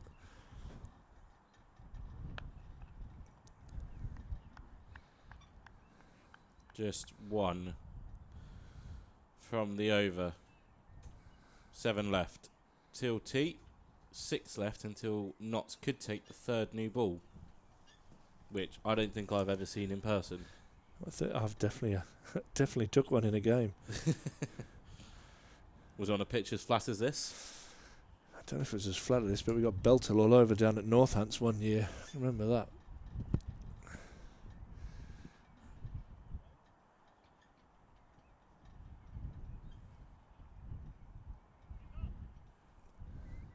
James to continue from the Lumley end. Clark drives and drives nicely. Might have been tempted to push a single there. Mohammed Abbas at mid-on. Decides against it.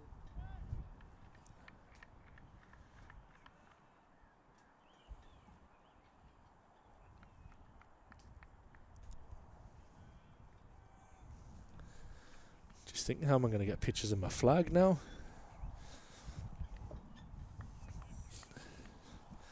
Stevie's abandoned us for the day. Ross has wrestled the controls. She's flying solo.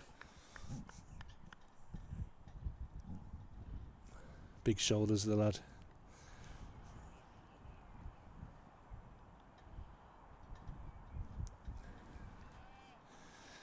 Will Durham have a third centurion of the innings? Graham Clark on 84. Just creeping up to another milestone. Cast yet to get off the mark. Durham's lead is 158. And Clark guides that one down, one day style. Down to Jack Haynes at third man. He'll pick up another single and move a step closer to that milestone. He moves to 85.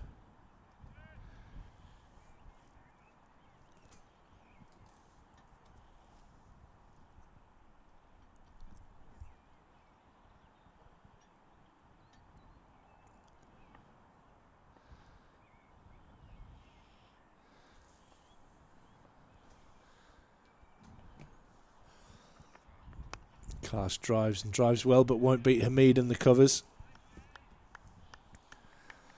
Still white floppy hat on, sunglasses on top. Probably pinning it down. The wind looks like it's just died down a little bit. out there. It's all relative. And the sky is trying to break open. You can see little gaps in the clouds.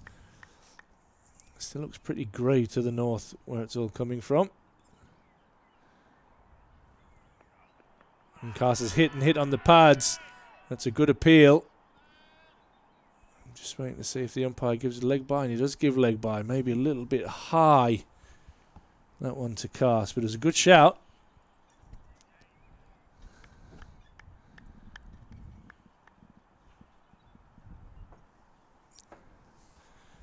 As the youngsters return from their hit.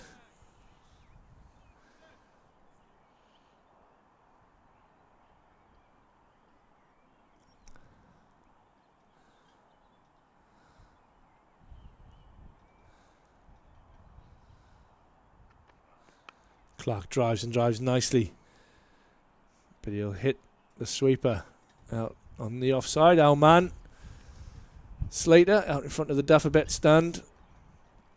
That will be another single, and that will be another one to end the over. 567 for 6 now. That lead up to 161, sorry. Clark moves on to 86, cast yet to get off the mark.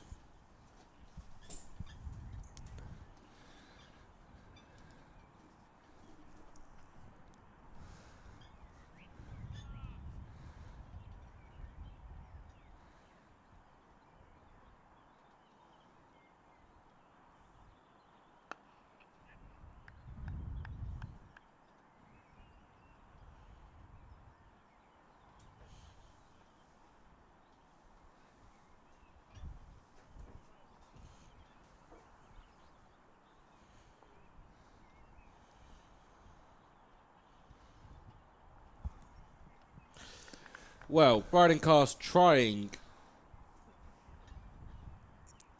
to add some impetus to the innings, but misses a straight one, and Patterson White picks up his third just before the tea break. Cast goes without scoring. Durham lose another. He just ran past the straight one there, Carsey, unfortunately for him. Patterson White gets another wicket, well deserved. You can't say that he doesn't deserve wickets. He's put in a right shift for his team. That's his third of the day.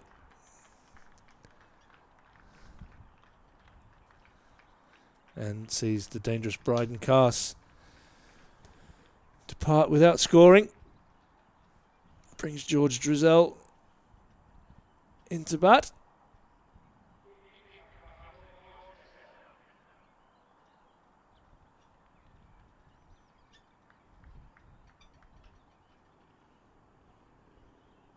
Patterson White 3 for 134 into his 41st over of the day.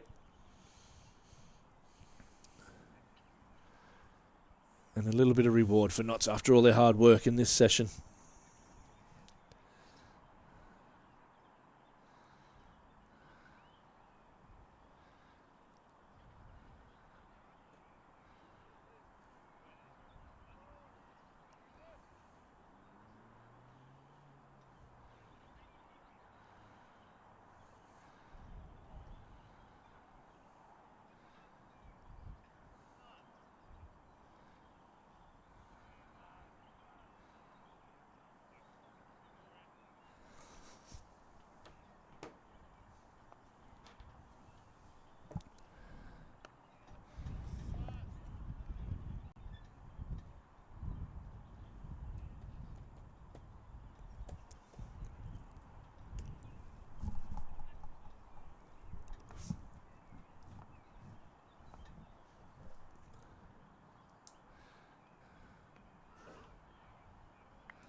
Evil Budgie Scrabble. That's a hell of a name, that.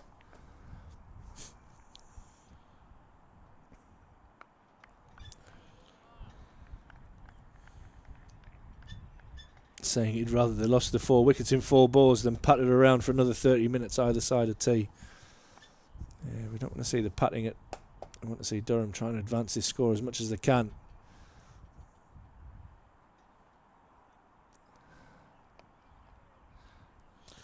Nice flick around the corner from Giselle. Will get him off the mark. He'll keep the strike. 570 for 7, lead 163. 5 overs. So everyone can retreat inside for a hot drink. Imagine Durham would get some final instructions from their skipper. 570 for 7. Long batting lineup for Durham with Ben Rain coming in at 10 and Cody Youssef at 11. Both more than handy with the bat.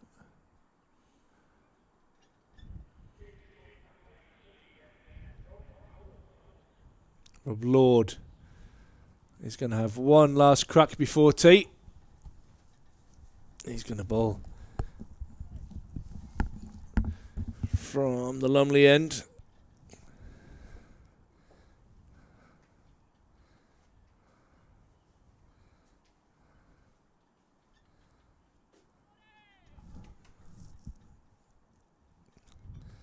It's going through a few looseners there.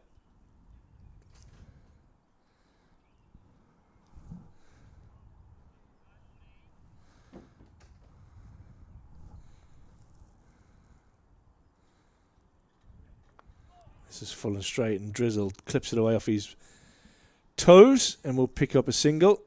His second. And advance that lead on to 165 now.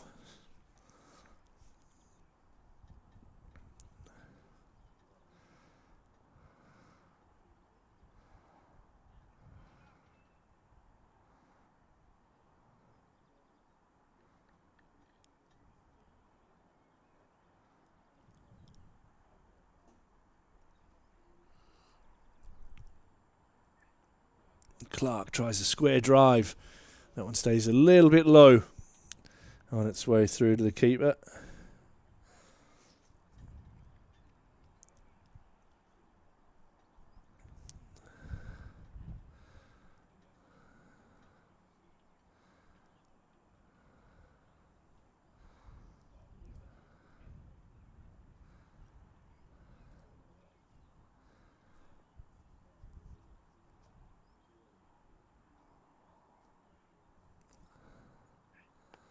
So Clark drives straight to mid-off,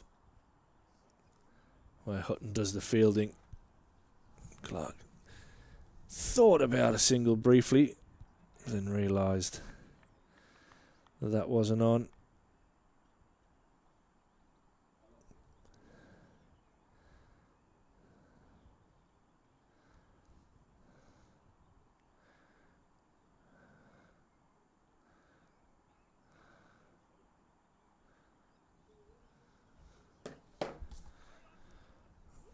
Clark this time can't beat McCann at backward point. Clark's on 87.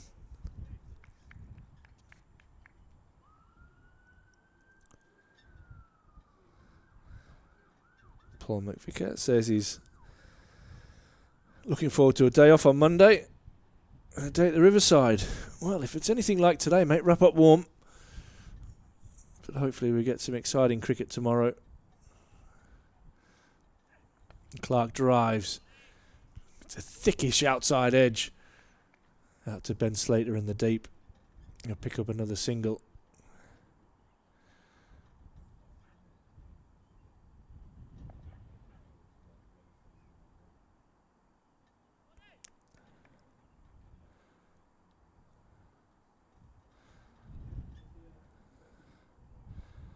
Yep.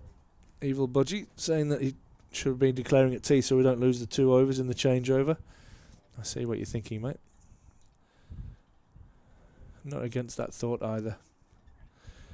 And a real short one there that both umpires say is okay. That ends the over. 572 now for 7. Lead of 165 for Durham.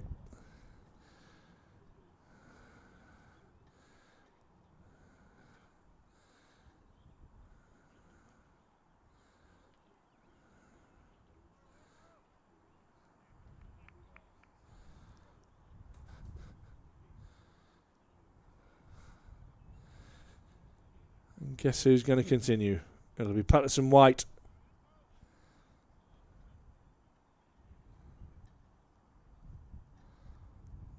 Be continuing from the Finkel end. Yeah, it's going to be a tough one, isn't it? All the comments there. Trying to take 10 wickets. And here they did manage 10 wickets on day one when the wicket was probably at its best. This one's short and heaved away out into the deep by Clark. On the bounce to Slater out in the deep. He'll return it back into Verena. Just another single.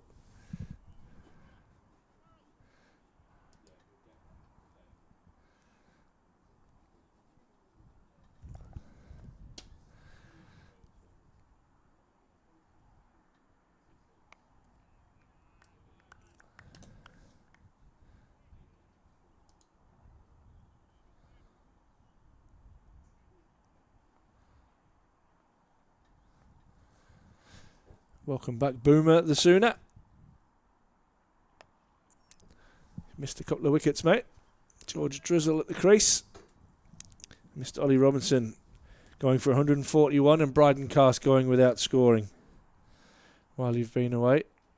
A couple of wickets to finish the session off for Notts. 574 now for 7 the score.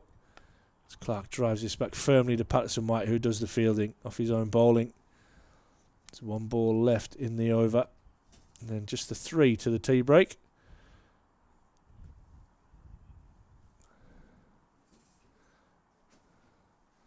Clark gets back and slaps that one, but can't beat cover. And that ends the over. Durham 574 for 7. Clark's on 89. Drizzle on 3. And the lead is 167. 3 overs remain till the tea break.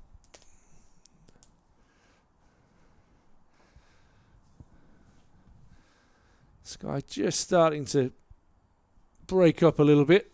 Lots of blue sky above us. This is probably the clearest it's been all day. Yeah. Whereas yesterday it was it started off a bit gloomy, but give it within the first 45 minutes or so, the blue sky had come out, and it stayed that way until the end of play. So it's been decent bowling conditions, but this is a very benign wicket. Can Rob Lord extract anything? Just 2 overs away from the 3rd new ball as well. Another thing to factor in. Will they take it? Are they quite happy to keep the ball soft? I don't think it would be a bit pointless to take it 1 over before tea. So I think they'd probably carry through to tea and then maybe. But then, as you say, this ball now soft, not going to race away to the boundary, whereas that new ball will be a bit faster to the fence.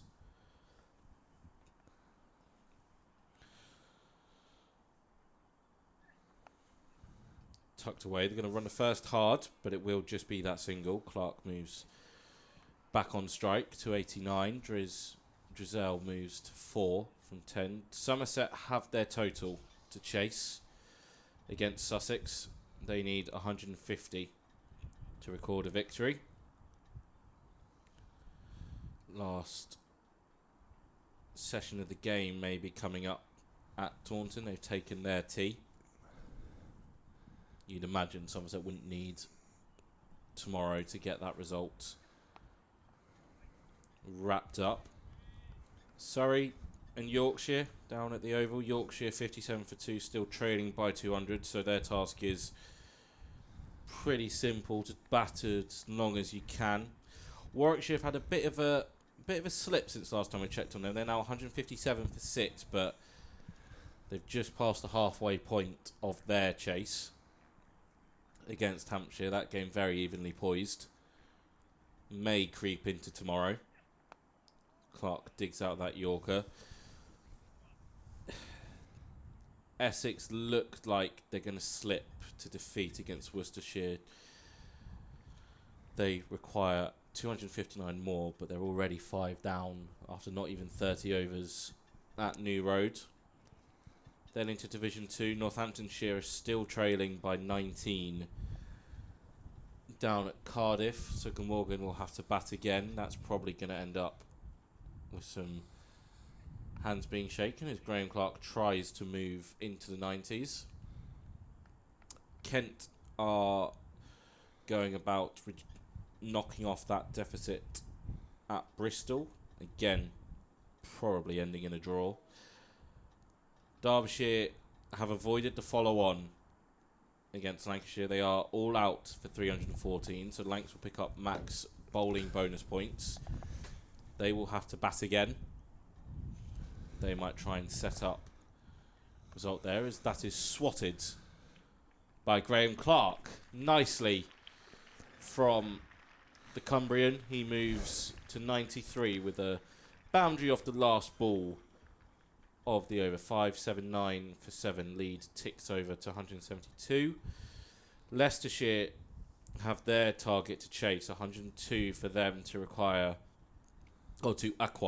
16 points for a win against Middlesex, 143 all out for the hosts at Lords, who are trying to lure Virat Kohli to play some county cricket, Ash. That'd be crazy, wouldn't it? I mean, talk about strong middle orders. They've already got Kane Williamson. Yeah, it wouldn't be the worst combo, that, would it? Jeez. Imagine rocking up to play against them two. I think if I was a fast bowler, I'd a slight twinge in my hamstring. Yeah. Sorry, Skip. I hear you. Need a break. Patterson White to continue to bowl over 160. So the new ball is available after this. And this will be the penultimate over before tea.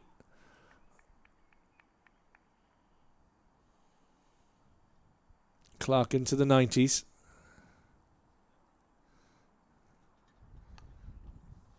And you get at least one more there. As Rob's favourite man Slater out in the deep does the fielding.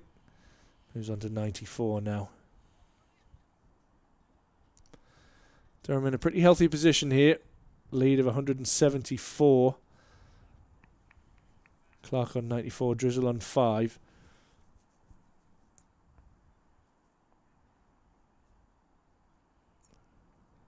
And nice bowling from Patterson White.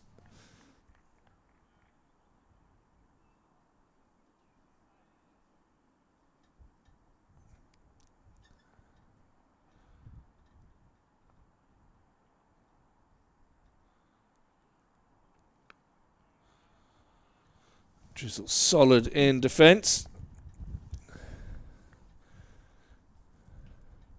2 balls remaining in this over. Just a reminder that after this over, that third new ball is available. If they do take it, Patterson White might get a well-deserved rest. He's toiled away well for Nottinghamshire. He's taken 3 wickets.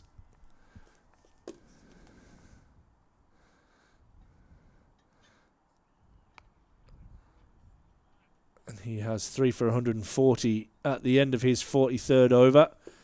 Durham's lead moves on to 175. Clark's on 94. Drizzle on 6. And this will be the last over before the tea break.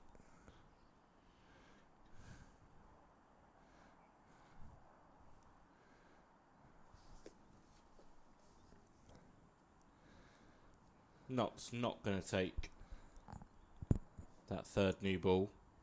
Will be Rob Lord with the old one. Last over, sorry. For the tea is that Banks Home Riverside gets a nice, the square gets a nice coating of sunshine. Probably for the first time today, the full ground in sunshine.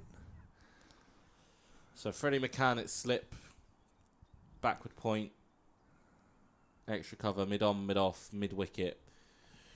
Long leg, deep backward square, and third. That's your field. Supermead now moves towards a more regulation cover. George Russell pushes exactly where he came from. Pick up a single. Graham Clark is one hit away from what would be back-to-back centuries for him.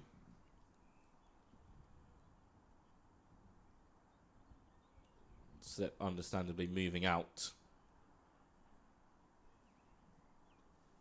for the set Cumbrian.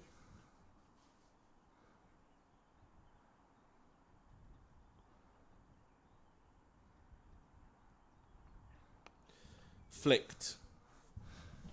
Just be one.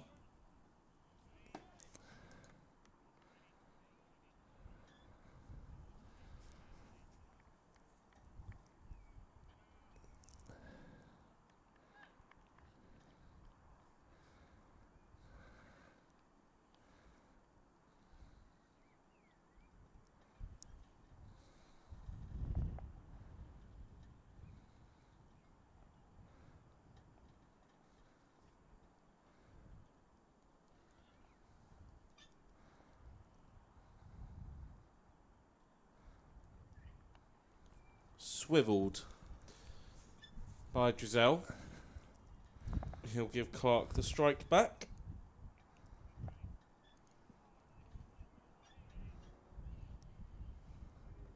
Two balls left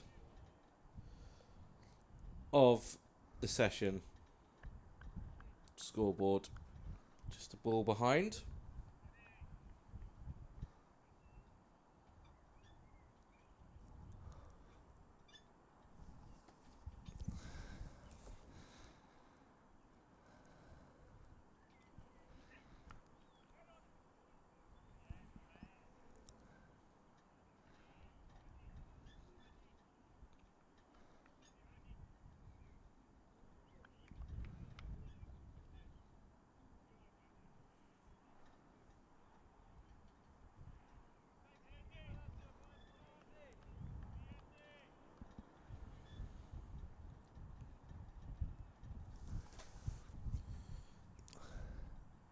Last ball of the session. Oh, what a Driven shot. by Graham Clark. Not perfectly timed. So it will just be a couple. He will go to tee 3 short. Or will he? My mistake. One to come, mate. One to come. Scoreboard playing tricks on me. Been corrected now. We'll blame William Dobson. Might be Grumpy Graham in there.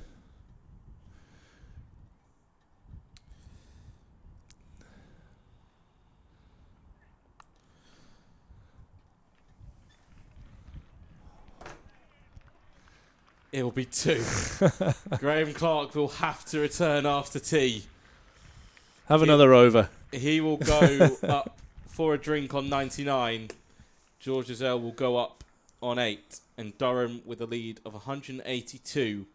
Third new ball available. Knott's not taking it straight away. And as we've alluded to all day, Durham will probably be having a bowl at some point this evening. When? We don't know. But we're going to have a break. 589 for 7, lead 182. We'll be back with you in 20.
Well, welcome back to session 3 of day 3, where we are hoping for a little bit of excitement, a little bit of movement in this game. Durham going quite nicely without really pressing their foot on the accelerator too much. They are 589 for 7.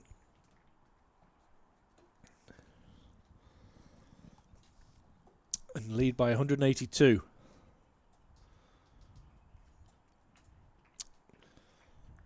The big news is Graham Clark is on 99, and the craziness of cricket is that we walk over and have a nice cup of tea while he's sitting there waiting for his milestone. While Umps O'Shaughnessy. And who else we got? Peter Hartley. Sorry, slipped my mind there just for a moment. Apologies. Back out in the middle, soon to be followed by the players. You can see Graham Clark there, one run away from being the 3rd centurion of this Durham innings. 589 for 7 they've amassed so far. George Drizzle got to the crease just before tea. He's on 8. He got to the crease after the fall of Bryden Carter's wicket, who went without scoring. Before that it was Ollie Robinson, who played beautifully for his 141. He was caught by McCann at backward point off the bowling from James, who one that just maybe held up a little bit in this pitch. Will there be enough variation in this pitch? Will there be enough potency from this Durham attack to be able to take 10 knots wickets in the remaining 4 sessions of this game? But first, Durham are going to continue to bat, whilst Clark and Drizzle wait for the Notts fielders to cross the line. I think this has shown, though, Ash, is that Durham did very well to take 10 wickets on the opening day. Absolutely. It's taken, 5 sessions so far that Durham have been batting, and Notts have just picked up the 7 wickets so far. But yeah, it's been all happening. And how soon will Durham look to declare, or will they look to slog themselves into a position where they get bowled out also?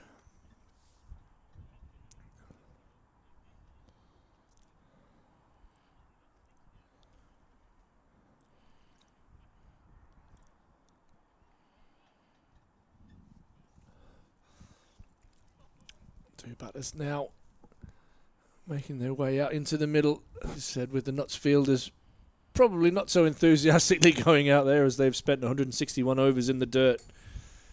They've spent 1 over and 5 sessions toiling away. Trying to get a look at the ball if they've taken that.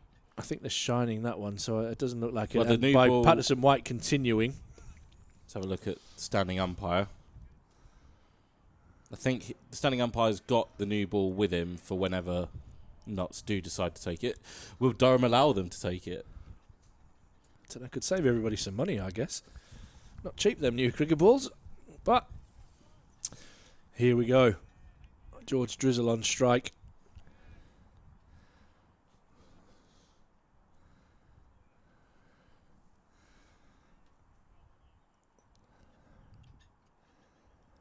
Patterson White to continue for the 578th time from the Finkel end. And again, he's right on the money.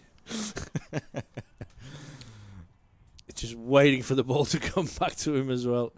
32 overs after tea is your normal protocol on days 1, 2 and 3. So there's 31.5 overs remaining in the day. Drizzle gets a thick inside edge on that one as he turns it round the corner and brings Graham Clark onto strike. Indeed, picking up 2 off the final ball of the afternoon session to take him to 99. Doesn't strike me as a man who would get particularly nervous. No, he's been around a long time now, or hasn't fret to go into a break on 99. The people's champ. Oh, not to cruelly bring up their sweepers. Oh, come on, guys. Give a guy a break.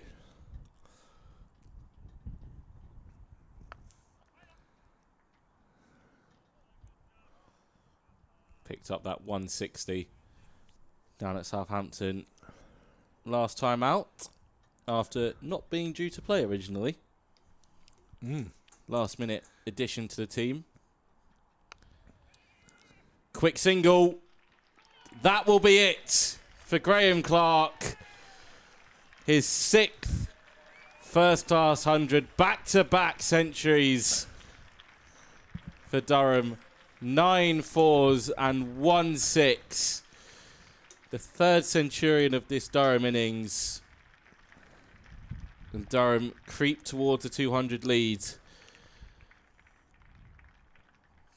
Gentleman's handshake from George's Elwyn. Will we finally see, Ash, some more boundaries? Firstly, brilliant from the People's Champ. Well done, Graham Clark. Oh, the lads are getting a bit personal on the live stream. Come on, lads, play nice. Play nice. Another single to Drizzle. Just had a nice moment in Graham Clark reaching a century. I love seeing him do well, you know, like he's just such a good human being. Often, we talked about with Ryan yesterday, often the easiest person to leave out. But man, he puts up some numbers for Durham. At this rate, good luck leaving him out again. Singles from the over, 4 of them. 593 for 7, but the most important single was Graham Clark going from 99 to 100 for his 6th first-class century. Well batted. And yeah, it just speaks to him as a person and a player as well, the fact that he kept his place start of last season, didn't quite have the start he wanted, wasn't able to quite have that fluency that he found in Div 2, then didn't really get a look in for the latter half of last season, but he's gone away, he's worked on his game, he's come back in, he's been in and out the side so far this year, but yeah, good luck trying to drop him again, as we've got a bit of time wasting, I reckon, from Notts. Yeah, we've got a council meeting going on. What's going on here, lads? They've just had tea. Surely they know what the plan is. Come on, let's get it moving. But yeah, Cleator Moore,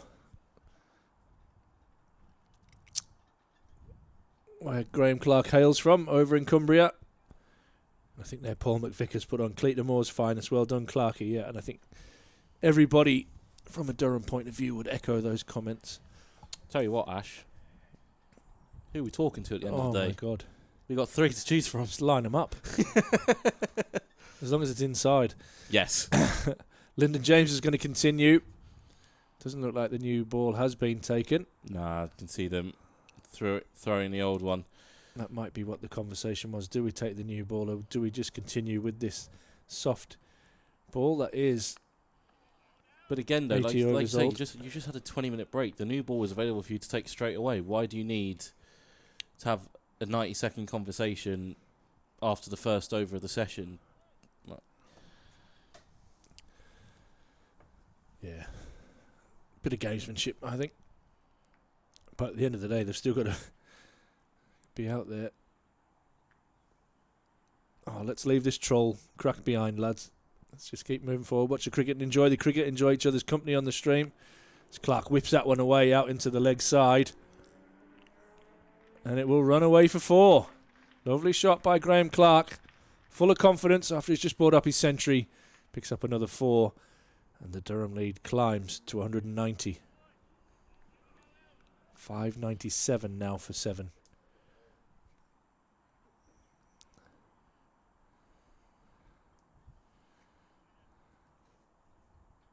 Lovely shot. We've spoken about it a few times throughout the game, Ash.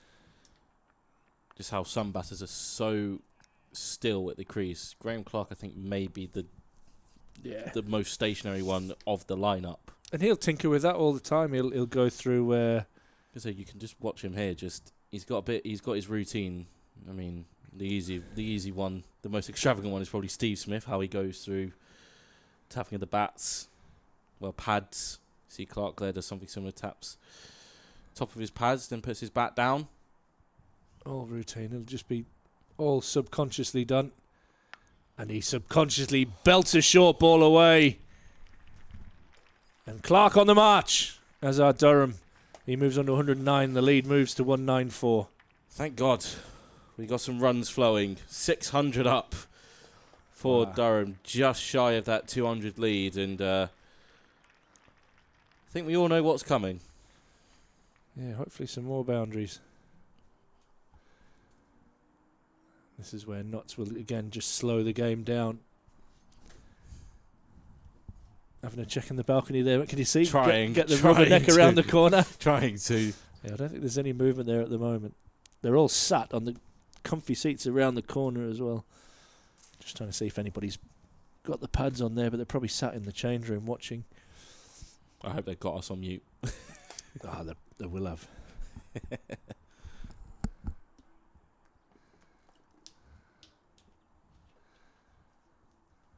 Scouts are out. That's not going to stop Graham Clark. As he guides this one away down to third man, where Jack Haynes has to get around and does well, and he hasn't twisted his ankle there. Clark. No, just a slip. There was two there, and Clark he'd put in the tap his back down. He was all set on coming for two, but just slipped as he went to set off.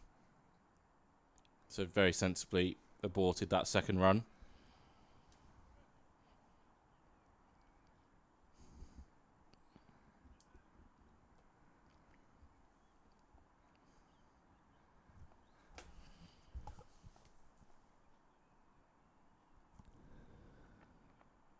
This one's short and down the leg side, and we'll end the over. 9 from it. So Durham just looking at putting their foot down as they build towards a declaration. They lead by 195. Clark. Centurion straight after the tea break on 110. And George Drizzle's on 10 himself. Lead by 195 Durham.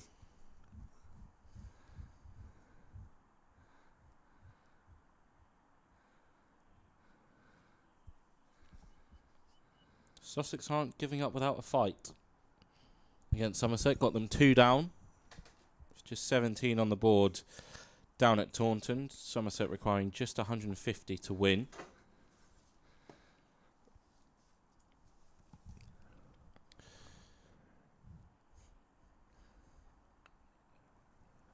Clark wants 2. He's not going to get it.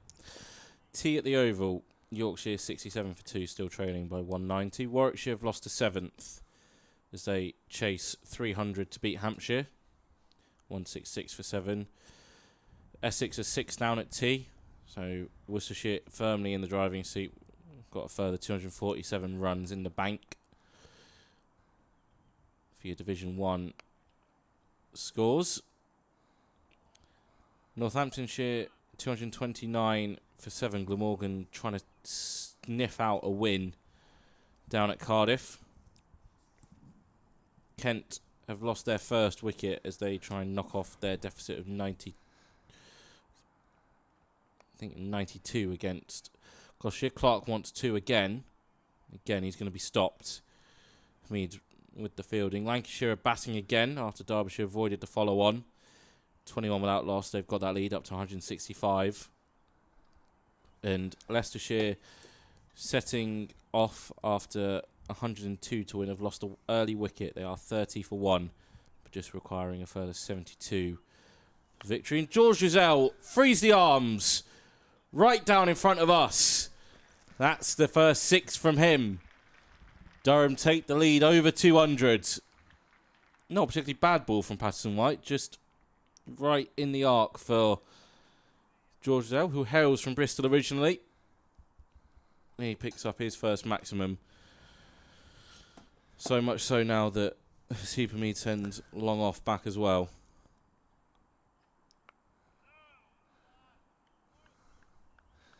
A big Bristolian no from George Drizzle. Can hear the little twang from up here.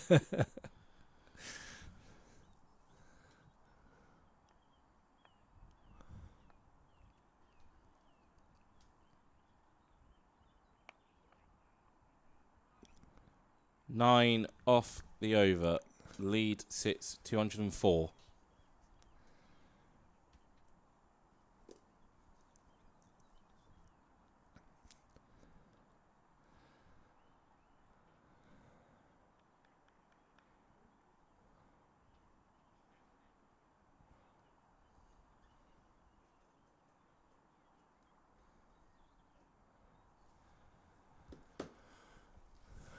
Lead's climbing.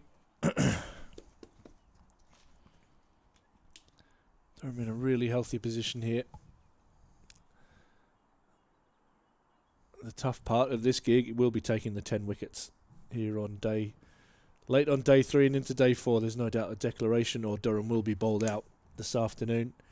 And Notts will probably have the best part of an hour to bat tonight. Some weary bodies out there for Notts, and if you have a look, if we get the big shot of the actual field, there's probably only 2 fielders anywhere near the batsman. Clark gets a leading edge and manages to find one of those. It's a weird thing, cricket, honestly. It could have gone absolutely anywhere and it's gone straight to a fielder.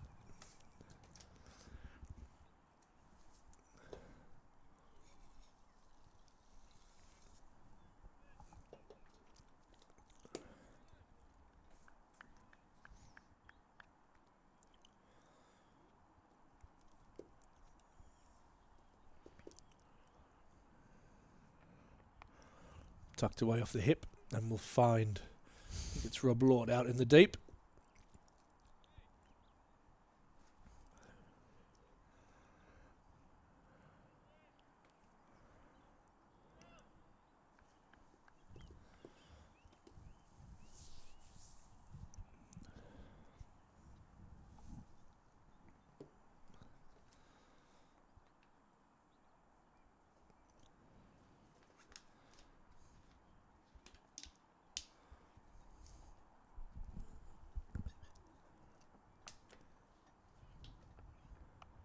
Drizzle cuts and cuts well. A nice bit Good of fielding stop. behind point. Is that Abbas? By the evergreen Mohammed Abbas. Brilliant piece of fielding. Saved 3 runs there. The Pakistani veteran.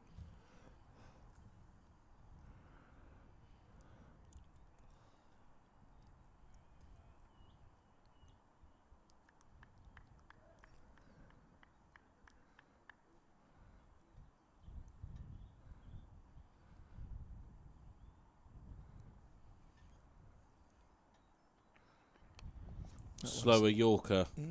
Tucked away by Clark out into the deep. Looking for 2, but can only get the 1. Oh, good take. Kyle Verreynne tumbles away. Good take. Got a question on comms. What is your favourite English ground and why? I actually really like Trent Bridge. I think it's got all of the traditional cricket with the feel of an international venue. And the Oval's an incredible ground as well. Lords, yeah, probably those 3. This is hooked away by Drizzle, and he knew it was 4 from the moment it left the bat. James trying the short ball. There's not many gaps on the ground, but the biggest one is between fine leg and third man. And George Drizzle finds it with ease and picks up another boundary. This lead now starting to grow quickly. That one's well put away by Drizzle. Not high enough from Lyndon James. Good effort ball, but not quite getting the result he was looking for. He's just brought up his century as well. Drizzle 22, Clark 114, lead 211. Drizzle tucks that one away into the leg side to end the over. There's 8 from that over as well. Lead goes to 212. Durham 619 for 7, closing in on their highest score versus Nottinghamshire. That also brings up the 50 partnership between these two. 58 balls. I'd have to throw Old Trafford and Headingley as 2 of my favourites out there. I just feel Old Trafford's a bit soulless for me. I don't know why. Maybe it's just because of the open stands or... Yeah, I can have you seen some cricket moments that make them special to you? Yeah, that I mean that would make sense. Yeah, I've got particularly fond memories. Is that one's looped up. George Giselle tries to go aerial. It's going to run all the way along the carpet. Should have been 2 there, but they'll settle for 1. Now I just been there a few times and kind of just at certain life moments and just kind of just really enjoyed it. No, I get that. The other one I'd throw in there, Edgbaston. That's a bit crazy, that, isn't it? You cannot beat an afternoon in the Hollies when the test match is on. maybe as an Aussie, it probably doesn't resonate as much with me. But yeah, I do understand. I was there 2023 Ashes, and everyone's favourite villain, Steve Smith, was sent in front of the Hollies, and he copped it. Who won that Test match? Don't know. Oh. Can't remember. I just remember the Joe Root century on day one, mate. It was a good Test match. Was that the one that Stokes declared? Yes. On day one. Also got Sophia Gardens is a nice. I've never been down to Wales actually.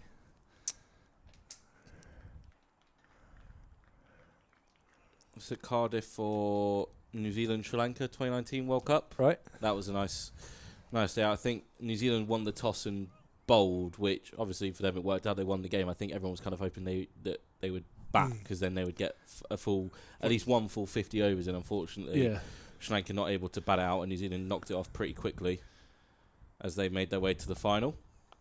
Yeah, club grounds in the northeast.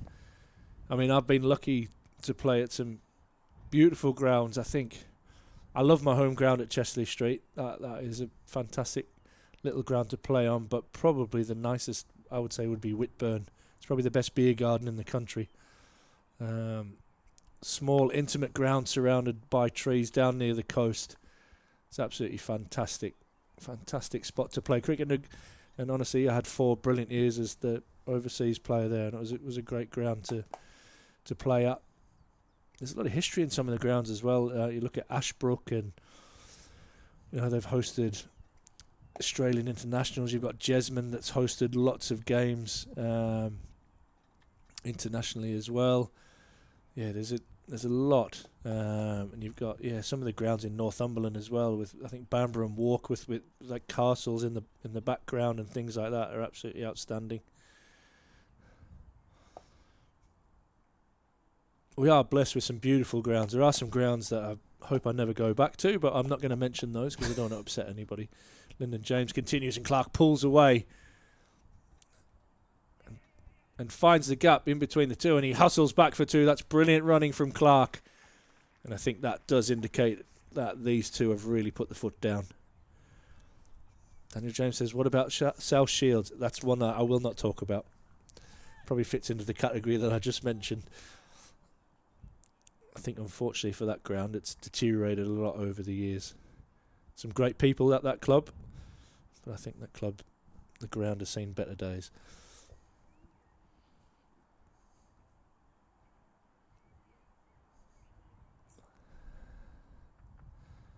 That's wide, and an under edge from Clark doesn't carry through to Verena behind the stumps.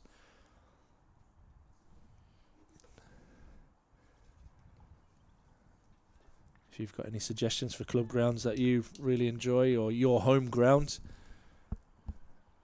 A bit of a pet hate of mine is everybody calling their own ground the home of cricket. I don't know why. There is one home of cricket. Chesley Street. No, no, I agree. Clark again gets an under edge, and Drizzle runs through, does very well. I did enjoy when we had Peter Siddle on comms last year, talking to him about his experiences playing at the SCG, MCG. Really like the Wacker. Wacker's getting a big revamp actually at the moment. Huge revamp. Find a lot of swimming pools and water slides and also no, being serious, all going in there. They're trying. A lot of the stadium in Australia are pretty dated, so they've built them into these big stadiums, and then they've kind of been left a little bit. So they're taking some time in upgrading. And Perth now has Optus Stadium as well, just across the water. Drizzle attempts to climb into that one and gets a thick inside edge to square leg. He cleared the front leg. If he'd connected with that properly, some cars in the car park were in threat of having the windscreen smashed. But so the Wacker's getting a full revamp. I find a lot of Australian domestic cricketers, they love the Adelaide Oval, don't they? Yeah, I think it's just one of those. It's still got the old scoreboard, so it still has that cricket ground feel. And I think that's why I like Nottinghamshire so much. Like Trent Bridge still has that traditional cricket ground feel, apart from the Batman scoreboard.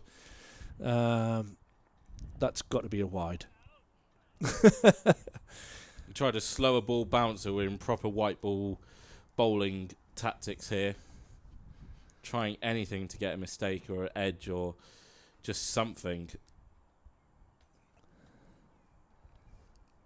for Lyndon James, but not able to get that one quite right. Yeah, so there's lots of beautiful grounds for different reasons. I think the good thing about Australian cricket is generally you get different conditions in each of the grounds, and we talked to this a little bit with Vic around. You don't want all the pitches, and that's the danger with these stadiums, having a lot of them having drop-in pitches now as well. Wellington in New Zealand, Wellington Basins, that got as in the roundabout. Yeah, got the green. Yeah, cool. I love some of the grounds in. I love. There's one. I don't know if it's Central Districts where there's like layers on the bank on the way up. That looks like a beautiful little ground. Wanderers in South Africa. Yeah, again, the stadium, fierce. Clark climbs into that one, but won't beat the sweeper. I think an interesting one is that Bramall Lane is the only Premier League football club. Well, they're not Premier League. They will be again soon, but that has hosted an Ashes Test. So that was also a cricket ground. You had Northamptonshire, which was also a football and a cricket ground as well. So there's lots of different history around cricket grounds, which is awesome. I really want to get down to New Road at Worcester. It's a funny little ground. It's really quirky. I mean, there. obviously it is quirky because it spends half its time under bloody water. But the ground staff there do an incredible job to get it looking so pretty. And you've got obviously the cathedral in the background, which is enhanced. I think a little bit like Adelaide known as the city of churches. So you've got just different features around places. All grounds have their own little thing. You like to go there, or sometimes you hate it for some reason. You might have grounds that you've done well at, or grounds that you've done rubbish at. 224 is the lead. Good chat in there. I like that. We've moved on. But yeah, there's some absolutely superb cricket grounds. I quite like, and I've never been, and it's Stokes' hometown, but Christchurch, I'd love to go to a test match there. Is it Hagley, I think it's called? Which would, looks incredible. There, New Zealand cricket on the up, really. That love watching their domestic stuff. Normally, if I can't sleep over night time, I whack something on, and it does send me to sleep, but I do actually enjoy some of the New Zealand stuff that goes on. A lot of the grounds in Australia now are having a bit like what Lancashire are doing. They're having second grounds built. Yeah, Paul's just put the Granges. It is a nice little ground, mate. Absolutely. Yeah, Lancashire are building a second ground. Out at Preston. Preston, yeah, helping really develop that infrastructure. Chris Thompson's just added that he loves the cycle to what he considers the nicest ground in the northeast in Whitburn. Yeah, I love Whitburn. Blackpool as well, I think, is a lovely... Blackpool, yeah. I mean, Blackpool's Blackpool, isn't it? And is he chopped on? He has. George Drizzle, unfortunately, in my... Graham Clark.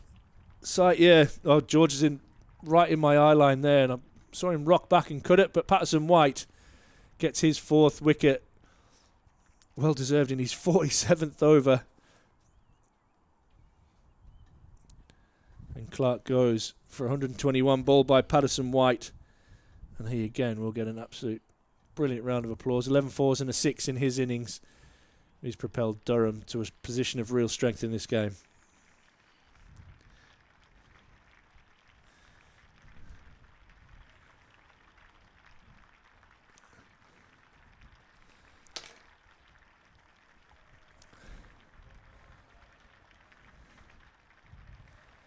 Yeah, I'm agreeing. Just getting some crack there. Durham must be considering declaring,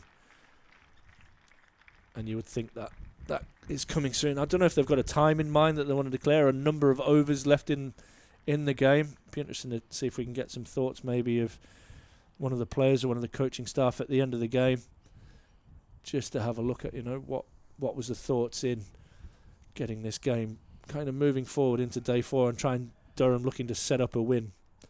But they've got a substantial lead here, 226. Ben Rain is the new batter. We've got the weather combo out there. Oh, yeah. Light drizzle and heavy rain. Love it. I'm trying to think of the ground. Durham played Lancashire in a one-day cup match in 2023. I think it might have been Stanley Park. That's Blackpool, isn't it? Yeah, I think it was. Looks like a. They've also got Sedbergh they played at as well. Yes, I think Sedbergh was Might have been last year. Or last the year year for before. Ben Stokes' return ahead of the Test matches. Ollie Robinson, I think, hit an unbeaten 170 in the second dig to drag Durham close to victory, but Lancashire pulled out in the end. It's going to be a packed offside field for Ben Rain, and sweepers out leg side. There is a man at mid-wicket. Mohamed Abbas just trotting around at the top of your screen. He's going to go at the 45 on the leg side. One ball left in the over.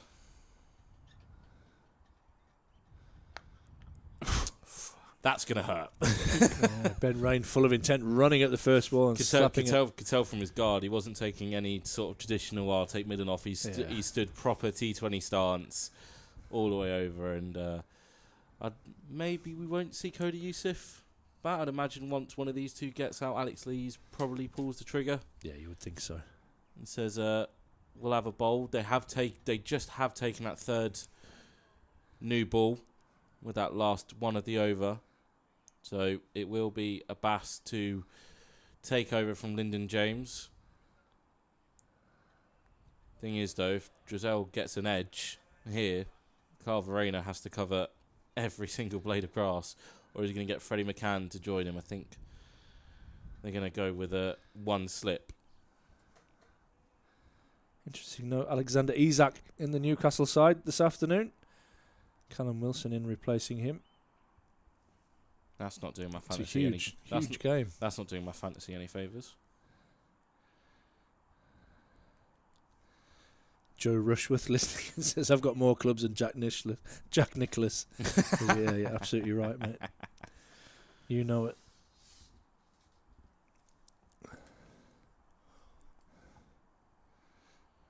Mohamed Abbas. Drizzle walks down and flicks that one through the leg side. Lovely looking flamingo shot. It's a big effort by Lyndon James out in the deep. He picks up a couple.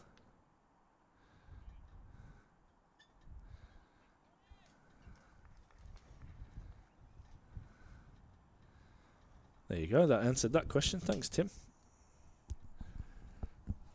Yeah, why bowl Abbas now? Maybe he wants to pick up a couple of wickets. Add to his swag bag. I'm not sure. I actually don't know. The fact that he wants to bowl is incredible. There he's in his 33rd over.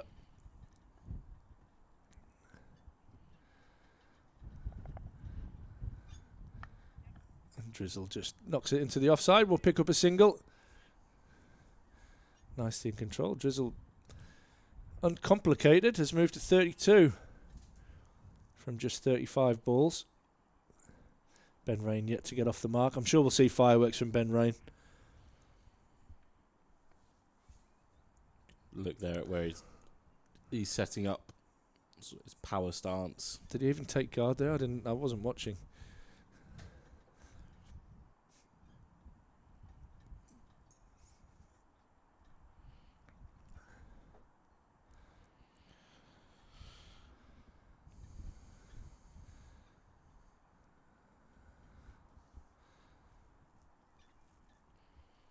What's Balcony Watch saying, Ash? It's cold. I see a lot of blue up there. I do see white trousers on, to be fair. So Rain thinking about a single, but sending George Drizzle back.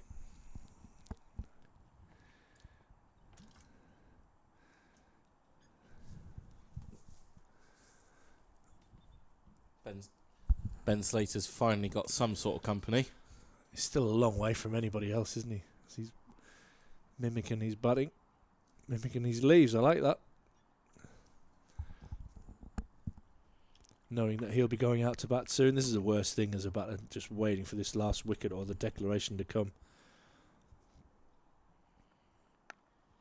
Ben Rain solidly in behind that and will hustle down and pick up a single and maybe two. As good awareness from the Durham batters as they were ready for The overthrow. Jack Haynes again throwing the ball to Verena on the half volley. Verena not very happy at all. Especially, this is a brand new ball as well, not even an over-rolled yet.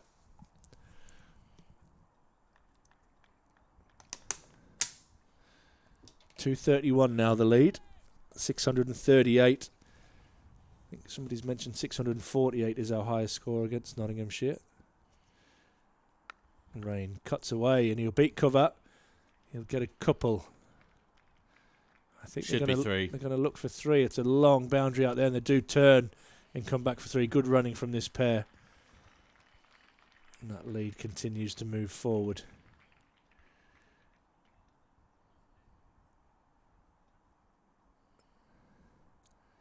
Yeah, highest score, 648 for 5 declared. Oof.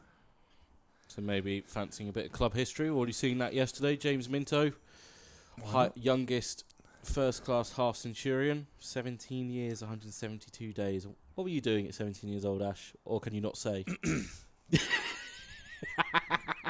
No comment. Definitely wasn't playing first-class cricket. He did it at 16 as well, so yeah. Crazy stuff.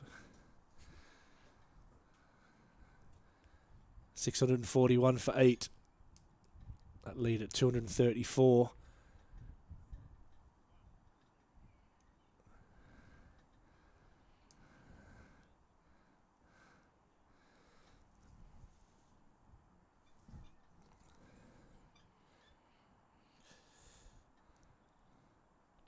I think Kasib Hamid owes Patterson White a beer at the end of the day.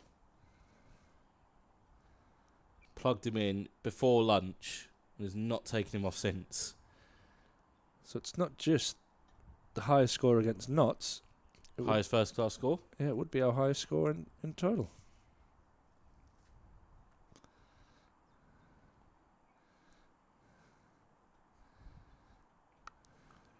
Swiveled away by Rain. Maybe that is the marker. Get past that.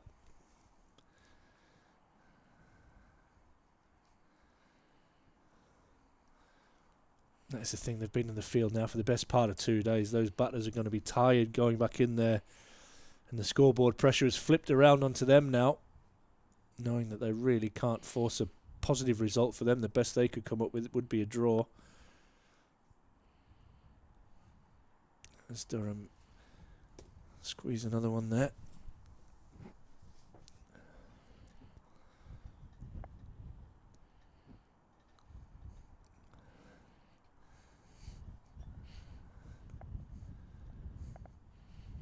There's a big shot coming here.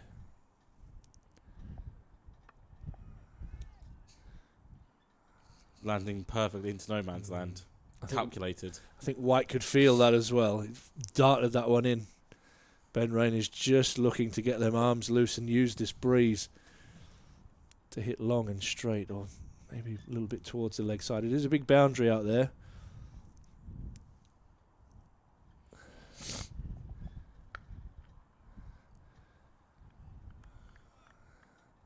New ball sounding lovely off the bat.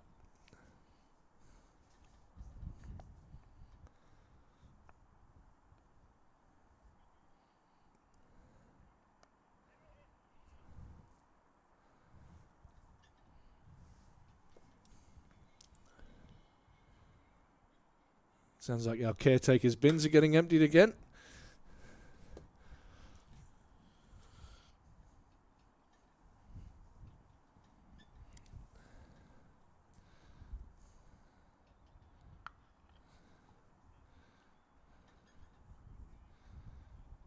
Five singles.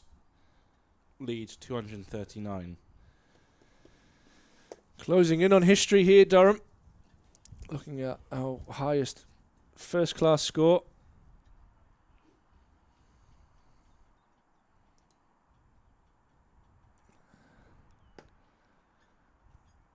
Within one blow now.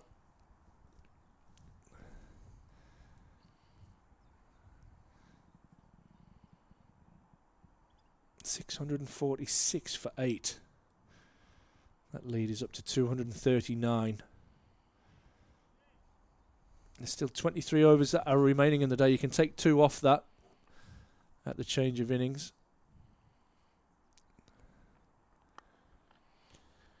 If the declaration comes in the middle of an over as well, you lose that over you're in. Yeah. Oh, it will come at the... Yeah, unless they do it at the fall of a wicket, I guess. You're right. Mohammad Abbas trying to get one of these last wickets. Fantastic effort. This is what you want from your overseas player. A little bit like Cody Youssef stood up for Durham on day 1. Whenever Alex Lees needed something to happen, he threw the ball to Cody Youssef. Seen so long ago now. Ben Rain knocks this one into the offside and will pick up a single. Worcestershire have 8 of the 10 they need Closing in for a victory against Essex. That'll be a huge win. Drag Essex into trouble and Worcester a little bit closer to safety.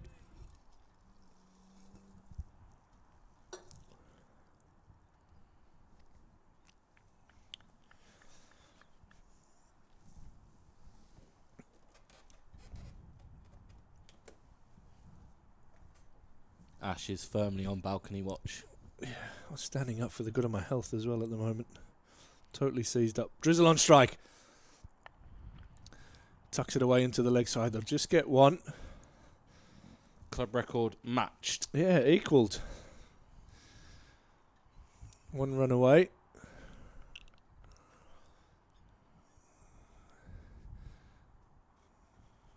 That's same as at 2009. Sent me a message earlier. 648 for 5 declared versus Notts at the Riverside in 2009. So a little bit of history. Abbas into Rain. And Ben Rain knocks Durham to their highest first class score.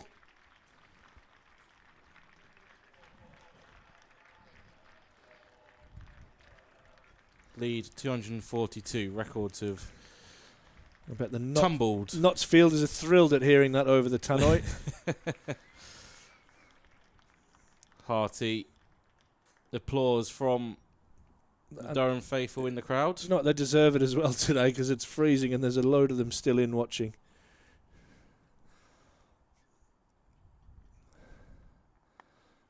Drizzle punches that one away into the leg side and will pick up another single. Brings up the 650. And still no movement up on the balcony. I'm just going to keep my eye on that as this over comes to a close. 1 ball remaining. 650 for 8 now, Durham. Drizzle playing nicely on 36. Ben Rain on 10.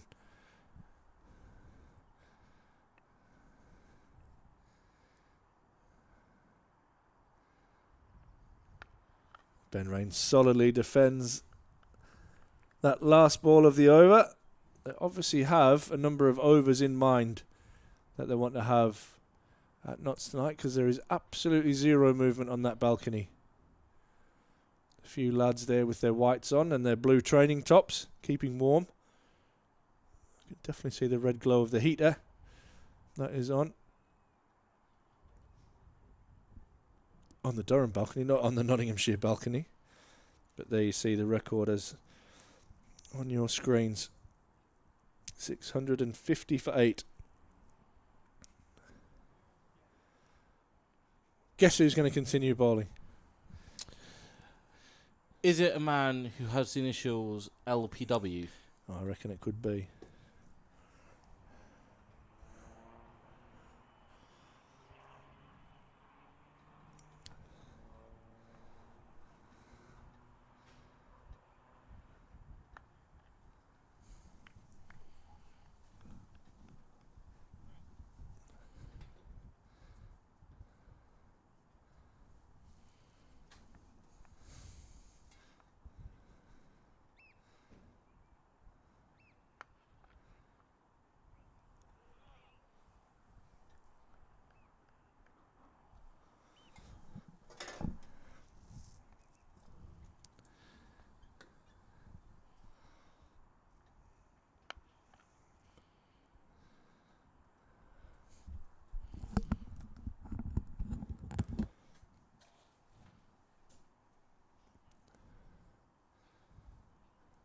651 for 8.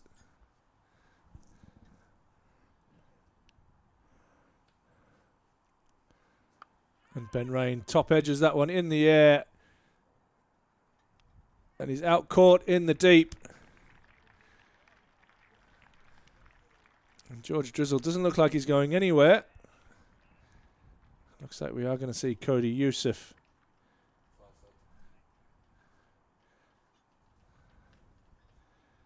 come out to bat. And that is 5 wickets for Patterson White. Thoroughly deserved.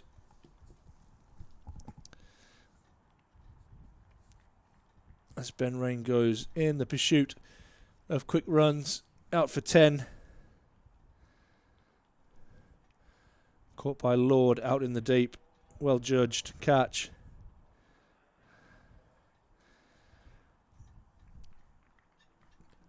Score on 651 for 9 now. And new batter Cody Youssef is going to get out to the middle. I like that. He's got a completely clear bat. Yeah. No sponsors.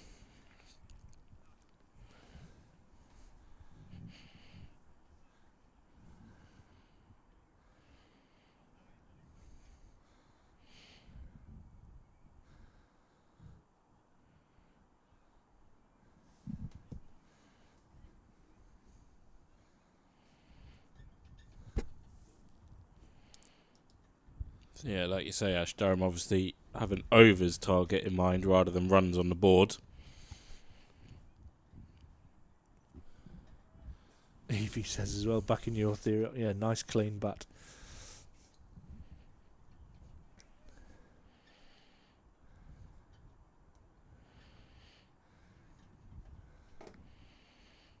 Takes middle. 5 for 167. Probably not his most economical figures, but still a good shift from Patterson White.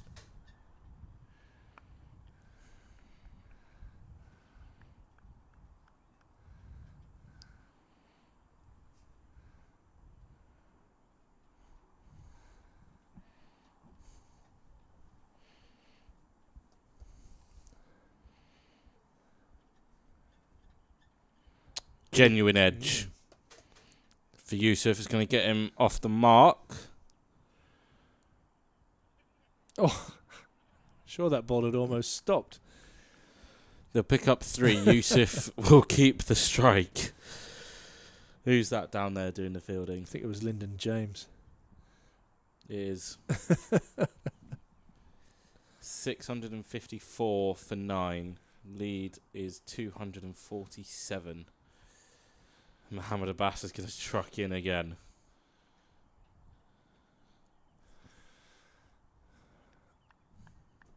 $654 for 9.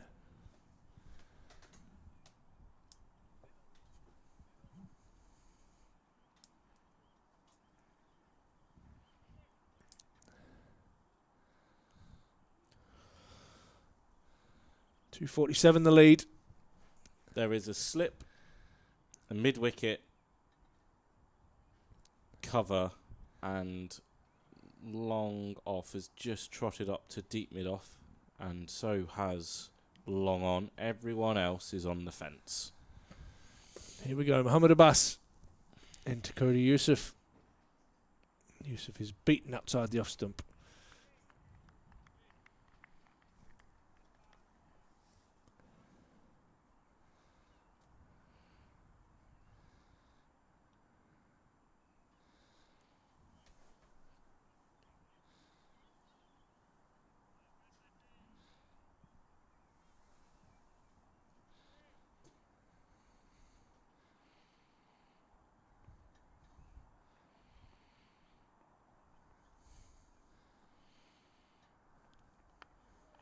Youssef defends into the leg side.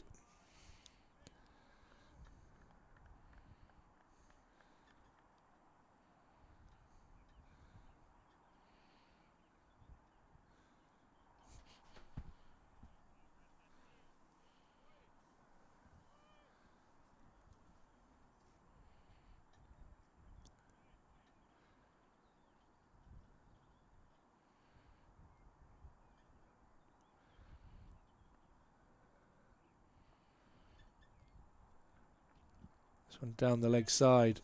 Good stop. Reina scrambling down to his left. Tired. Not moving his feet, just driving on top of that one.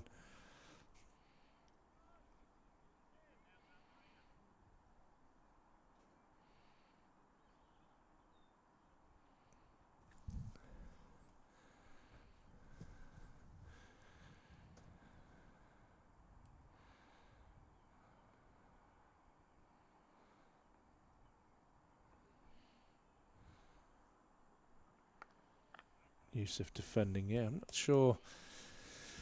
A little bit puzzled by this from Durham. As if they're not looking to score. Why are they out there batting at the moment? If it is to keep grinding nuts into the dirt, then only time will tell if that's been the right tactic tomorrow night. If we get a result here at the Banks Homes Riverside.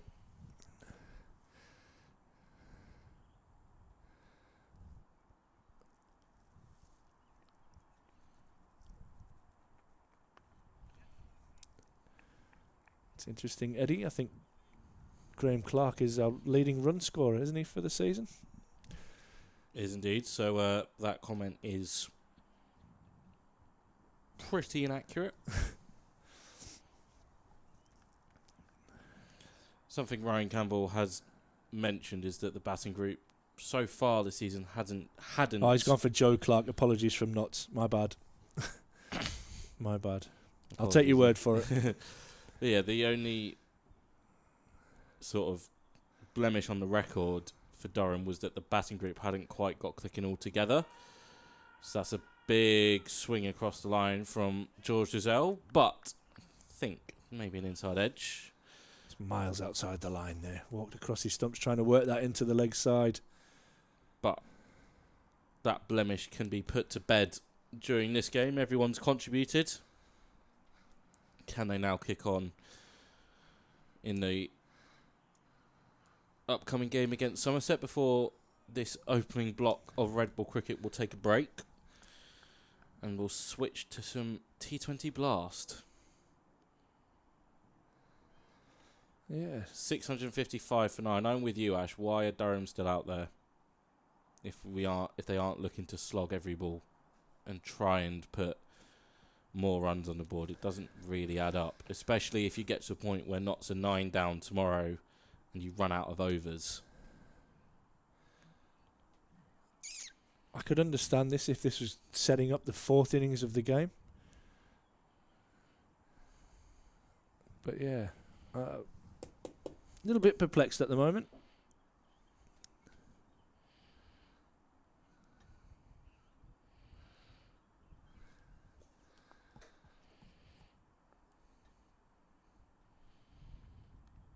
Oh, that's tickled away fine by Cody Yusuf. And he'll pick up a couple. Lead is exactly 250.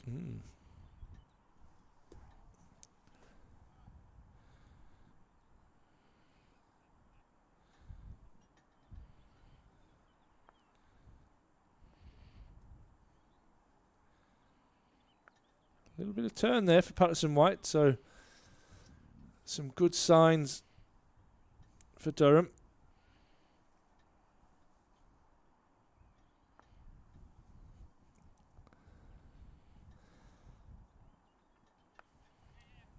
No, not sure that's a run, Cody.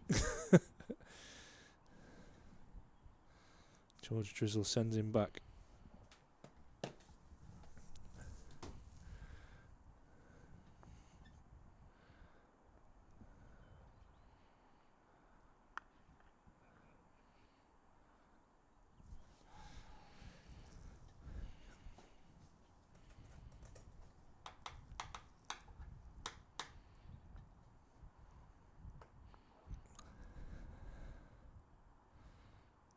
Tossed up and a bit of spin.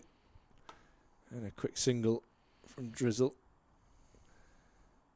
Good backing up. 6:58 for 9 now.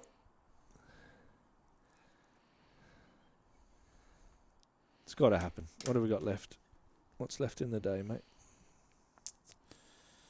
After this ball, 19 overs.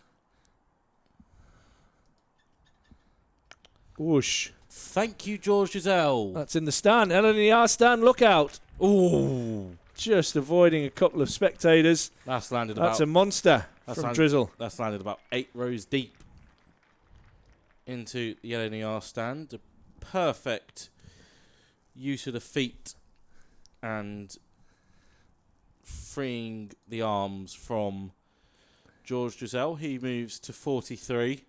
Lead moves to 257. Durham 664 for 9. And Hasib Hamid is going to spare Mohammed Abbas. His turn to Freddie McCann. Bowled nicely yesterday, but has not been used since then. His first bowl today.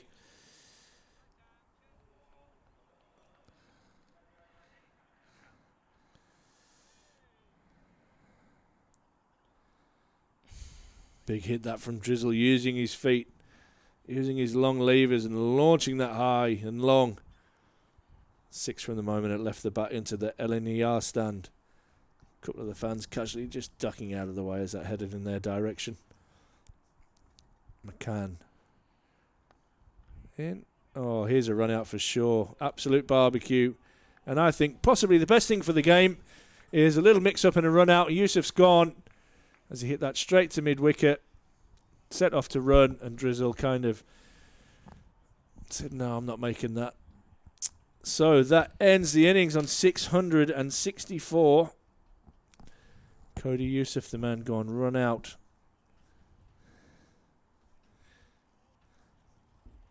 For 7. And we'll just go through the batting card there, which has seen some history in more than one way. It's been 3 centurions, a record innings score for Durham, and a youngest half century from James Minto. He was the first man out for 67. Caught Hamid, bowled Hutton. McKinney was the next man to go for 28. Alex Lees scored 82. He was the first of Patterson White's 5 victims. Colin Ackerman was caught behind off a Bass for 37. The first of the Centurions was Emilio Gay. He went for 102. Bowled trying to reverse sweep Patterson White. Robinson, the next Centurion, gone for 141. Caught by McCann off the bowling of Lyndon James. Cast came and went for 0. Graham Clark was the next man to go, bowled by Patterson White for 121. Ben Rain in the search for quick runs was caught by Lord off the bowling for Patterson White for 10. Cody Yusuf, the last man out, run out for 7.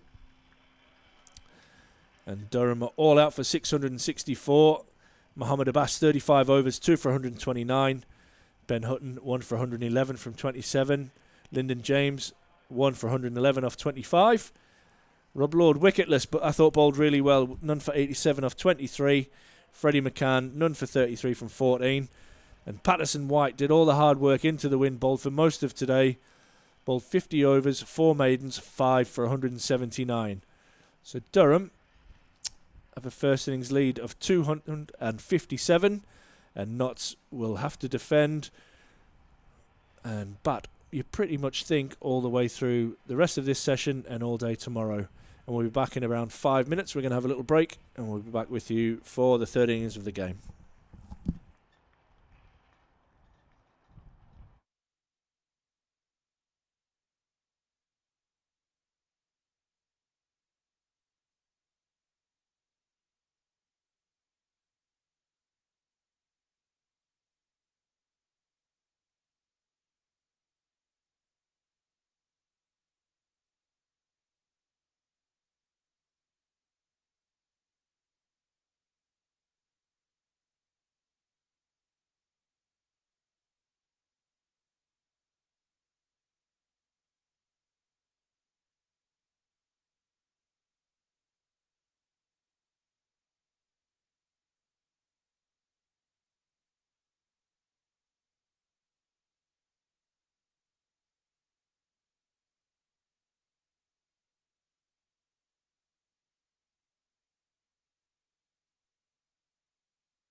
Welcome back. Durham are finally going to have a bowl again. Shock horror, it's Ben Rain to kick things off from the Lumley end. It's going to be Hasib Hamid to take strike, who's not had a single break during this game. Ashley has been out on the field for every single minute. Yeah, it tends to happen when you carry the bat. But now he's done well, and he was really lively in the field, and it's a tough job. Let's see how mentally drained he is, I guess, after having to be in charge of that team. Let's be honest, 174 overs. You're always thinking where you're at in the game. So, tough ask for the not skipper. But the good thing for him is he's in cracking form. Batted beautifully in the first innings. What can Durham do here this evening?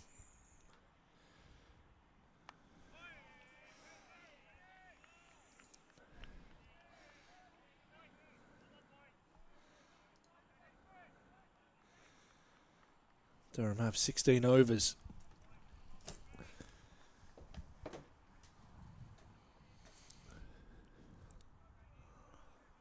What do you think they're looking for? 2 down tonight would be a 3. bonus. Oh, 3, you're getting greedy there.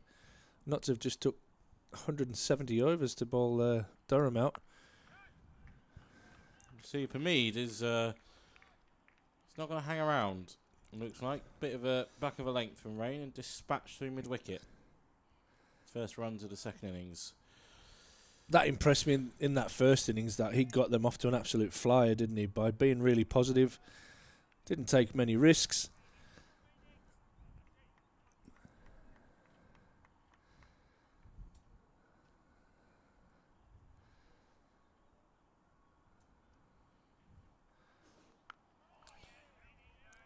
It's more so the fact that Durham could have been bowling for 5 or 6 overs already. Yeah, well, we've got to look past that at the moment. We'll reflect on that tomorrow night at the end of play. But there's still the best part of our 120 overs to bowl at Notts.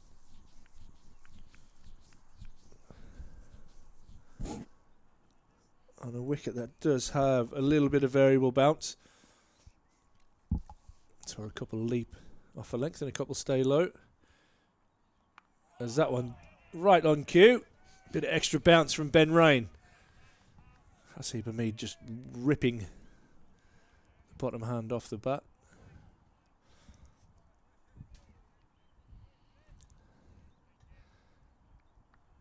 And Durham's energy will be right up. They've had their feet up for 2 days. Well, the majority of them have. There's a few spent a bit of time out in the middle. 3 Centurions.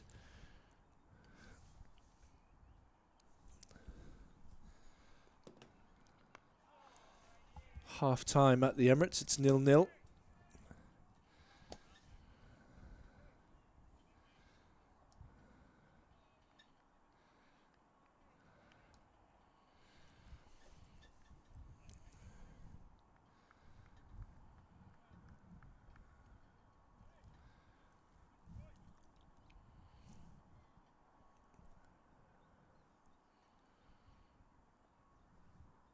Wonder who it'll be to open up from the Finkel end. It's just 4 off that opening over. I think it'll be Yusuf. And right on cue. You're about to see him on your screen come into shot. He's taking his jumper off. About to hand it to umpire Hartley, who has changed ends. Having spent the best part of 3 days at the Lumley end, he's now officiating from the Finkel end.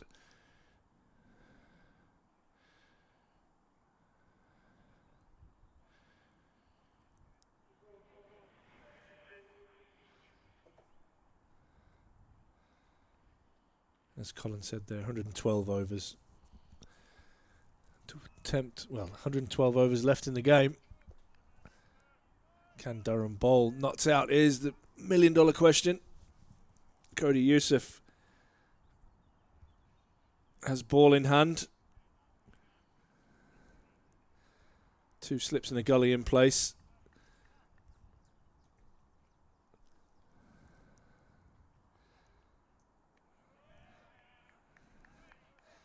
Centurion Ollie Robinson with the gloves on behind the stumps. A bit of an unusual field. You have a cover point and an extra cover. No mid-off in place. Man at backward point. Gully, 2 slips. Everybody just squared off a little bit. I don't know whether this is some homework on Ben Slater's scoring areas.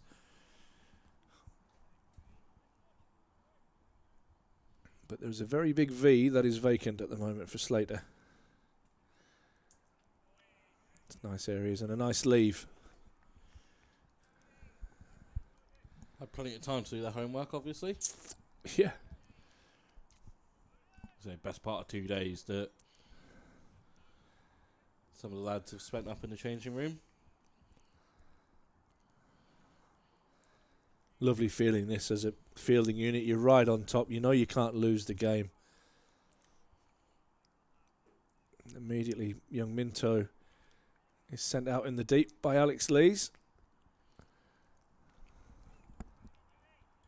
Ben Slater spent the best part of 2 days roaming around in front of the Daffabet stand. Now switched on is he to open the batting. Oh, and he cuts, and it's an inside edge onto the back pad, which is just encouraging the noise from the Durham fielders.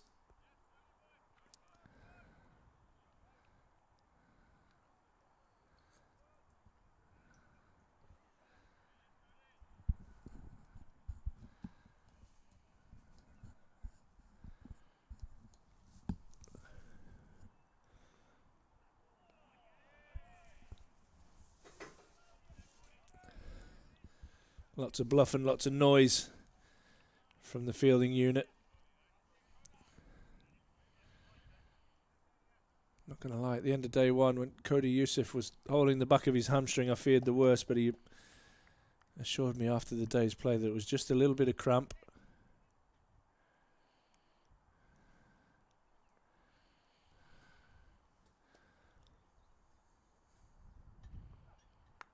Slater up tall, punches that beautifully through the covers for 4. That is a glorious shot from the left-hander. Elegantly put away. It just shows that this is still a very, very good batting surface.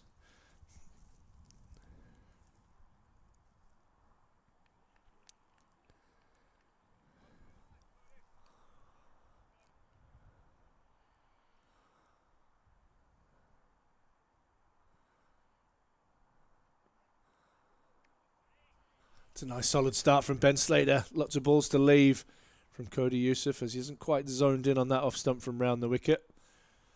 But that ends the over 8 without loss and not to trading by 249. Both batsmen have a boundary to their name.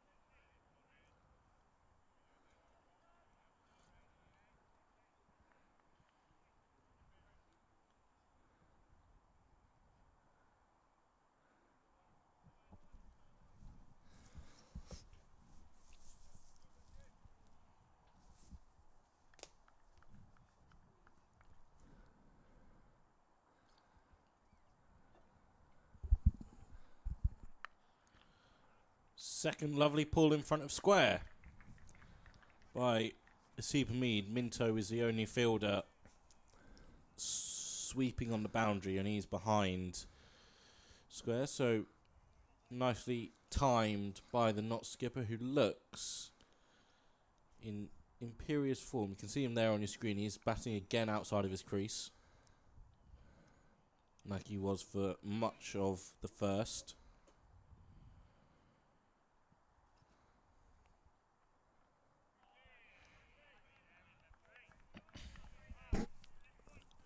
Looks so close behind the stumps. Desperate if an edge does get taken that it doesn't drop short.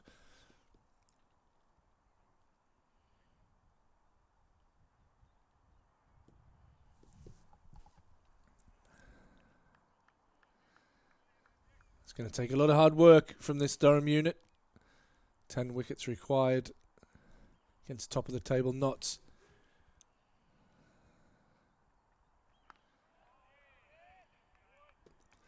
Not just that, but an opening batsman in fine form, yet to be dismissed in the match.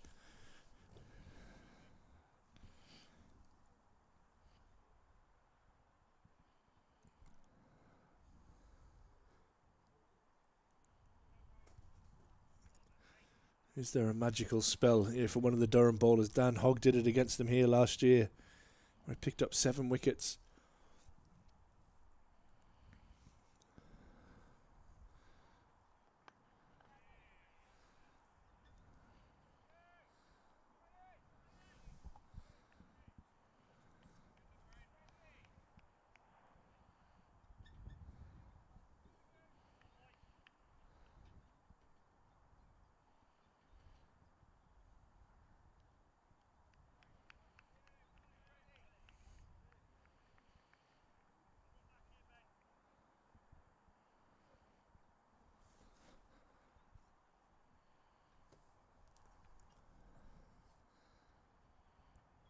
Ooh.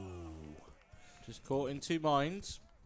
Withdraws the bat in time. 12 for no loss.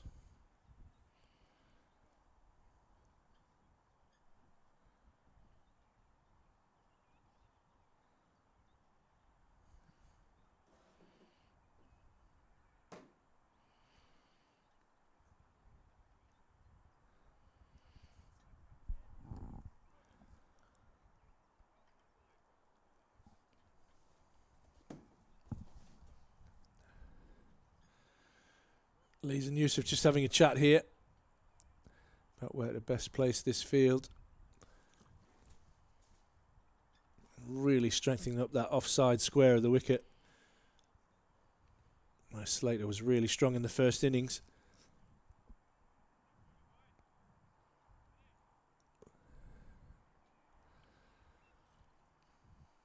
Yusuf around the wicket to Slater. Oh, and he pulls this away as one that doesn't bounce a lot. He does well. That's something he didn't do in that first innings. He got stuck a little bit early doors, Slater, but he gets down the other end.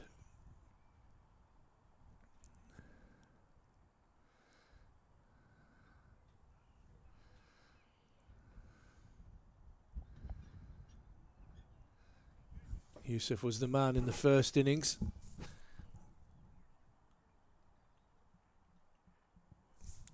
A couple of spells where he took 2 wickets.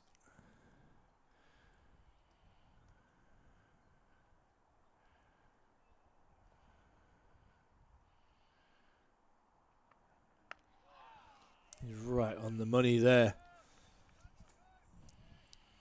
Hasib Hamid. Apologies there. Bit tongue-tied late in the day. Up to the task, as he has been throughout the full day of day 1. And now he's got the tough task of batting after being in the field the whole game.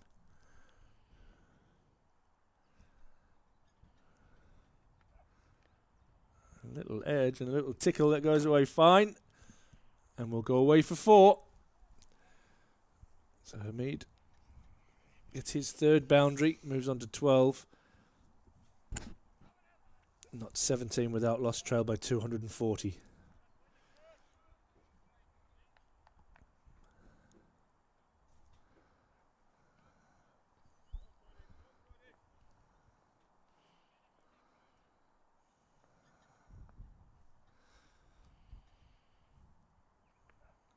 Oh, that's a beauty. I don't think he's got anything on that. It was an absolute peach from Yusuf.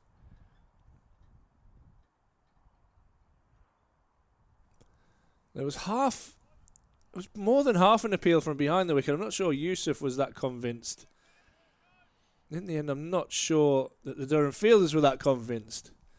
And one person who wasn't was umpire Hartley, who says not out.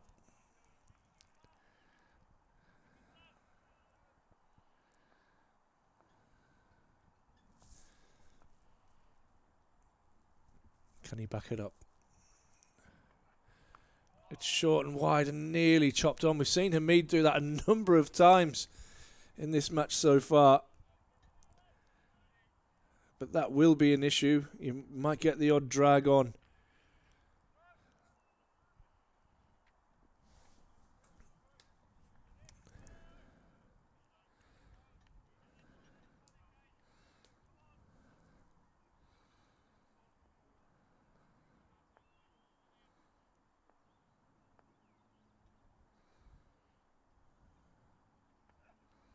Oh, and another beauty that flies through to Ollie Robinson behind the stumps. That ends a pretty fiery over from Cody Youssef. Went for 5 runs. Nuts trailing by 240-17 without loss in the second innings. Hasib Hamid on 12. Ben Slater on 5. 12 overs remaining in the day's play.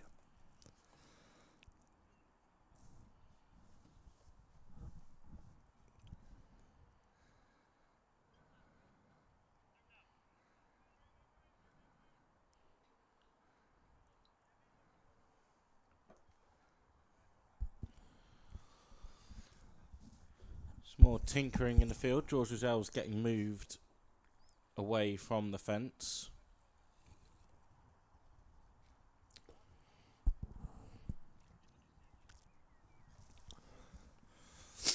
He's coming into straight mid-wicket. Rain's going to come around the wicket to Slater. 2 slips, McKinney and Ackerman. Man at point catching. 2 got Minto at almost a fly slip there, Ash. Yeah, it's a funny position. Like a really deep gully. In case he flashes at one and gets a thick edge. Then got Emilio Gay at extra cover. Bryden Cass wide mid-off. Alex Lee is mid-on. And Cody Youssef is at long leg.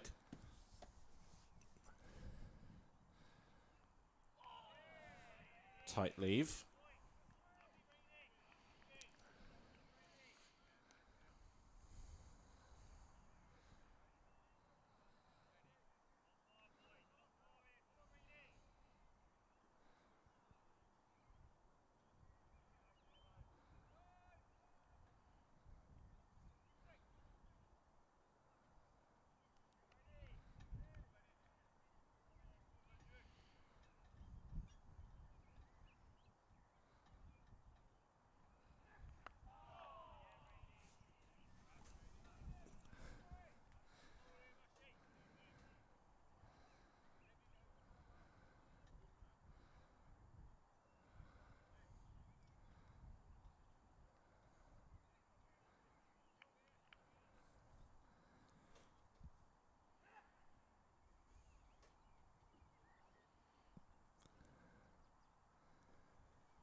Played nicely off the back foot.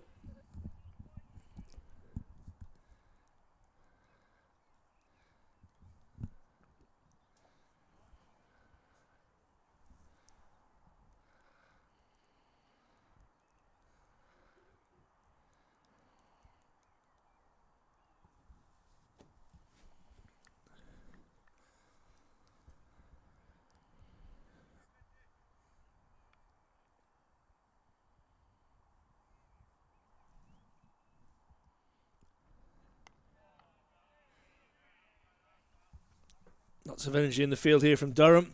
Just keep the chat, please, to cricket related. Not bothered about any betting or any other rubbish like that, thanks.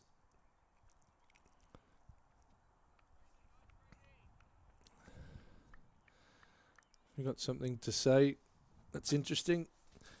Crack on the live chat, but apart from that, mate, not interested in any of those kind of comments, thank you.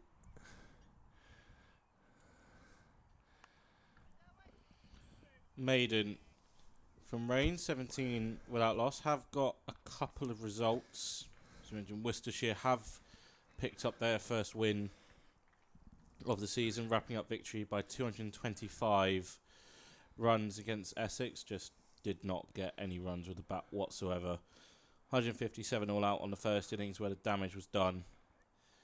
And even though Worcestershire only managed 134 in their second innings, still enough to record a comprehensive win. And Leicestershire have just taken the spoils at Lords. They win by 7 wickets, chasing down 102. So their good start to the season continues. Northamptonshire, a spot of bother. They only have a lead of 57 on second innings against Glamorgan. Working on it, Colin. Working on it. Work in progress.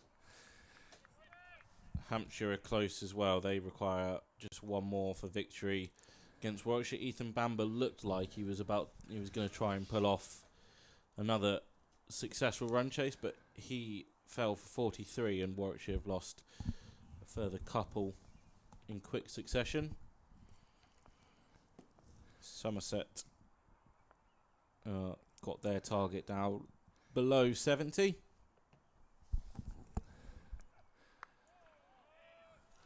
It's good from Yusuf. Yeah.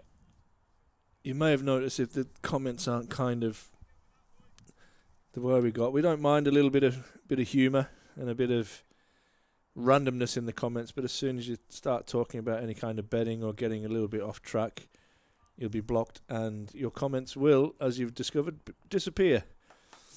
So keep it light, keep it fun. Oh, Yusuf not quite keeping it light and fun there for Hamid, really testing his outside edge. The crack in general has been really good throughout the day, so let's keep it that way. We're all here for the same reason. We love the game. So let's just concentrate on the brilliant action that's happening out here between Durham and Notts.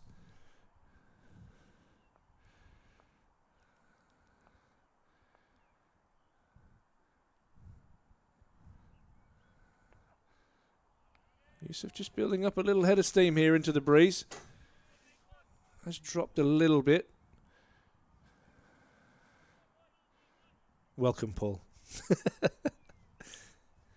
can tell I'm a teacher by trade, can't you? Well, not really a teacher, a snidey teacher. I'm a cricket coach. But there you go. Yeah, I'm not interested in any of that rubbish. All seem like pretty good people on there, so let's not get carried away. Cody Yusuf charging in. That was a nice bouncer that Hamid ducks underneath. Oh, what a good comment, Paul. John Greenwood. I'm assuming you're a Notts fan.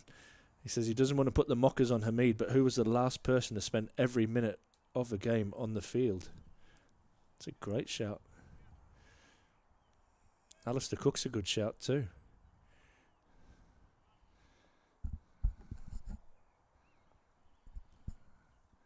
Good on you, mate. Go Notts. Apologies if I'm impartial, because I'm not. I'm aware that I'm a huge Durham fan.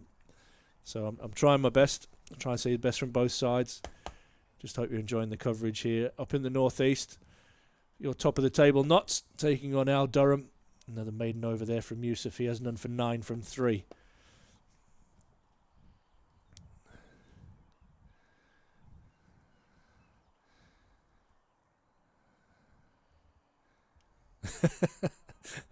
John says he's pretty certain that Boycott says it was him.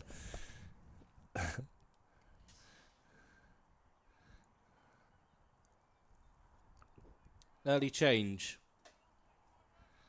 Bryden Carse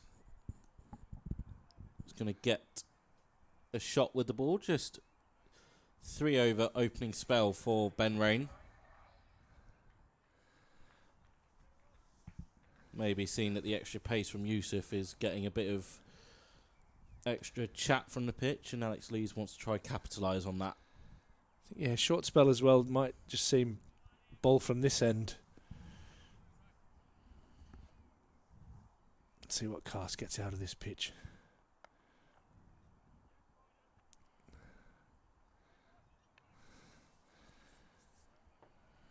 KI says in the comments he thinks Hamid was on the field for the whole game last season versus Lancs, which again included a double hundred in the first innings. That is impressive. To do it once, if you can do that twice, unbelievable.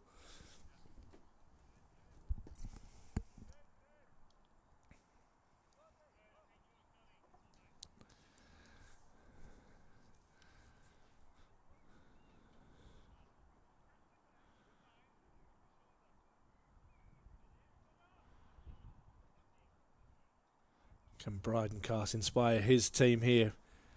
Try and pick up a couple of wickets or a wicket going into the close of play. You read my mind, Mike. You read my mind.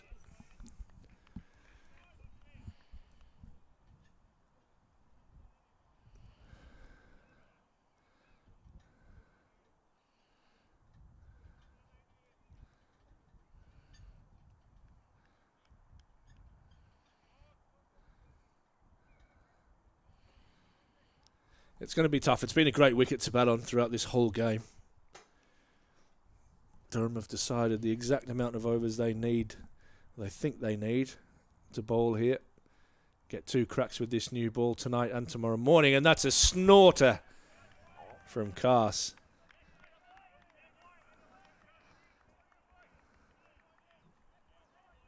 Volume levels just ramp up a little bit. Speed. Big shouts have come on, Cheddar.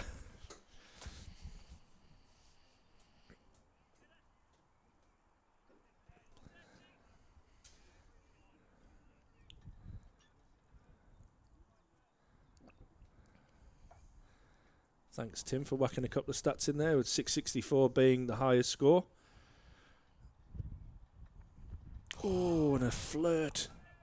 There is no substitute for raw pace.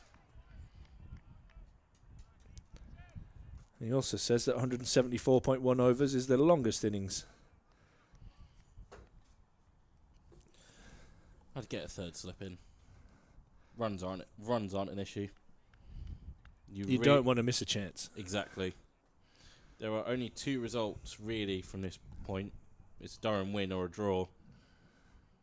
George Giselle is just off your screen. 5th slip. Just bringing a leg slip here. I'm sure Hamid got out caught at leg slipping or leg gully last year. Ollie Robinson telling him exactly where to stand. If I was Emilio, I'd just push him out the way, mate. You do your job, mate. I'll do mine. I love it.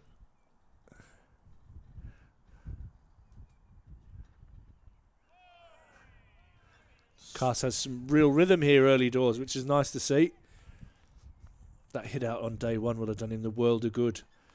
And I'm with you, Evie. If anybody's going to get uneven bounce out of this pitch, it's going to be somebody like Cast, who gets up tall and releases it and really slams that ball into the pitch.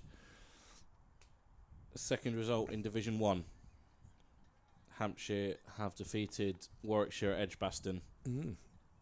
Warwickshire 220 all out. There you go.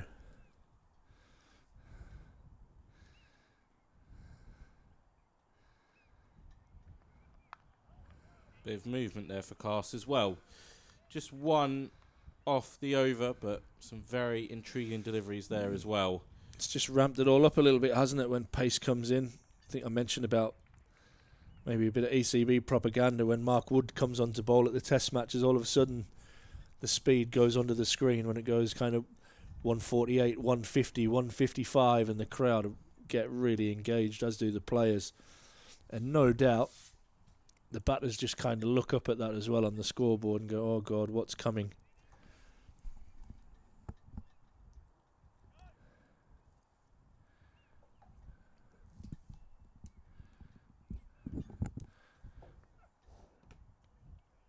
Yusuf's going to continue around the wicket to Slater.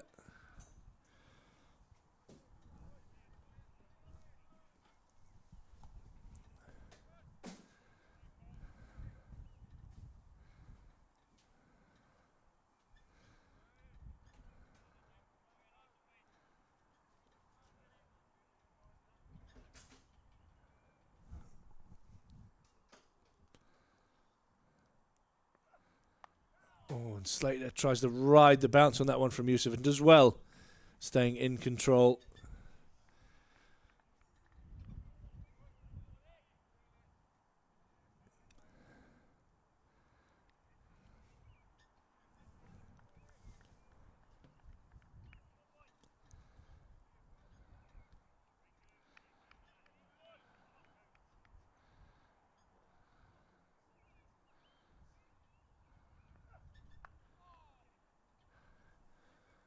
Slater gets that away for 4.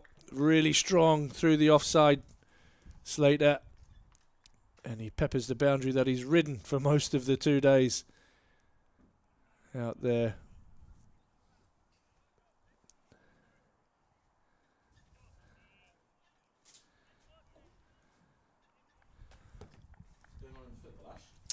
I believe Arsenal are 1-0 up, mate. I think Declan Rice has just scored.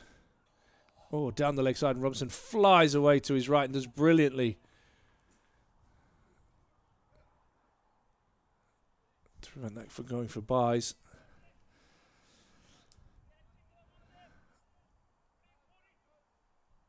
They're probably due to beat us. I think we've beaten them 3 times this season.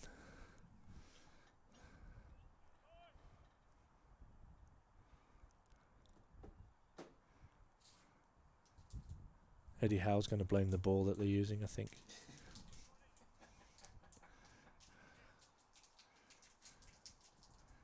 I can hear you rustling. Oh, that's probably a little bit of flesh. Slater on the thigh pad gets a single down. Off the pad.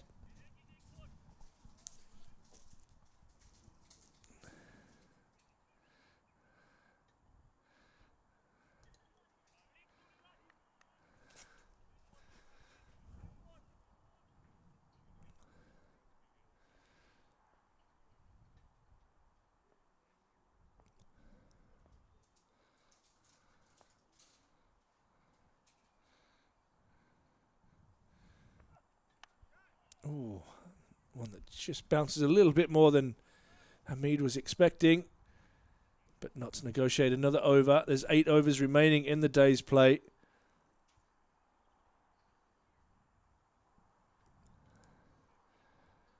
And not so far. 23 without loss. Durham lead by 234. But a solid start from this pair, as we saw in the first innings.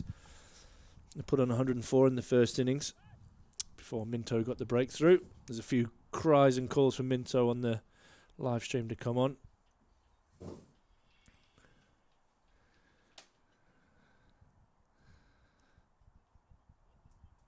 think on these pitches you've got to look to score. You've got to keep looking to score. As soon as you kind of go into that bubble, I think you don't move your feet as well. I don't mind this. Where are we going to go? Leg gully or short leg? Short leg.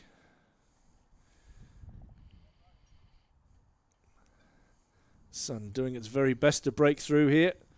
As you can see from the long shadows behind Ben Slater. Asheeb Hamid and umpire O'Shaughnessy.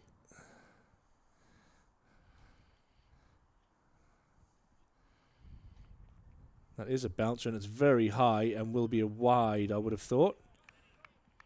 And it is a wide. Signalled by umpire O'Shaughnessy with a little help from his assistant there. Well, he's at point now, normally at square leg.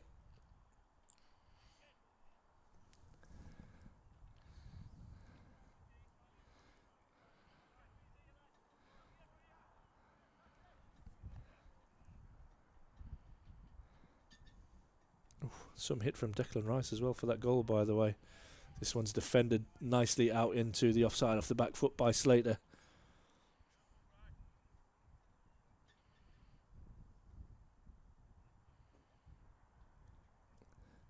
Ava throwing stats out now. Says apparently that's Arsenal's 52nd shot against Newcastle, but their first goal of the season. Maybe we needed Ollie Robinson in goal, the way he dived down the leg side to stop that one in the last over. But no, it was some strike from Declan Rice.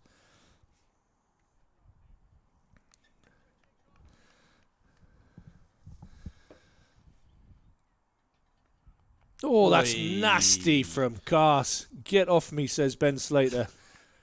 Oh, heading for the bottom of the rib cage. That is a naughty delivery. But Slater survives. Get off.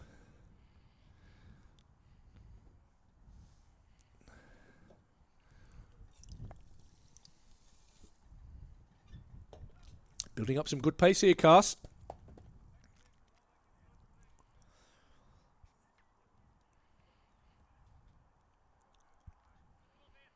Mediogay coming back into that leg slip position with Hamid on strike. Durham looking to get the breakthrough here tonight. 7.5 overs remaining in the day. Oh, and that's a sharp run. Alex Lee's coming round. Brilliantly backed up by Graham Clark, who's... knee jarred on the surface a little bit? Just a little bit. He's a bit old and a bit tired after batting. Life hurts a bit more when you get older. Is that your way of giving me a heads up? Yeah. Yeah, I promise you. I'm sure for any of our older watchers out there, they can back me up on that. Life definitely does hurt as you get older. Casts around the wicket to Slater. Cuts away and cuts hard. That flies away for 4. I like the intent there that if he's going to flash, he's going to flash hard. Gave that absolutely everything. So it raced away to third man for 4.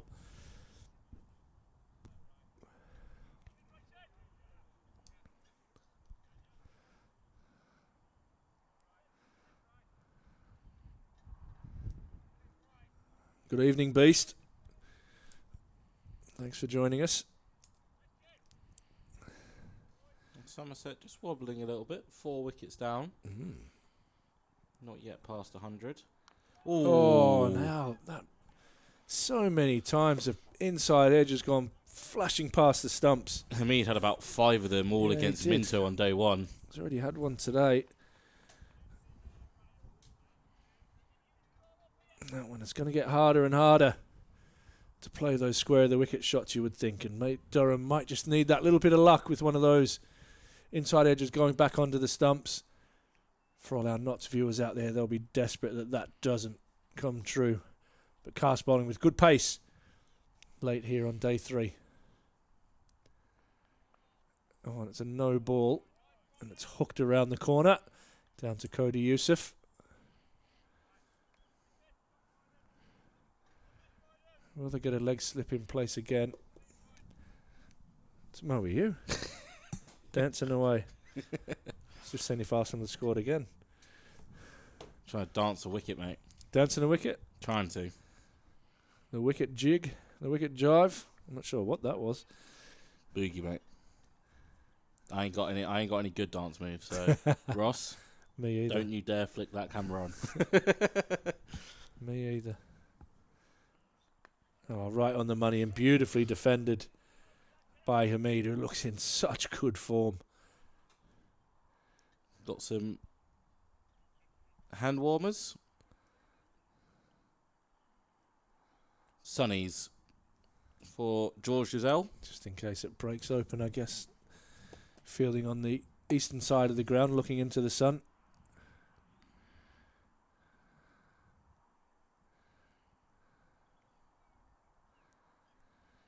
.33 without loss.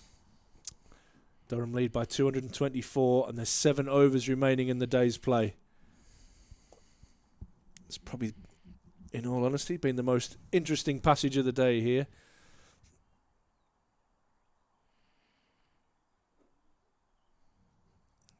Durham desperate for a breakthrough.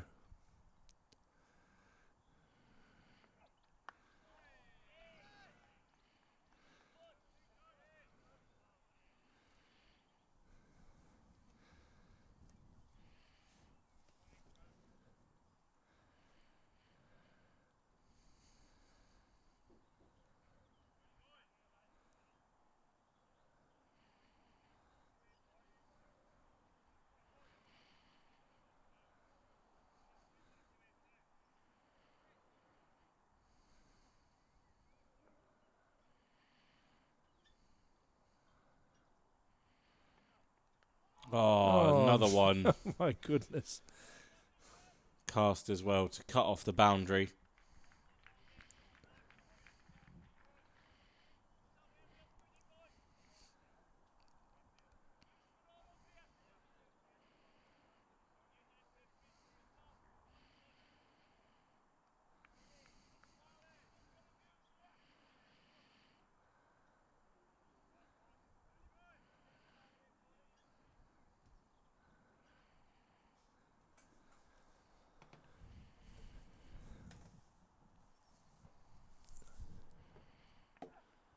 Oh.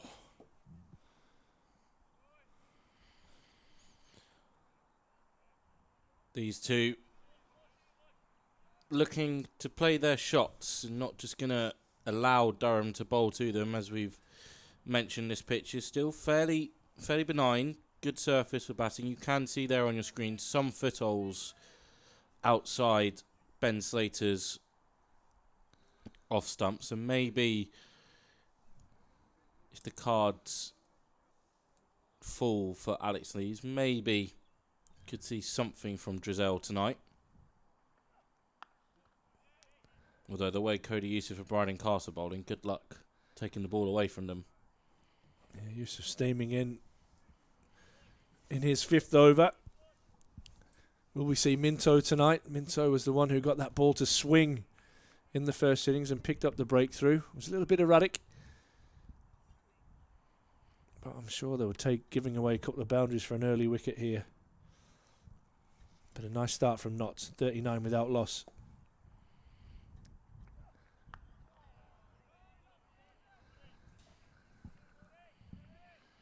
Just a little bit of a hint of swing there from Yusuf.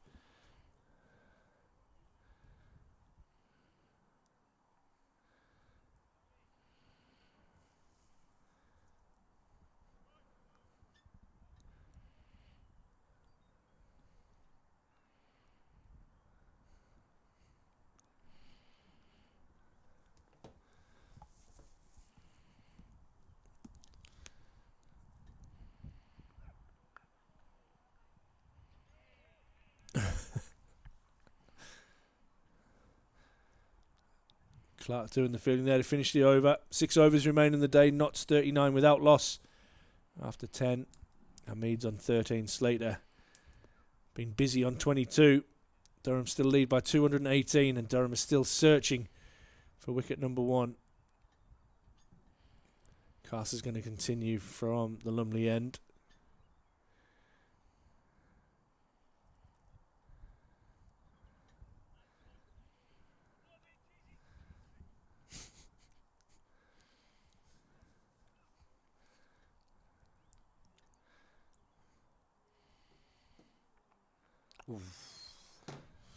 Mead watchful outside his off stump.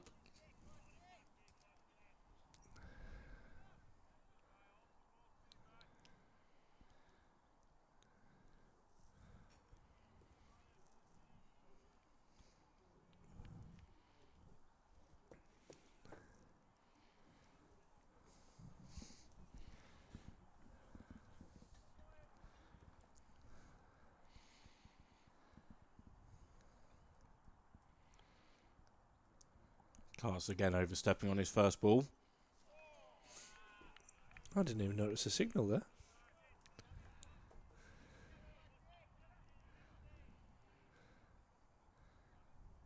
Ooh, it's really going through to Ollie Robinson quickly, that.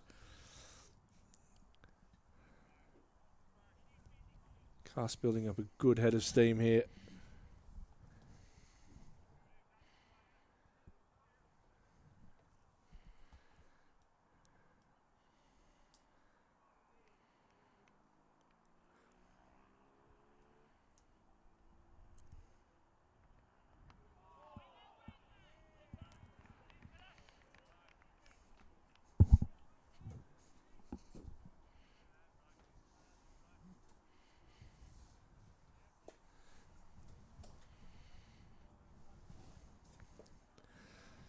EV saying, do you think a slower pace will find some movement? It'd be interesting to see. I think Minto was the one who's got the ball to move the most in the whole game.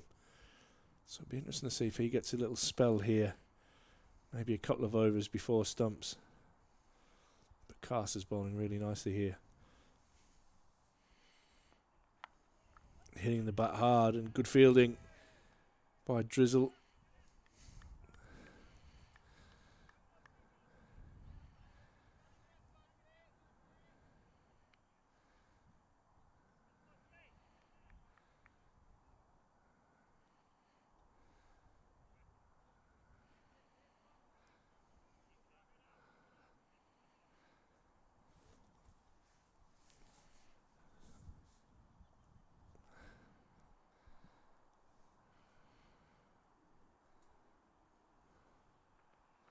And there's the first one. Oh. I tell you what, it was an incredible catch by Ben McKinney at first slip, but it's not going to count because Bryden Cass has removed the immovable Hasib Hamid with an absolute rip-headed knockback off stump. And Durham get one. And they will be searching for two here before stumps. Absolute peach, Bryden Cass.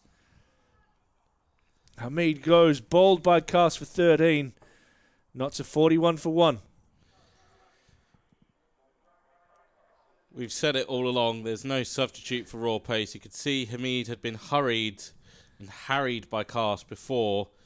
Good bowling change by Alex Lees, bringing on his England international. No doubt a fair few eyes from the ECB on him as well.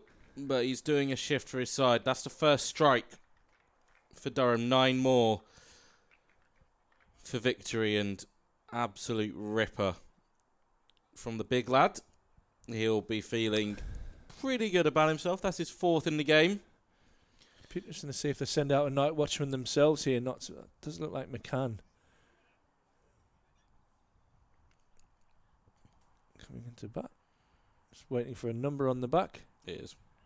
I've seen the 2 4s. No, it's not. It's just 1. It's Rob Lord. There you go, Rob Lord. Good luck. 5. Oh. Yeah, just over 5 overs to go in the day. Shouts have come on the wild thing. Surely. And the man is wild, I can tell you. Surely you gotta try and crowd him here. Medio Gay will trot over to 3rd slip. Just to give a bit of context to those looking at scores. Alex Lees is going to go into leg slip. Wicket 1 fell at 104 in the first innings. For Notts, it fell at 111. For Durham, 41. Oh, flirty from Lord. Can they get the night watchman who will be expected to... I'm getting a bit excited after a long day. Who will be expected to face the majority of the bowling, trying to protect Ben Slater at the other end. Will Gidman might be the key there. Lone figure in the Daffabet stand again. He likes that stand. Maybe he's just sick of the rest of them. Doing a Ben Slater. Bryden Cass. Ooh, almost has 2 in the over. I think we could put those thoughts of George Rizal to bed for tonight. I don't think... Still got Slater in, I guess. But yeah, the pace is working. It'll be Yusuf. You might get a token over from Drizzle at the end, I'm not sure. But maybe, well, I know what I'd rather face if I was the night watchman. Yeah. I wouldn't want to face anything around my ears. I'd rather face the off-spinner. 5 overs remaining in the day. 41 for 1 Notts, trailing by 216. Durham getting their first breakthrough. Hasib Hamid, who's been on the pitch for the whole game, loses his off stump to an absolute beauty from Bryden Cass.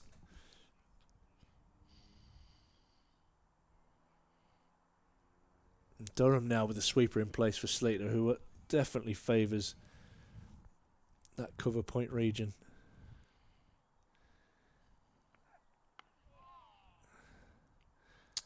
He'll be quite happy to get off strike. Give that to Rob Lord.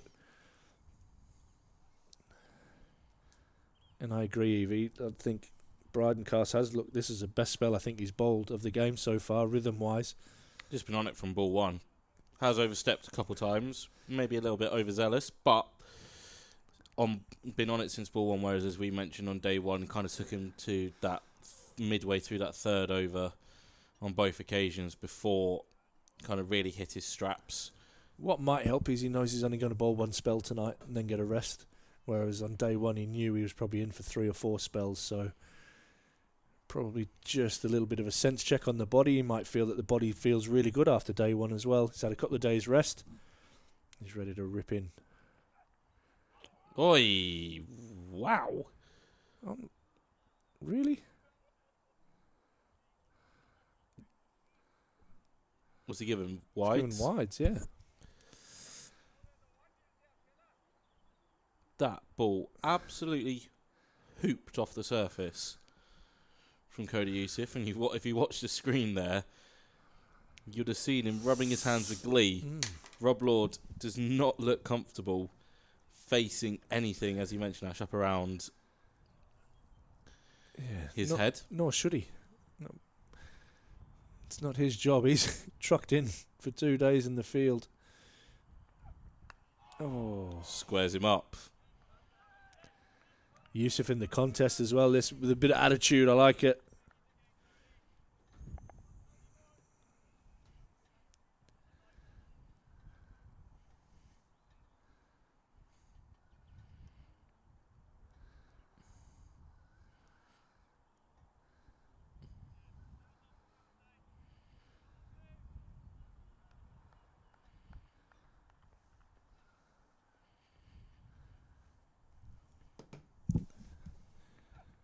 Oh, Youssef bowling straight, and you feel he's a man who just wants to be in the contest.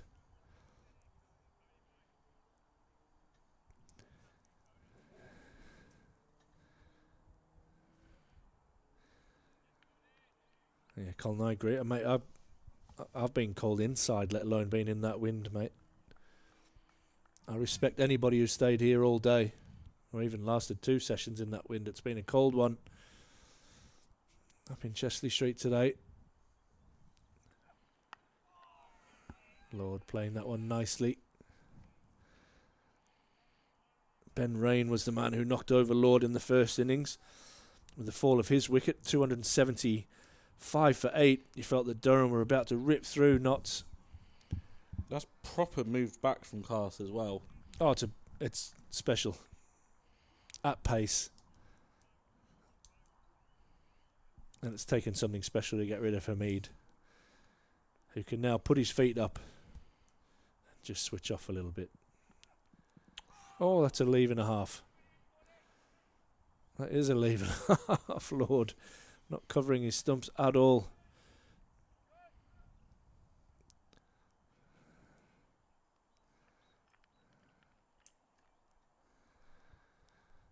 Durham desperate for one more tonight. They'd love to have Notts 2 down. They have got the huge scalp of Hamid. Bowled in the last over by an absolute ripper from Bryden Cass. And that'll give him a little bit of a buzz as well to keep charging in. He'll probably bowl the last 2 overs from the Lumley end. But that ends over number 12. Will we see a token change? Nah. You think Youssef will bowl the last one as well? Yeah. Bowl through. I'm not against it.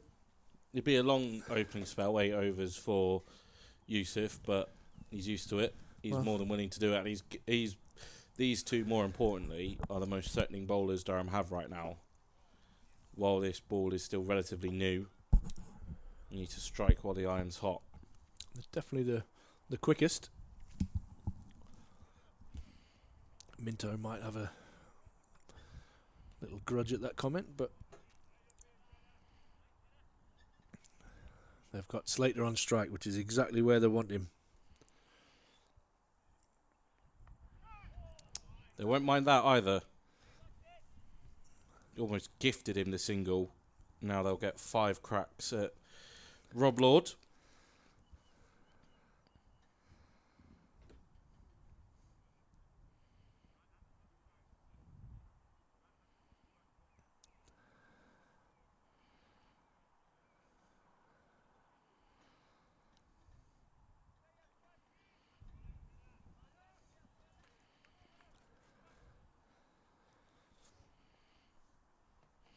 Three slips, a leg slip and a gully.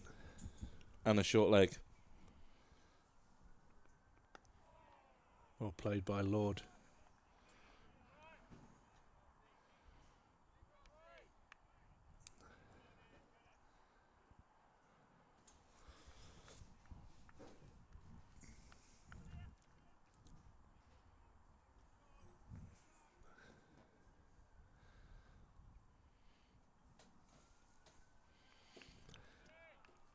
Talking about no such thing as bad weather, just inappropriate clothing. I tell you what, I've got to take the dog for a walk when I get home, and there'll be a few jackets going on.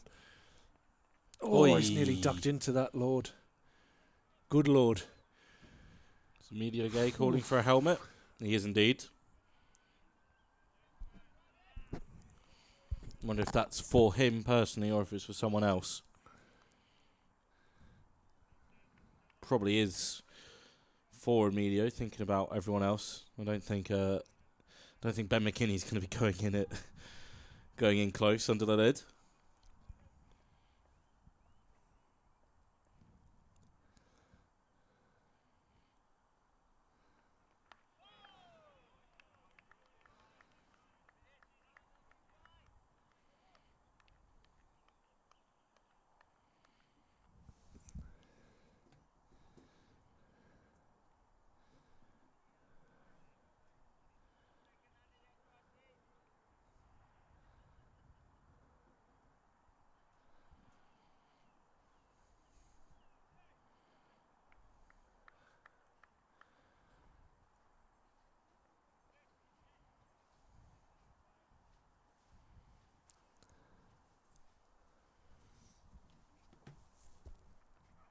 Oh, that's fizzed in as well.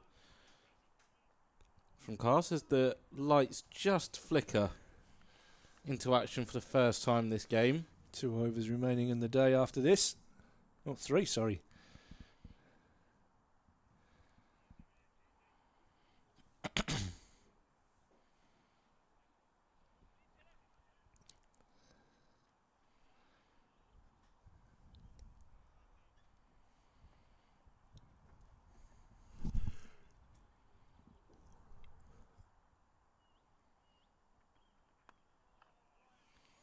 Lord is doing his job. Yeah. Survived 12 deliveries yet to get off the mark, and Media Gay is going to have a couple helmets run out to him. Gonna see some spin. I thought we might. Well, it's worked out that way. They've got Slater on strike and did mention the footholes sitting outside Slater's off stump. So it will be George Giselle to take over from the Finkel end.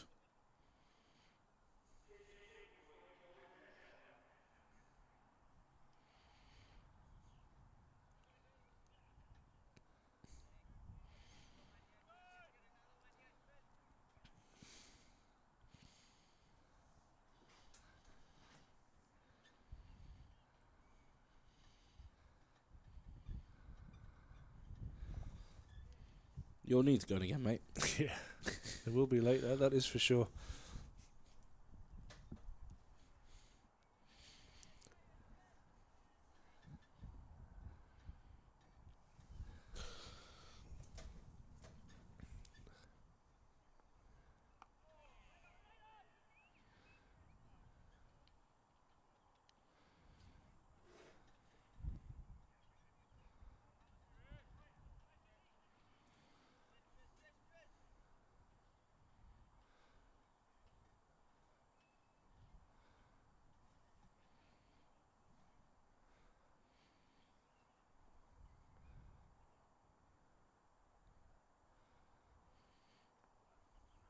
Short and wide from Drizzle. And can't beat McKinney in the covers.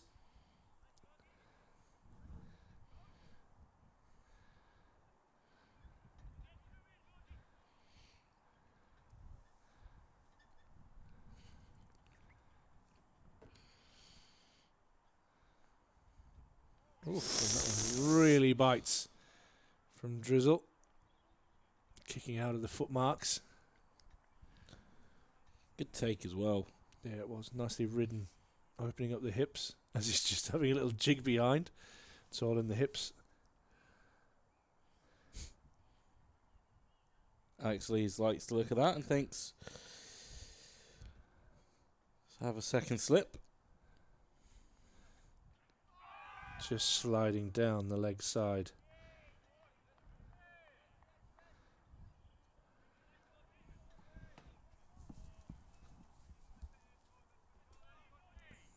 Good chat around the bat from Durham, as you would expect. Right on top, leading by 209.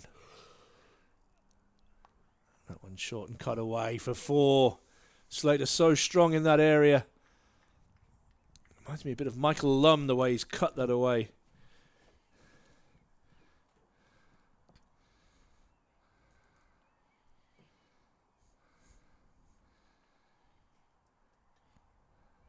Spent a bit of time at Nottinghamshire, Michael Lum. Yorkshire and Hampshire also.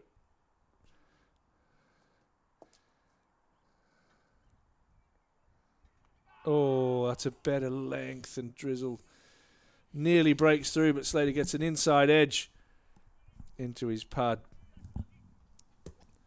But it just goes straight on the floor. So 2 overs remaining. Knots bring up their 50 with that Slater boundary, a 52 for 1. Slater is on 28. And Lord is yet to get off the mark. 2 overs left.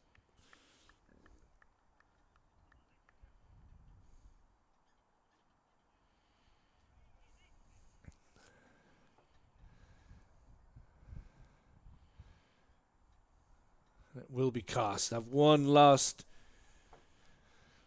effort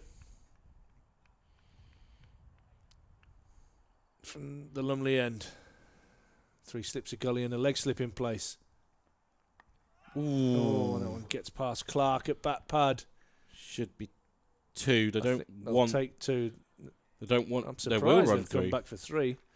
Job of a night watchman is to face as many balls as possible, so that might be a little bit of a brain fade there from Slater, who should have been quite happy to sit at the non-striker's end. However, Durham get the opportunity to have a bowl at him now.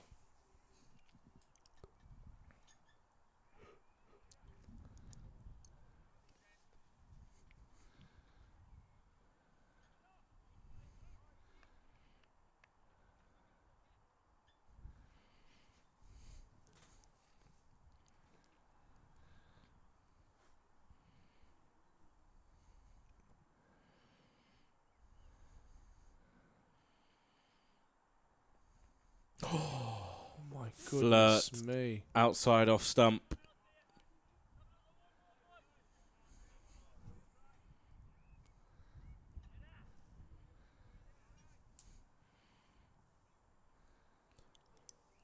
My goodness me. I thought he'd nicked that one behind. And he'd be absolutely filthy if he'd nicked that one.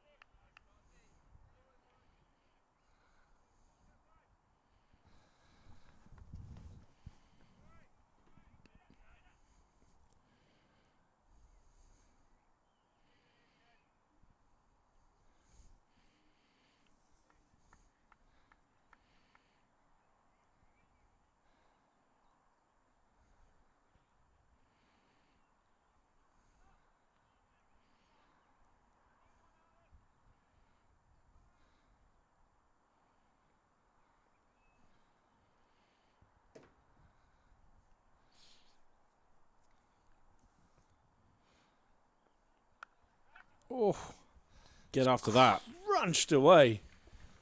Slightly in the air, but dealt with by Slater, who has been so strong through that point region throughout day 1 and his brief innings here so far tonight.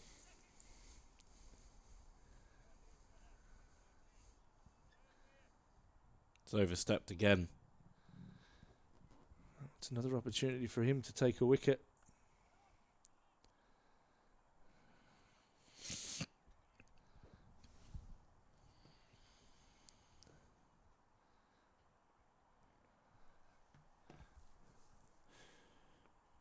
Oh.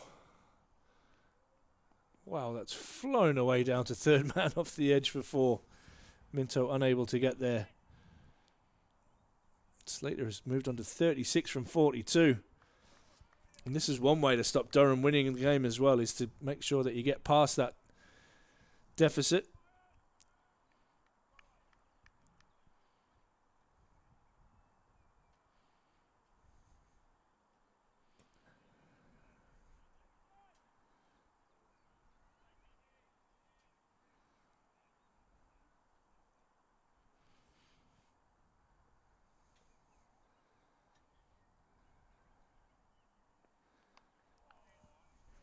Slater again, happy to take the strike.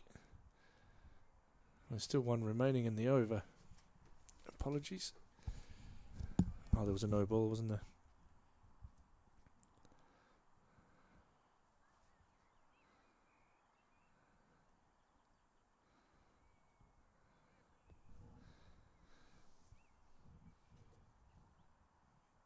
Very late in the day to get into politics, lads.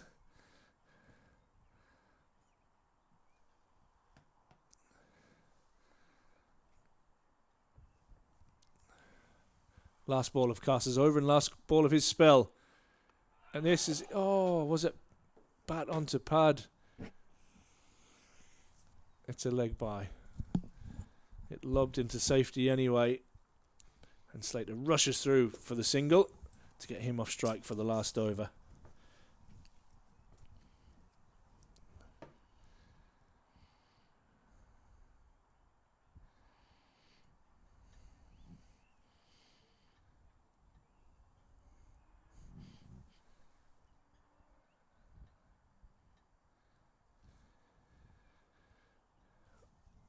Last over of the day. It'll be Drizzle to bowl it from the Finkel end. Rob Lord is. It's got company. Yeah, I like it. It feels like 3 really long days of cricket, Rob. I went home. I think I had some tea, had a shower, and then my missus woke me up about 2 hours later as I slumped on the bed. They are long days, but they're enjoyable long days. Oh, I love it. Your pen loves it as well. Jumped off the table in excitement. User error. Rob Lord's proper got company now. Ben Rain comes in at second slip. Oh, that's a good area. Lord thinking of running, and Ben Slater says, I don't think so. Ben Slater and Alex Lees have got carbon copies of each other. Lees on day one was backing up so far at the non-striker's end. See there, Ben Slater's even taken one of his gloves off, I think. Oh no, he's looking at his bat. I'm surprised if he took his gloves off soon. Yeah. So, absolutely not, mate. We are not running. He actually flinched a little bit there and thinking I was going to run, and then was like, nah, don't be so stupid. He said he got to run too.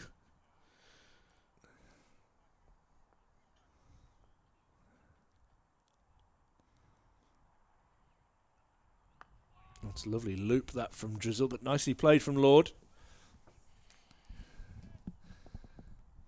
Seen a brilliant performance by James Minto as night watchman, scoring 67 in Durham's first innings. Will we see similar heroics from Lord?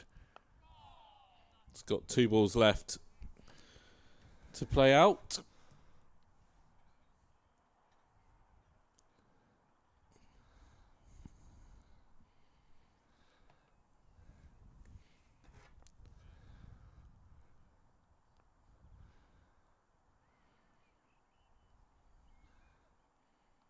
Oh my goodness. What a ball from Drizzle. Turn and bounce. Last ball of the day. Just a big thanks to all of our viewers today. Thanks for those that have interacted with us on the live chat. Hopefully we've kept it interesting for you. As Drizzle, oh my God, how was that missed the stumps? Oh my goodness. Well, what a way to end the day. A little bit of spin for Drizzle. And they say there's 2 types of leaves. Well, that was a bloody good one from Rob Lord as it ends the day with a maiden over from George Drizzle. Day belongs to the 3 Durham Centurions, Emilio Gay, Ollie Robinson and Graham Clark. Wonder who we're going to be speaking to in a few moments, Ash. Durham racking up a club record, 664 all-out contributions from pretty much everyone in that batting card. Alex Lees, 82, McKinney, 28, Emilio Gay, 104, Ackerman, 37, Robinson top scoring, 141, first century of the season for him. Graham Clark, back-to-back centuries for him, 121. Bryden Cass, unfortunately, not getting any runs, but George Ozell not out, 43 from 46. Ben Rain trying to send Patterson White into the pavilion, goes for 10 and Cody Youssef, and mix up for a run out. Bryden Carston produced a peach to dismiss the seemingly unmovable Haseeb Hamid for just 13. So Durham will come back tomorrow. They have 190 runs to play with. More importantly, they will be chasing 9 Notts wickets. Ben Slater will take strike first thing tomorrow morning. Rob Lord will be there with him. We'll be back with you at 11 o'clock. And as you all presumably know, day 4's timings are fixed. 1 o'clock for lunch, and 20 to 4 for the tea break, no matter how many overs left in the day. And, we're going to jump off. We'll be back with you just before 11 o'clock tomorrow morning.